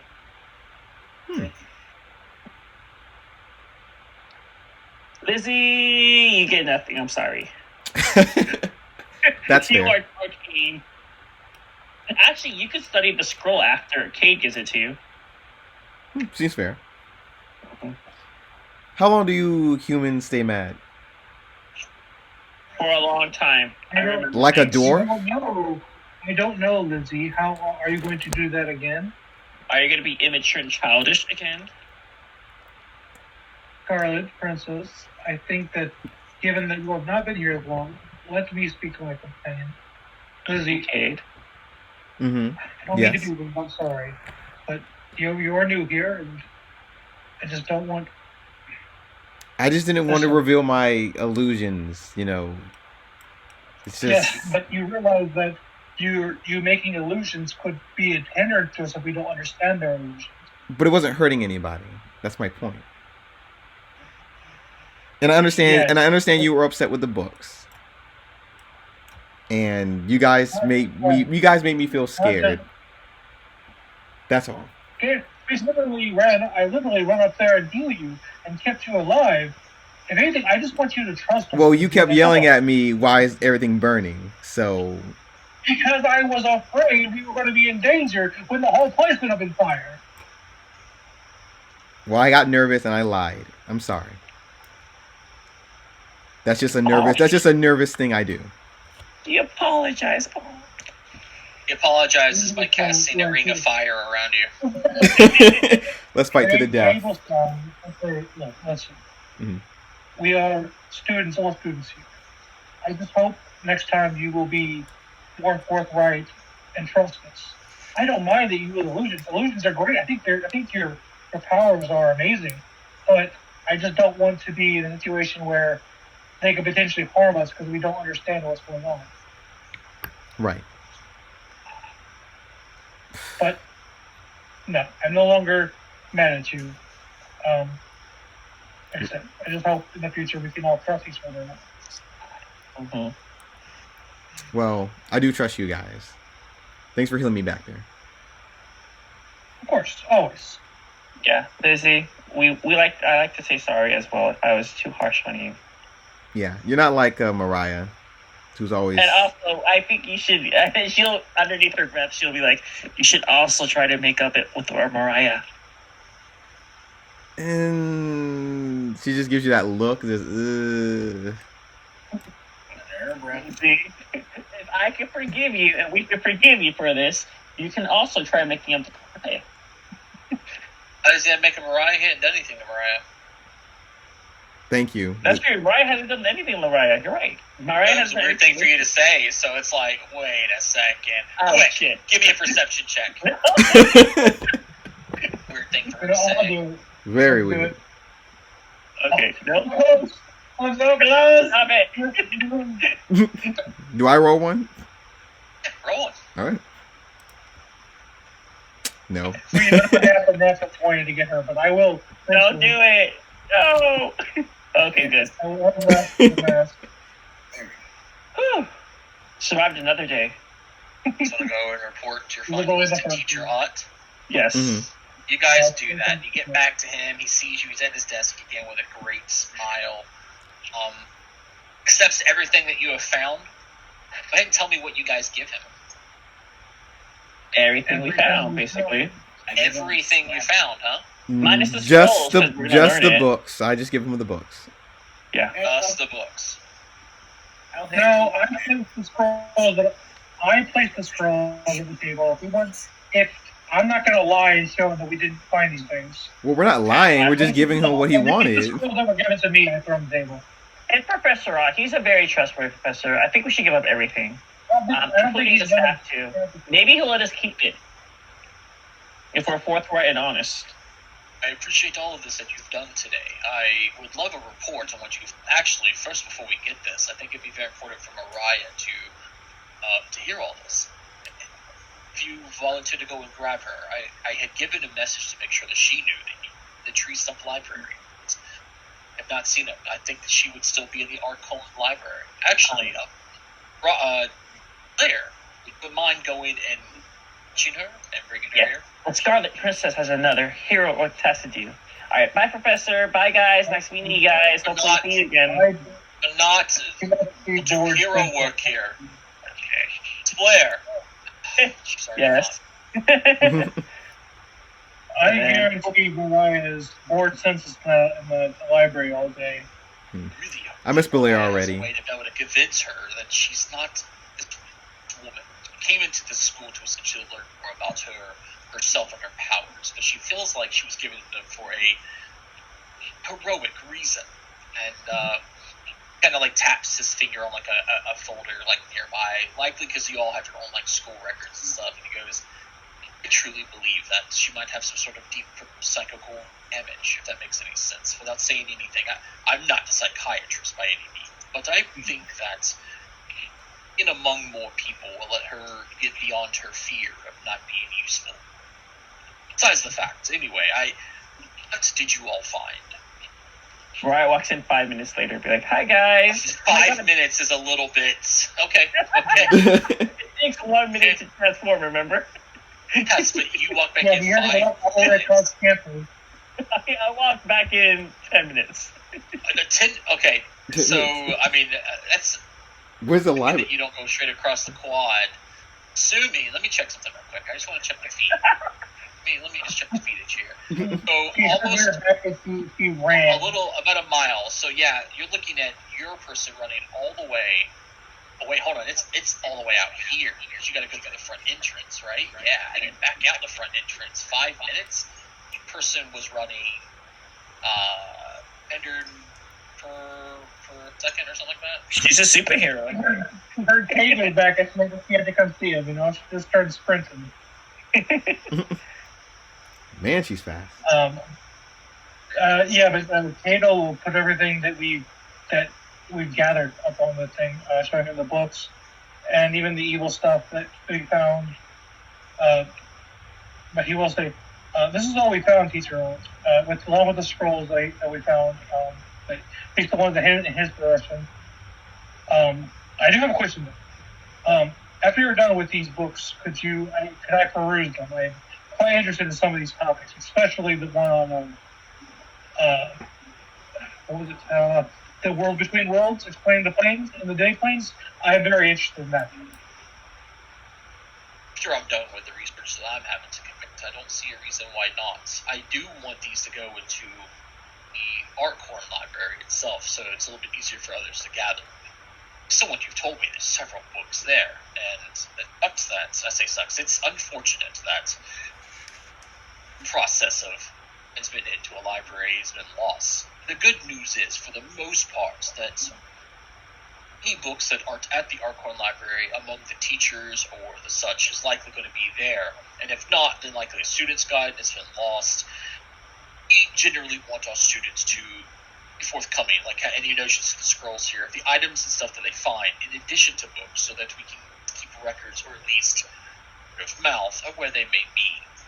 being said, after I'm done with them, I'll let you know, and you can go and check them out yourself at the library. Where did you find? I'm trying to remember where you found the evil books, because I thought I had something for that here. It was in the room with when they came in. The swarm thingy. Also, and he nods to you. He nods to you about this collection, the evil books, right? Did you hand them to him, or did you just tell him about them? I know I handed them to him. Okay, he takes them with a smile and looks at them. It's the slightest look of disgust upon reviewing a lot of its contents. It goes, "It's best that whoever is studying this didn't finish. Trying to use evil to do good is a hard-fought journey that no one has won in several millennia. It's the people that I know, especially in histories of the Janti, as well from teacher Jantanima, has discovered, as well as I, that people who usually follow this path become evil themselves. That's why most liches are made. It's best that we keep this as information, but not to be studied. If they want to lock it away with Teacher Zuma, or maybe even the warden himself. That's for bringing this to me. I would like you to have this." And he reaches into his desk and pulls out a pouch. A couple of pouches. You see him reaching into it, pulls out a couple of coins, putting them into the other one that's empty. I'll take it. Thank you, sir. You can write in your character sheet that you have 50 gold. Nice. All of us? Wait, each? It's however Cade wishes to do it. He'll say that too. It's like any of you could Oh, decide yeah. not to do this, but he gives it to the person that gave him the item. So I'll split it up. Everyone will get 10 gold. Cool. Also, Nice. I mean, this type of research was likely done in secret, but people were just moving books by the bulk. So, telling him a full report. Everything you say, Moonflower mentioned what they found in that room, so I would assume that you also hand over the folio and all that fun noise. He's going to look at it and he goes, "Oh, this is quite a find. But the city is long ruined. Something like this could certainly help expeditions in the future to recover any lost information there. Done Magambia and I very proud this day." You can actually see he takes that folio and he places it in his desk specifically and starts writing a note. Even though it's upside down, you can see that he is writing a note specifically to, oh my god, who would he be writing to for that? Give me a perception check. Busy. Oh, really? Okay. Boom. I was trying to think who was doing the searching. Oh, okay. Hero He's point. definitely writing a note. You're going to hero point, okay. It's better. Being upside down is really hard to do.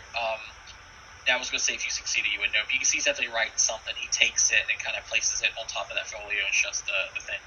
He'll probably give it to somebody later. You have done what I've asked of you. Oh, all 5 of what I've asked were not recoverable. And he notions to the scroll or whatever, the sad face. It's beyond my magic. If I were to do some sort of mending, all the words would disappear. And that's something to remake. Yeah, it spells beyond my comprehension, like remake. Then I cannot get this to return. What about composition? Something like legend lore, perhaps? Legend lore will let us know what the scroll was made of. This paper was crafted by, so on and so forth. Things like that. It's about the object. It wouldn't reveal the words. Exactly. Remake would allow me to redo it from scratch based on its original composition, but there's a good chance that the words would be lost as well.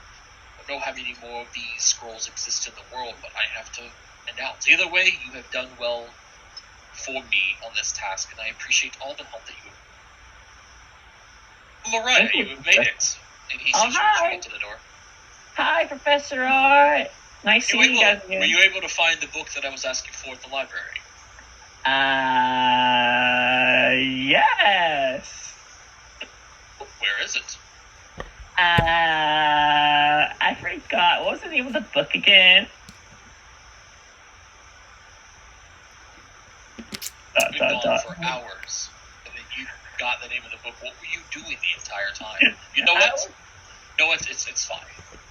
I'm actually going to be. I'm done for most of the day. I don't think I have any other appointments. I'll go check myself. But when you are excused, you can return your dorms. You are free for the rest of the day. Of course, it's winter break, so you're free anyway. I would be happy to look at the book for you, Professor Ott, if you need the help. I don't need it, but if if you're willing to do it in my stead, then that would be fantastic. Of course, I don't like the fact that a task was left uncompleted. I'm gonna poke Cave and like, Cave, shh. I have a present for you. That's why I didn't get the book. Oh my god, you did not do what he asked you to do, and then you instead win. Oh my god. Oh. Mariah. You hate that. Do me a favor, Kate, if you're gonna help him do this, roll me a D1. I'll tell you what book he's looking for. Yeah, D100? 100. D percentile, first edition rules. B6. I love when I see numbers in the middle because I can get good stuff here. Yeah. Goes, oh no. I don't want this. What is it? What book is this? What is it? Oh my god, why are you not letting me... Stop. Okay, here we go. The book's title that he asked you to find for him. Stop it. Stop scrolling back up to the top. Let me see here. All Horns and Tails, a beginner's guide on everything tieflings. I live far the bard walks you through the wild and wild world of tieflings, their heritage, and how to even make friends with their infernal neighbors. That's what it is. Essentially, it's tieflings for beginners, like stupid. Yeah. That goes Professor, I didn't know you were. I have a book just like this. Not from my research, mind you. No. One of the students is currently doing it. One of the students says, this is not my project. Mine was the one I sent you on. This is for a student who asked for information on one of their dorm mates. Yeah. They are bunking with a tiefling and would like to know more about their culture so that they don't offend them. Yeah. You're no fun being a For the child. cultural experience. I'm no fun, you say. I will remember that going forward. Hey, be nice. Hold on. I mean, you don't have to be a fun to be a great teacher, though. Really, they might be Teacher's both pet. the same shoe and sock on the same foot, sort of. You know what? I think the idiom where I put my foot in my mouth is quite prevalent here. I'm gonna go find that book for the Thank you students. so much. I love this table. I have a D100 table for names of books and like what they're about. It's so cool. It sounds cool, to be honest. So roll another one. I want to see another book. Roll another book for somebody. Yeah, you do it, Mariah. Get it, Mariah. Jeez, we have a few there. Holy shit, 21 set. Let's see, 21. New one is Dr. Harding's Guide to Magical Science. It's a book that describes how magic is a hoax to suppress scientific explanations of the supernatural.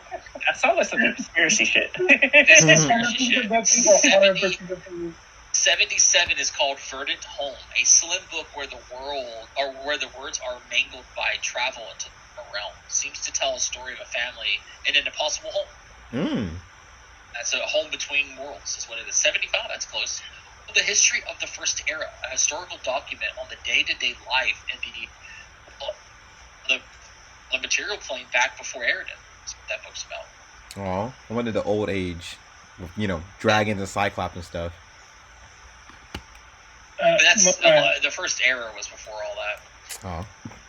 Well, this goes into, with that being done, you guys do whatever you want for a day. It's too late to do any downtime activities. Kate, you find the book. It wasn't hard. It actually takes you like 30 minutes.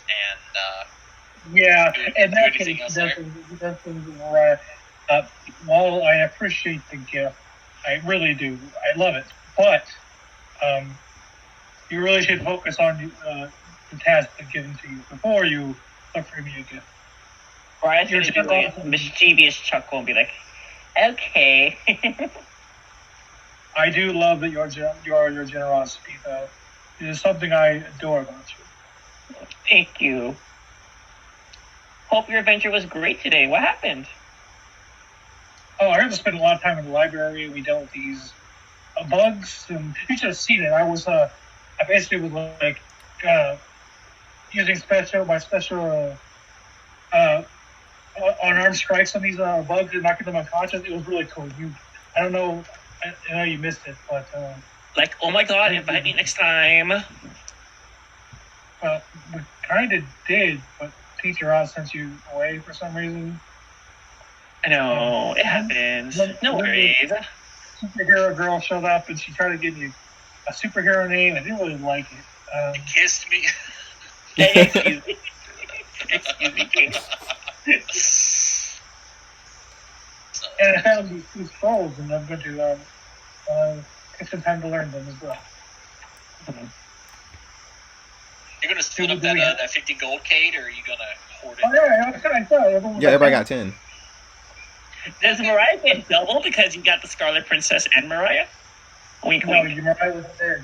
He didn't give me. Okay. Mariah, he handed the 10 off to Scarlet Princess with you. Okay. I'm adding 10 gold to Dancing. Pete right now. Oh, can I see what this necklace is? I mean, this bracelet? Sure, go ahead and roll it. Roll what? Do we have time at the end of the night for me to put these two scrolls in my... it only takes 1 hour per spell level. Alright, Then so I'll money do 2 cost. rolls. Yeah, I'll do 2 rolls, and then everyone can have the scrolls back. Scroll are you doing first? I'm going to do Aroma first, because that's the... well, they're both level 1s. Roll level Yeah, I'm going to do ones. Aroma first. Yeah. Okay, so Aroma and Fleet Step? Is that what you're doing? Yeah. Yeah. Okay, so that's going to be 5 gold total. Half hour. 5 gold? It's not hard. Yeah. Cool. I guess you can't learn the other one, right? Fairy Fire? Yeah, because you're No, the best. I can't learn it yet. When I get my Hellstone spells, I could, theoretically.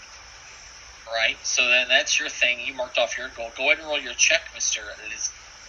What am I rolling? Arcana? You choose. You choose one of those 4. The Arcana, Religion, Nature, Occultism, based on whatever one you want to use. As long as you're trained in it. Gotcha. If you're out of hero points, means that you do not know what this is. You have to do it again tomorrow. Which is fine, because tomorrow is technically coming up now, because tomorrow is another day of downtime. If you show it to the party, we can help you come. But I want to give it to as a surprise. We don't have to talk about trust. What happened to trust? Hey, Cade shared his 10 gold with you, and you're gonna. That's fine. It's chaotic in impudence, right there. It is, but the next time that she does something like this, and I'm like, "Oh, where did you get that?" "Oh, I just found it." I'm like, "Well, why did you share it?" Like, you can't deceive Mariah. Well, I mean, she's going to tell you she bought it from the store. Mariah, do you have the lie to me feat? I will eventually. I was saying you need to get it soon because that'll help you with when people are lying to you. Your deception's higher than your perception. Please don't get it. Oh, hell yeah, I am. So now let's go over to Moonflower real quick. Moonflower, did you also want to learn some of these scrolls? The fleet. It's the one. It's whatever ones have a cult written into them. I can't remember. I'll look real quick. Fairy Fire is one I think you can do, right? Isn't that a cult? Yeah, it's cult, and you can learn Augury as well. Fairy Fire, Augury. I'll keep it open. Yeah, well, I want to learn the Augury. Steph, you don't need. Gate Aroma, you don't need. Okay, so it's the 2. You could learn Fairy Fire and Augury. All right, them in your spell book. I'll take the Augury.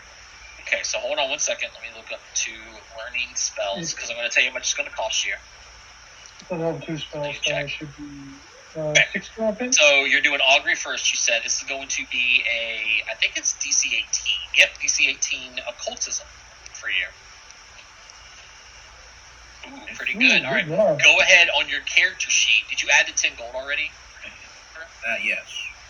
Okay, I did mark off 6 gold as you have succeeded at learning Augury. And then I'll worry about the spells for you in a second.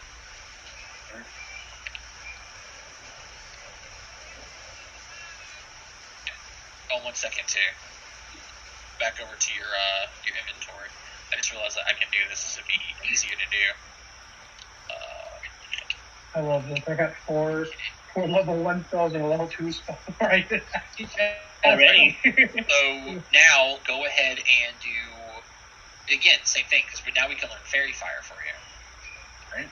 1 second. Cultism 18. So that just wastes the time. That's another 2 hours down. So 1, 2, 3. We're at 5 o'clock now. You can try again. Sure. Okay, there we go. Mark off another 6 gold. And it's getting mildly expensive. But it saves you in the long run because when you get to level 3, right, you got to pick the level 2 spells. Now you already have these 2 spells, so if you did want them, now you don't have to pick them. Yeah. And you get them for free. Did you level up? You get to pick 2 spells that you know. Did you do that for this last level? Yeah. Well, wait. You learn up to 2 new spells or cast them. Learn 2. It looks like you did 1, 2, 3, 4, 5. 1, 2. Yeah, you did. Okay. Then also, I would like to go purchase the pet set scroll and also to learn that. The pet cache. Okay. That's going to cost you 4 gold. Right.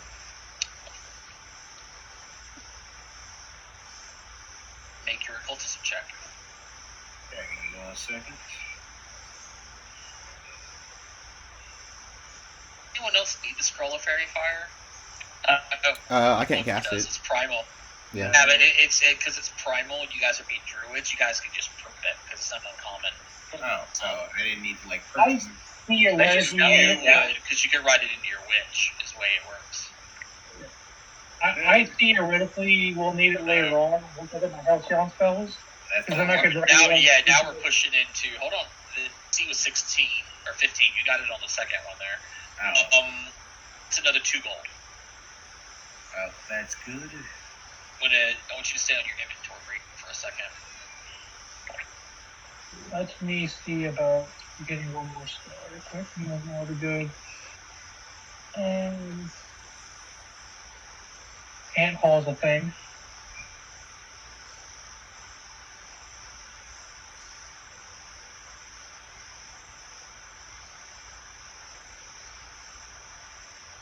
I'm going to go ahead and give you this because no one else is going to really use it right now. Say that it's here with you. I'm going to pick up a spell of luck.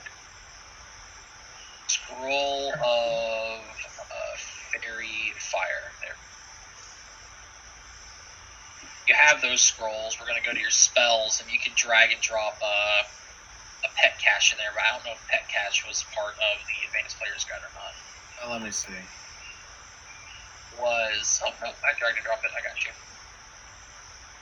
Oh. So now each day, as you go through this, we got to make sure that we set this right. The problem with these is they're not going to be set to occultism by default. So, for example, pet cache will be SE Arcanes. Let's go occult. In games for you would be occult. Augury would be occult. Fire would be occult. So again, every day when you wake up, you'll prep 3 of these over to the right, like you did with Soothe already. Then you can see you can pick from even more spells. The more you get to pick from, the harder it gets, but it kind of gives you more variety. It's a great thing about prepared spellcasters when it comes to limited spells. No, I bought a scroll lock for 4 gold, and I learned real quick. So who's going to hold on to the scroll of Fleet Step? Wasn't that a Gimpy thing? That was Gimpy that found it, so I would give it back to Gimpy, yes. Yeah. I mean, she can give it to whoever she wants, but and they promised to give it back to her after I learned spells. See, this is for, it does say occult. It's Fairy Fire, sorry. That's Fleet cool. Step. Fleet Step is Arcane Primal. And anyone can kind of hold on to it. Do you want to give it to anybody else to spread it out? Well, we can figure out who's going to hold on to it. I'm going to leave it at party loot for right now. What about the animal staff? That's a Gimpy. He found it. Yeah, I said I'm already keep. This on you. I'm going to change a few things. While we're at the market buying the scroll, can I just sell the golden key and the bells?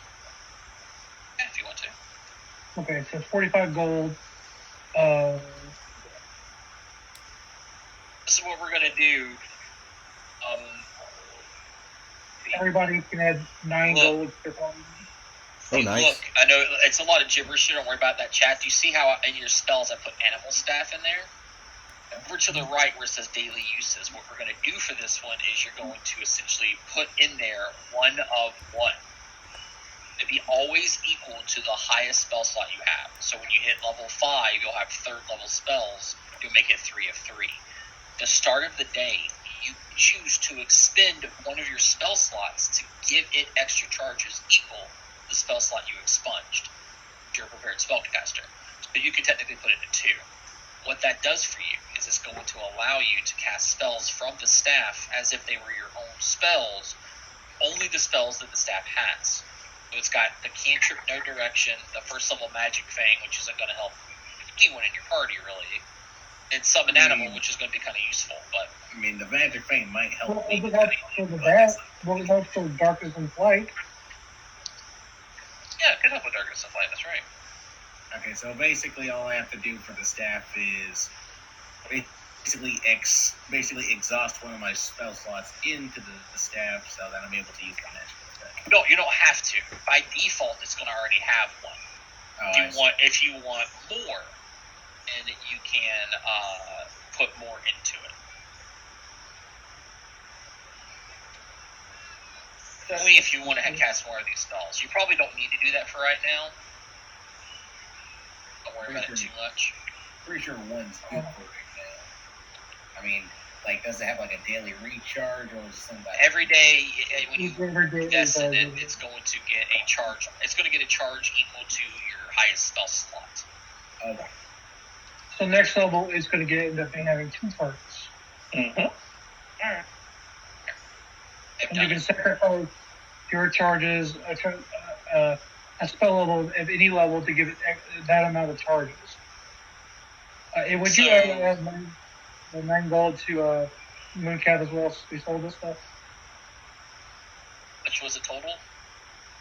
It was 45, so I split it up between 3 of us, or 4 or 5 of us. We all got 9.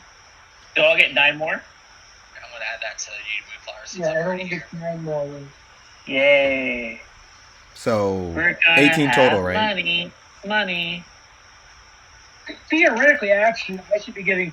I actually go hunt down, Scarlet Princess to give her 9, because you weren't here. So why would you get the 9? True. I'm your girlfriend.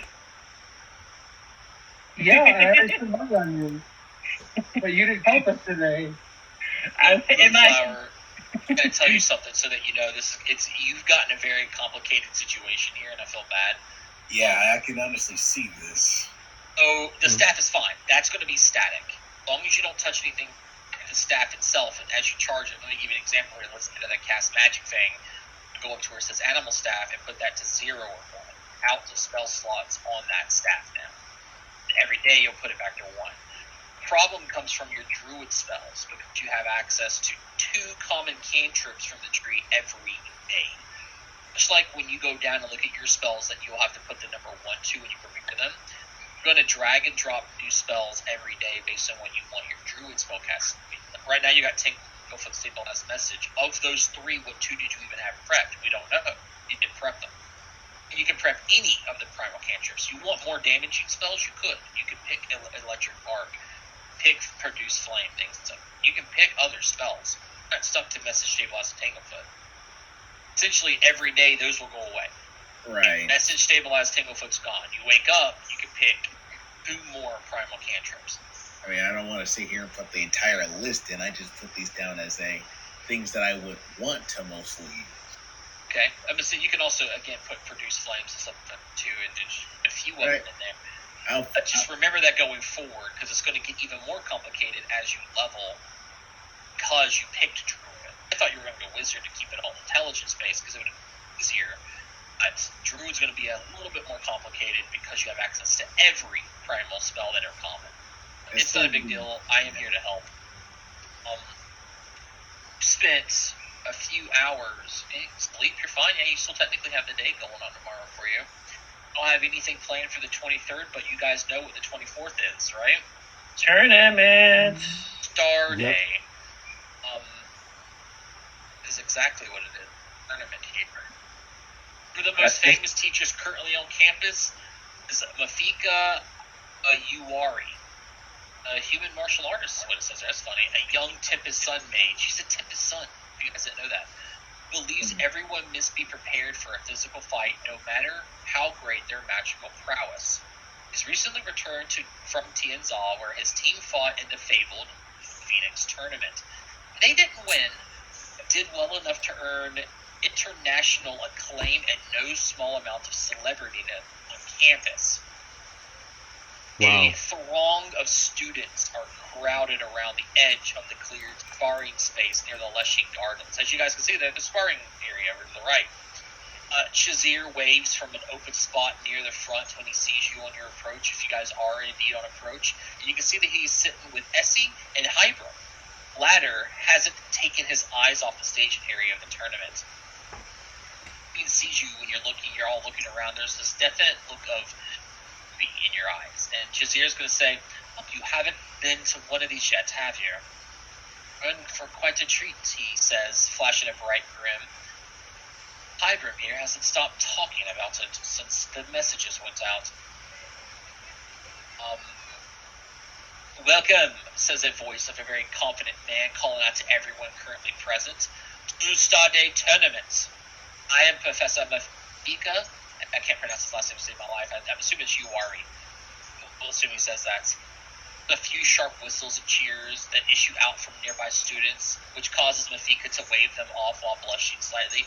For those that do not know, I aim to build fighting skills with monthly tournaments on campus.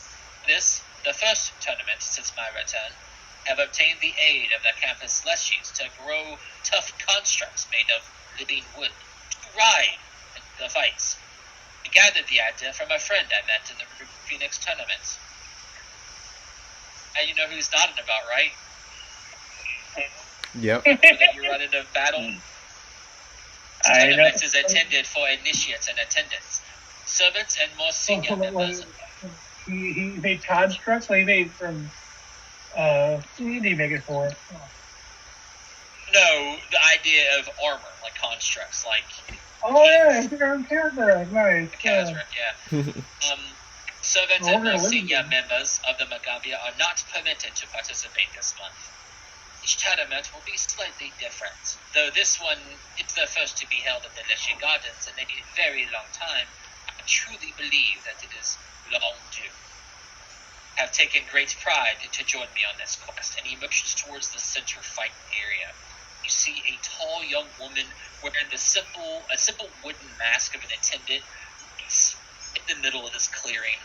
Staff at the ready, a loud rustle blows through the surrounding trees. Stepping out from behind the hedge is a 10-foot-tall construct made of branches woven into a humanoid frame. Holds a wooden sparring sword in one hand and a large wooden shield in the other. Then the construct, plainly in control of it, is a smiling Lishi, giving a brief wave. The construct bows to the attendant and adopts a defensive stance. Zir nearby will say to you, "Standing up is easy," purrs helpfully. "Can be quite fun, really. You just need to step forward." Abram hands a short page towards you with several rules, while not taking his eyes off, still on the central area. I'm not going to share these rules or anything going forward. Save all that for next time. It's great. It's a good build-up for what we're going to do. We're going to come back next week, and I'm going to ask everybody what they're doing for their day off prior to this. But I wanted to leave it on that note. Like, there's a lot of people here sparring going on. There's a woman by herself up front fighting this wooden construct by herself. There was a nod to Kazrak, and even the whole riding aspect, also a bit of Ollie in there too. And flashbacks. Yeah, it's been a while. Yeah. Just take their impromptu cameo appearance in this. I'm going to that'd be interesting. This on that map, so I can have it there, and then change the turn off the. My day off just depends on what are doing. I definitely want to learn. Take another day to downtime, but if she's busy, then we'll figure it out. Yeah, we should try actually practicing the battle, guys, yesterday or on our free day. It's tournament time, man. To do about it, so Fire princess so damn big. Hey, at least Ripple's back. Oh yeah. She is just true. Oh, Mariah's gonna have a stomach ache and be like, "I gotta go out real quick. Be right back." And you're gonna see Scarlet Princess arrive instead. Yeah, I want to do that. Finally, Blair's back. I'm going to, I don't think Mariah would be too happy if I sit next to you. She'll probably get jealous. Several seats out here too. You guys can take a seat next to Shazir, stand behind them. As you can see, there's a lot of other people here. There's more than this, but kind of filtered it out here. You guys can sit wherever you want to. I'm going to have a Dancing Moon off to the side, wanting to watch you guys do that. Probably not attend the suppose because I thought about it. I would want to share the rules with you, but you don't know the rules, and if I did, you might meta what you do the day before, like certain spells to learn and prep for the day, things like that. Oh, you got to remember he mentioned they were magically treating living wood, so you got to remember that, especially because the number odds like, hey, let me go get my fire person. Yeah, I mean, it'd be great if I learned Burning Hands, but I won't do that. So. I mean, we're gonna learn the rules right now, so why not learn it now? You're going to learn the rules next time after we do our day of downtime. Just remember, they said living wood. Might not be the same as normal wood, which typically has a weakness to fire. Well, Mariah is not as strong as Scarlet Princess, so that's why. Well, it's the same person. No, they're the same fucking person. Well, I don't have access to my focus spells, which are really, really helpful. I wouldn't say, by the way, saying that you're sick is probably not the best thing, because, Kate might want to go and take care of you. Your best bet for an excuse would be specifically something like, I don't really want to take care of this. I got stuff I gotta do, but I wish you all the best. Or your teacher wants you for something, Professor Ott told me to take care of a task. I'm sorry, I'll be out real quick. Yeah. No, see, that's bullshit. You didn't take care of that last time. No, here's what you do. Here's what you actually say to get Kate to work, to get not to follow you. Is like, oh yeah, I need to go study. And now they're like, she doesn't study. She doesn't study that well. She needs to study. So, that's okay. But wouldn't you help her study? Like, you like studying. Well, I think I'll do the downtime. I'll do the downtime afterwards, because that one day ain't gonna matter big. So then the sparring grounds, the attendants have. Oh, as he hands this page to you, you see, you look out in this area. Everyone hands you this piece of paper, and you begin to look at it. Within the sparring ground, that attendant that you saw has already been knocked flat on her back. Looking up in surprise and fear at this wooden blade aimed down at her throat. The construct sheaths the sword with a flourish and offers a hand up. From the hedge erupts a chorus of cheers from several other leshies that are relaxing amid the lead. And teacher Uari. It's Ayuwary. I don't know. I'm going to say Uari because it's the easiest. Yeah, I'm assuming the A has got to be silent because it would be irritating. He chuckles and calls the name of the next combatant who steps forward. The tournament consists of 3 bouts against leshy piloted constructs of living, and he mentions this a couple times, living wood. She looks like this construct isn't just like it moves fluid like a humanoid form. That means something. Each bout is more difficult than the last. A group of up to 6 participants can partake either as a team, but only can have a maximum of 2 people in each bout. Wow, okay. So your team can be 6 people, because there could be 6 people as a max for a campaign of Pathfinder, but you guys can only have 2 people per bout. Right? Thus, a team of 6 can only have 2 per bout, obviously. So it'd be 2, 2, and 2. There's no prohibition. Prohibition? Oh my god. There's no. Why is it worded like this? Prohibition. No, I guess it's right. I mean, it sounds like that's the exact word. That is prohibitation. I thought the word was supposed to be against fighting. There's no rules. I'm going to rewrite that. There are no rules against fighting multiple times. So a team of 1 enter, but would have to fight individually in all 3 rounds. Like, Kate, if you went by yourself as your own team, you could fight all 3 rounds. Obviously. The team who wins all 3 bouts is that month's victor. The team that does so with the least injuries wins if there is a tie. So multiple teams could win all 3 rounds, but whoever has the least injuries at the end is the whole pot, if that makes any sense. Well, I mean, it's a good thing that we have only 4 movers then for next week. Is it? Mm-hmm. Well, no, it's not, because we lose out on moving stat, but I mean, if there can only have 2 teams, well, we can have Each team can be up to 6 people, but each bout can only have 2 people participating, and there's 3 bouts. Yeah, exactly. So which means that either you guys are going to go 1, 1, and 2, or have one person fight multiple times. This is hard to tell. Either way, each bout continues until one side yields. Students are expected to attack the constructs, not the Leshy pilots inside. Direct attacks against the Leshy pilots will result in an automatic disqualification. Sometimes damage to a Leshy might be unavoidable, like with an area effect or with a bomb. That's fine so long as that's not your primary target. Vehicle allows a maximum of 5 minutes between each bout, which provides enough time for healing spells, but not for treatment. Obviously. Students joining the next fight might have to start with entries from the prior bout.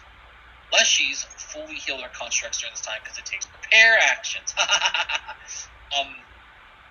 Teammates who aren't fighting in a bout can't enter the sparring area or affect the constructs, but they can cast spells that will affect their allies so long as they're within 30 feet away.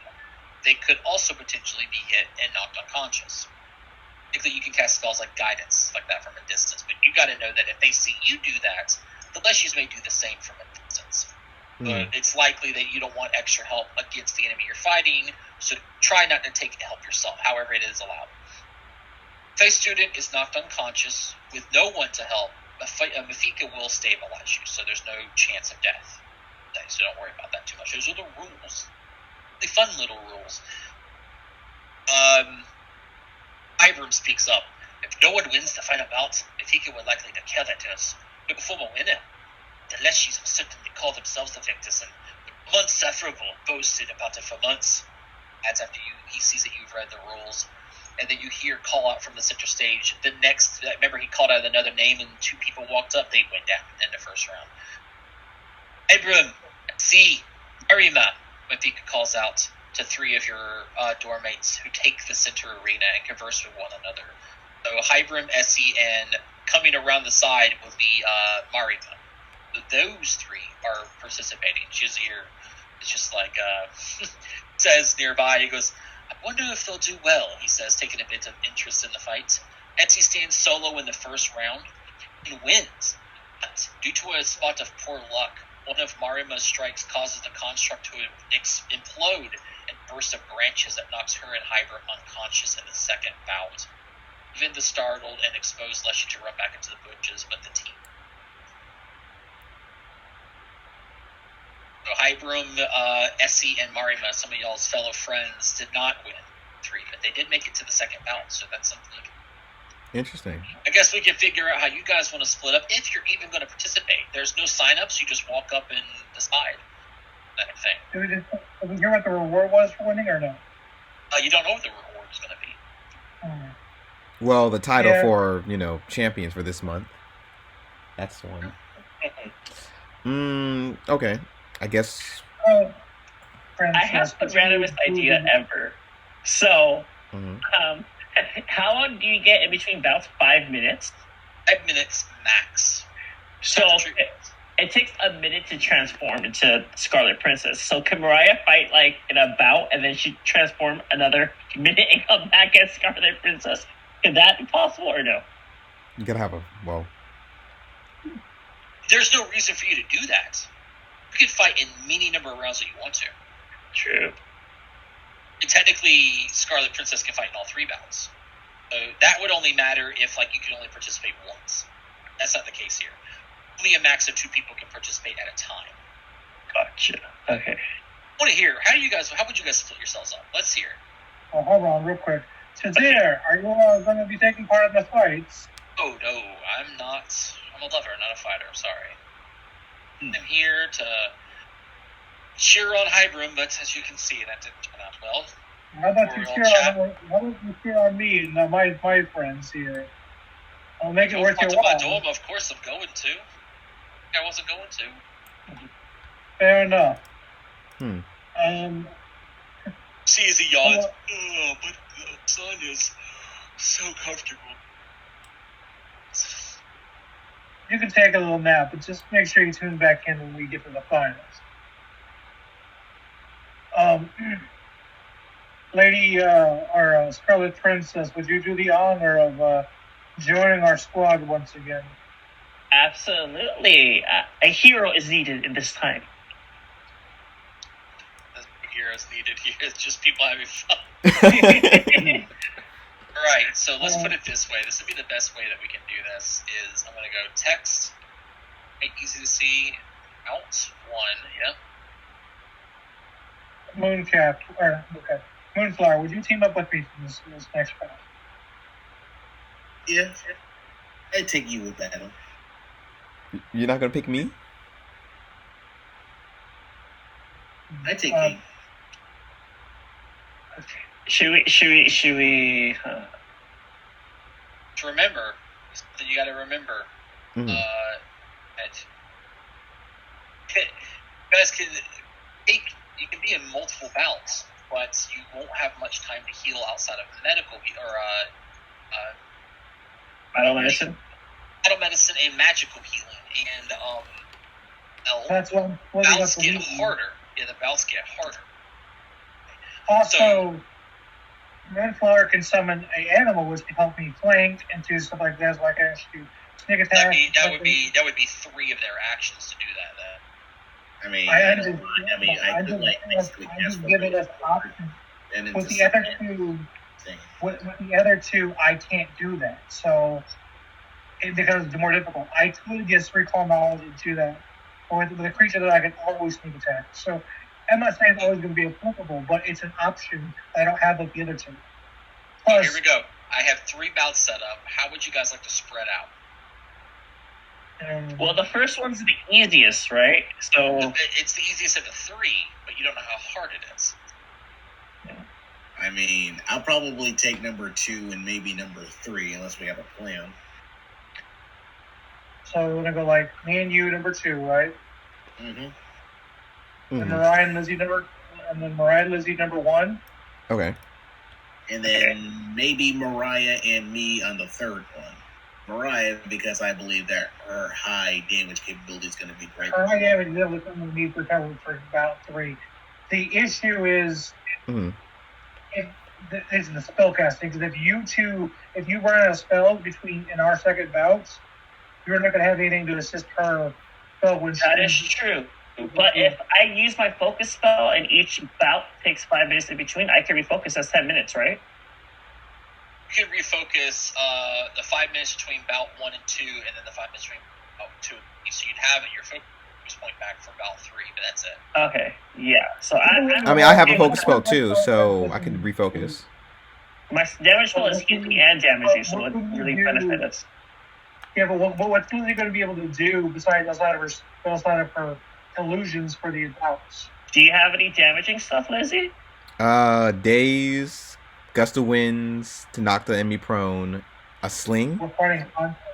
So. Do you have any like big boom boom damage? No. Honestly, here's what I would think. Okay. Well, you take. I think that I'm the least. I don't have spellcasting, so I'm the least needed. Well, I'm not gonna run out of resources. So if me and Moonflower go hard as we can in the second bout, right? Moonflower uses all our spells to make sure we win. Then it should be. Then we take Mariah and me in the last bout. I can keep Mariah with medicine. And yeah, that would work. Yeah, that would work. Because I can kill you guys in between with my focus spell if needed. This will be fun to see 2 of you fight twice in case like the healing's a problem. Okay, I like it.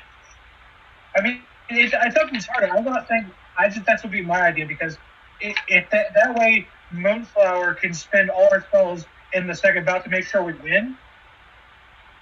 And then if then we don't have to worry about it. And then Lizzie, I would like to have Lizzie. If Lizzie could fight twice, she could, but it's just that she doesn't have a lot of damaging spells to help us with those bouts. And so, it's a endurance. I have more, defensive spells. So put up a wall to make sure you guys don't get hit. That stuff.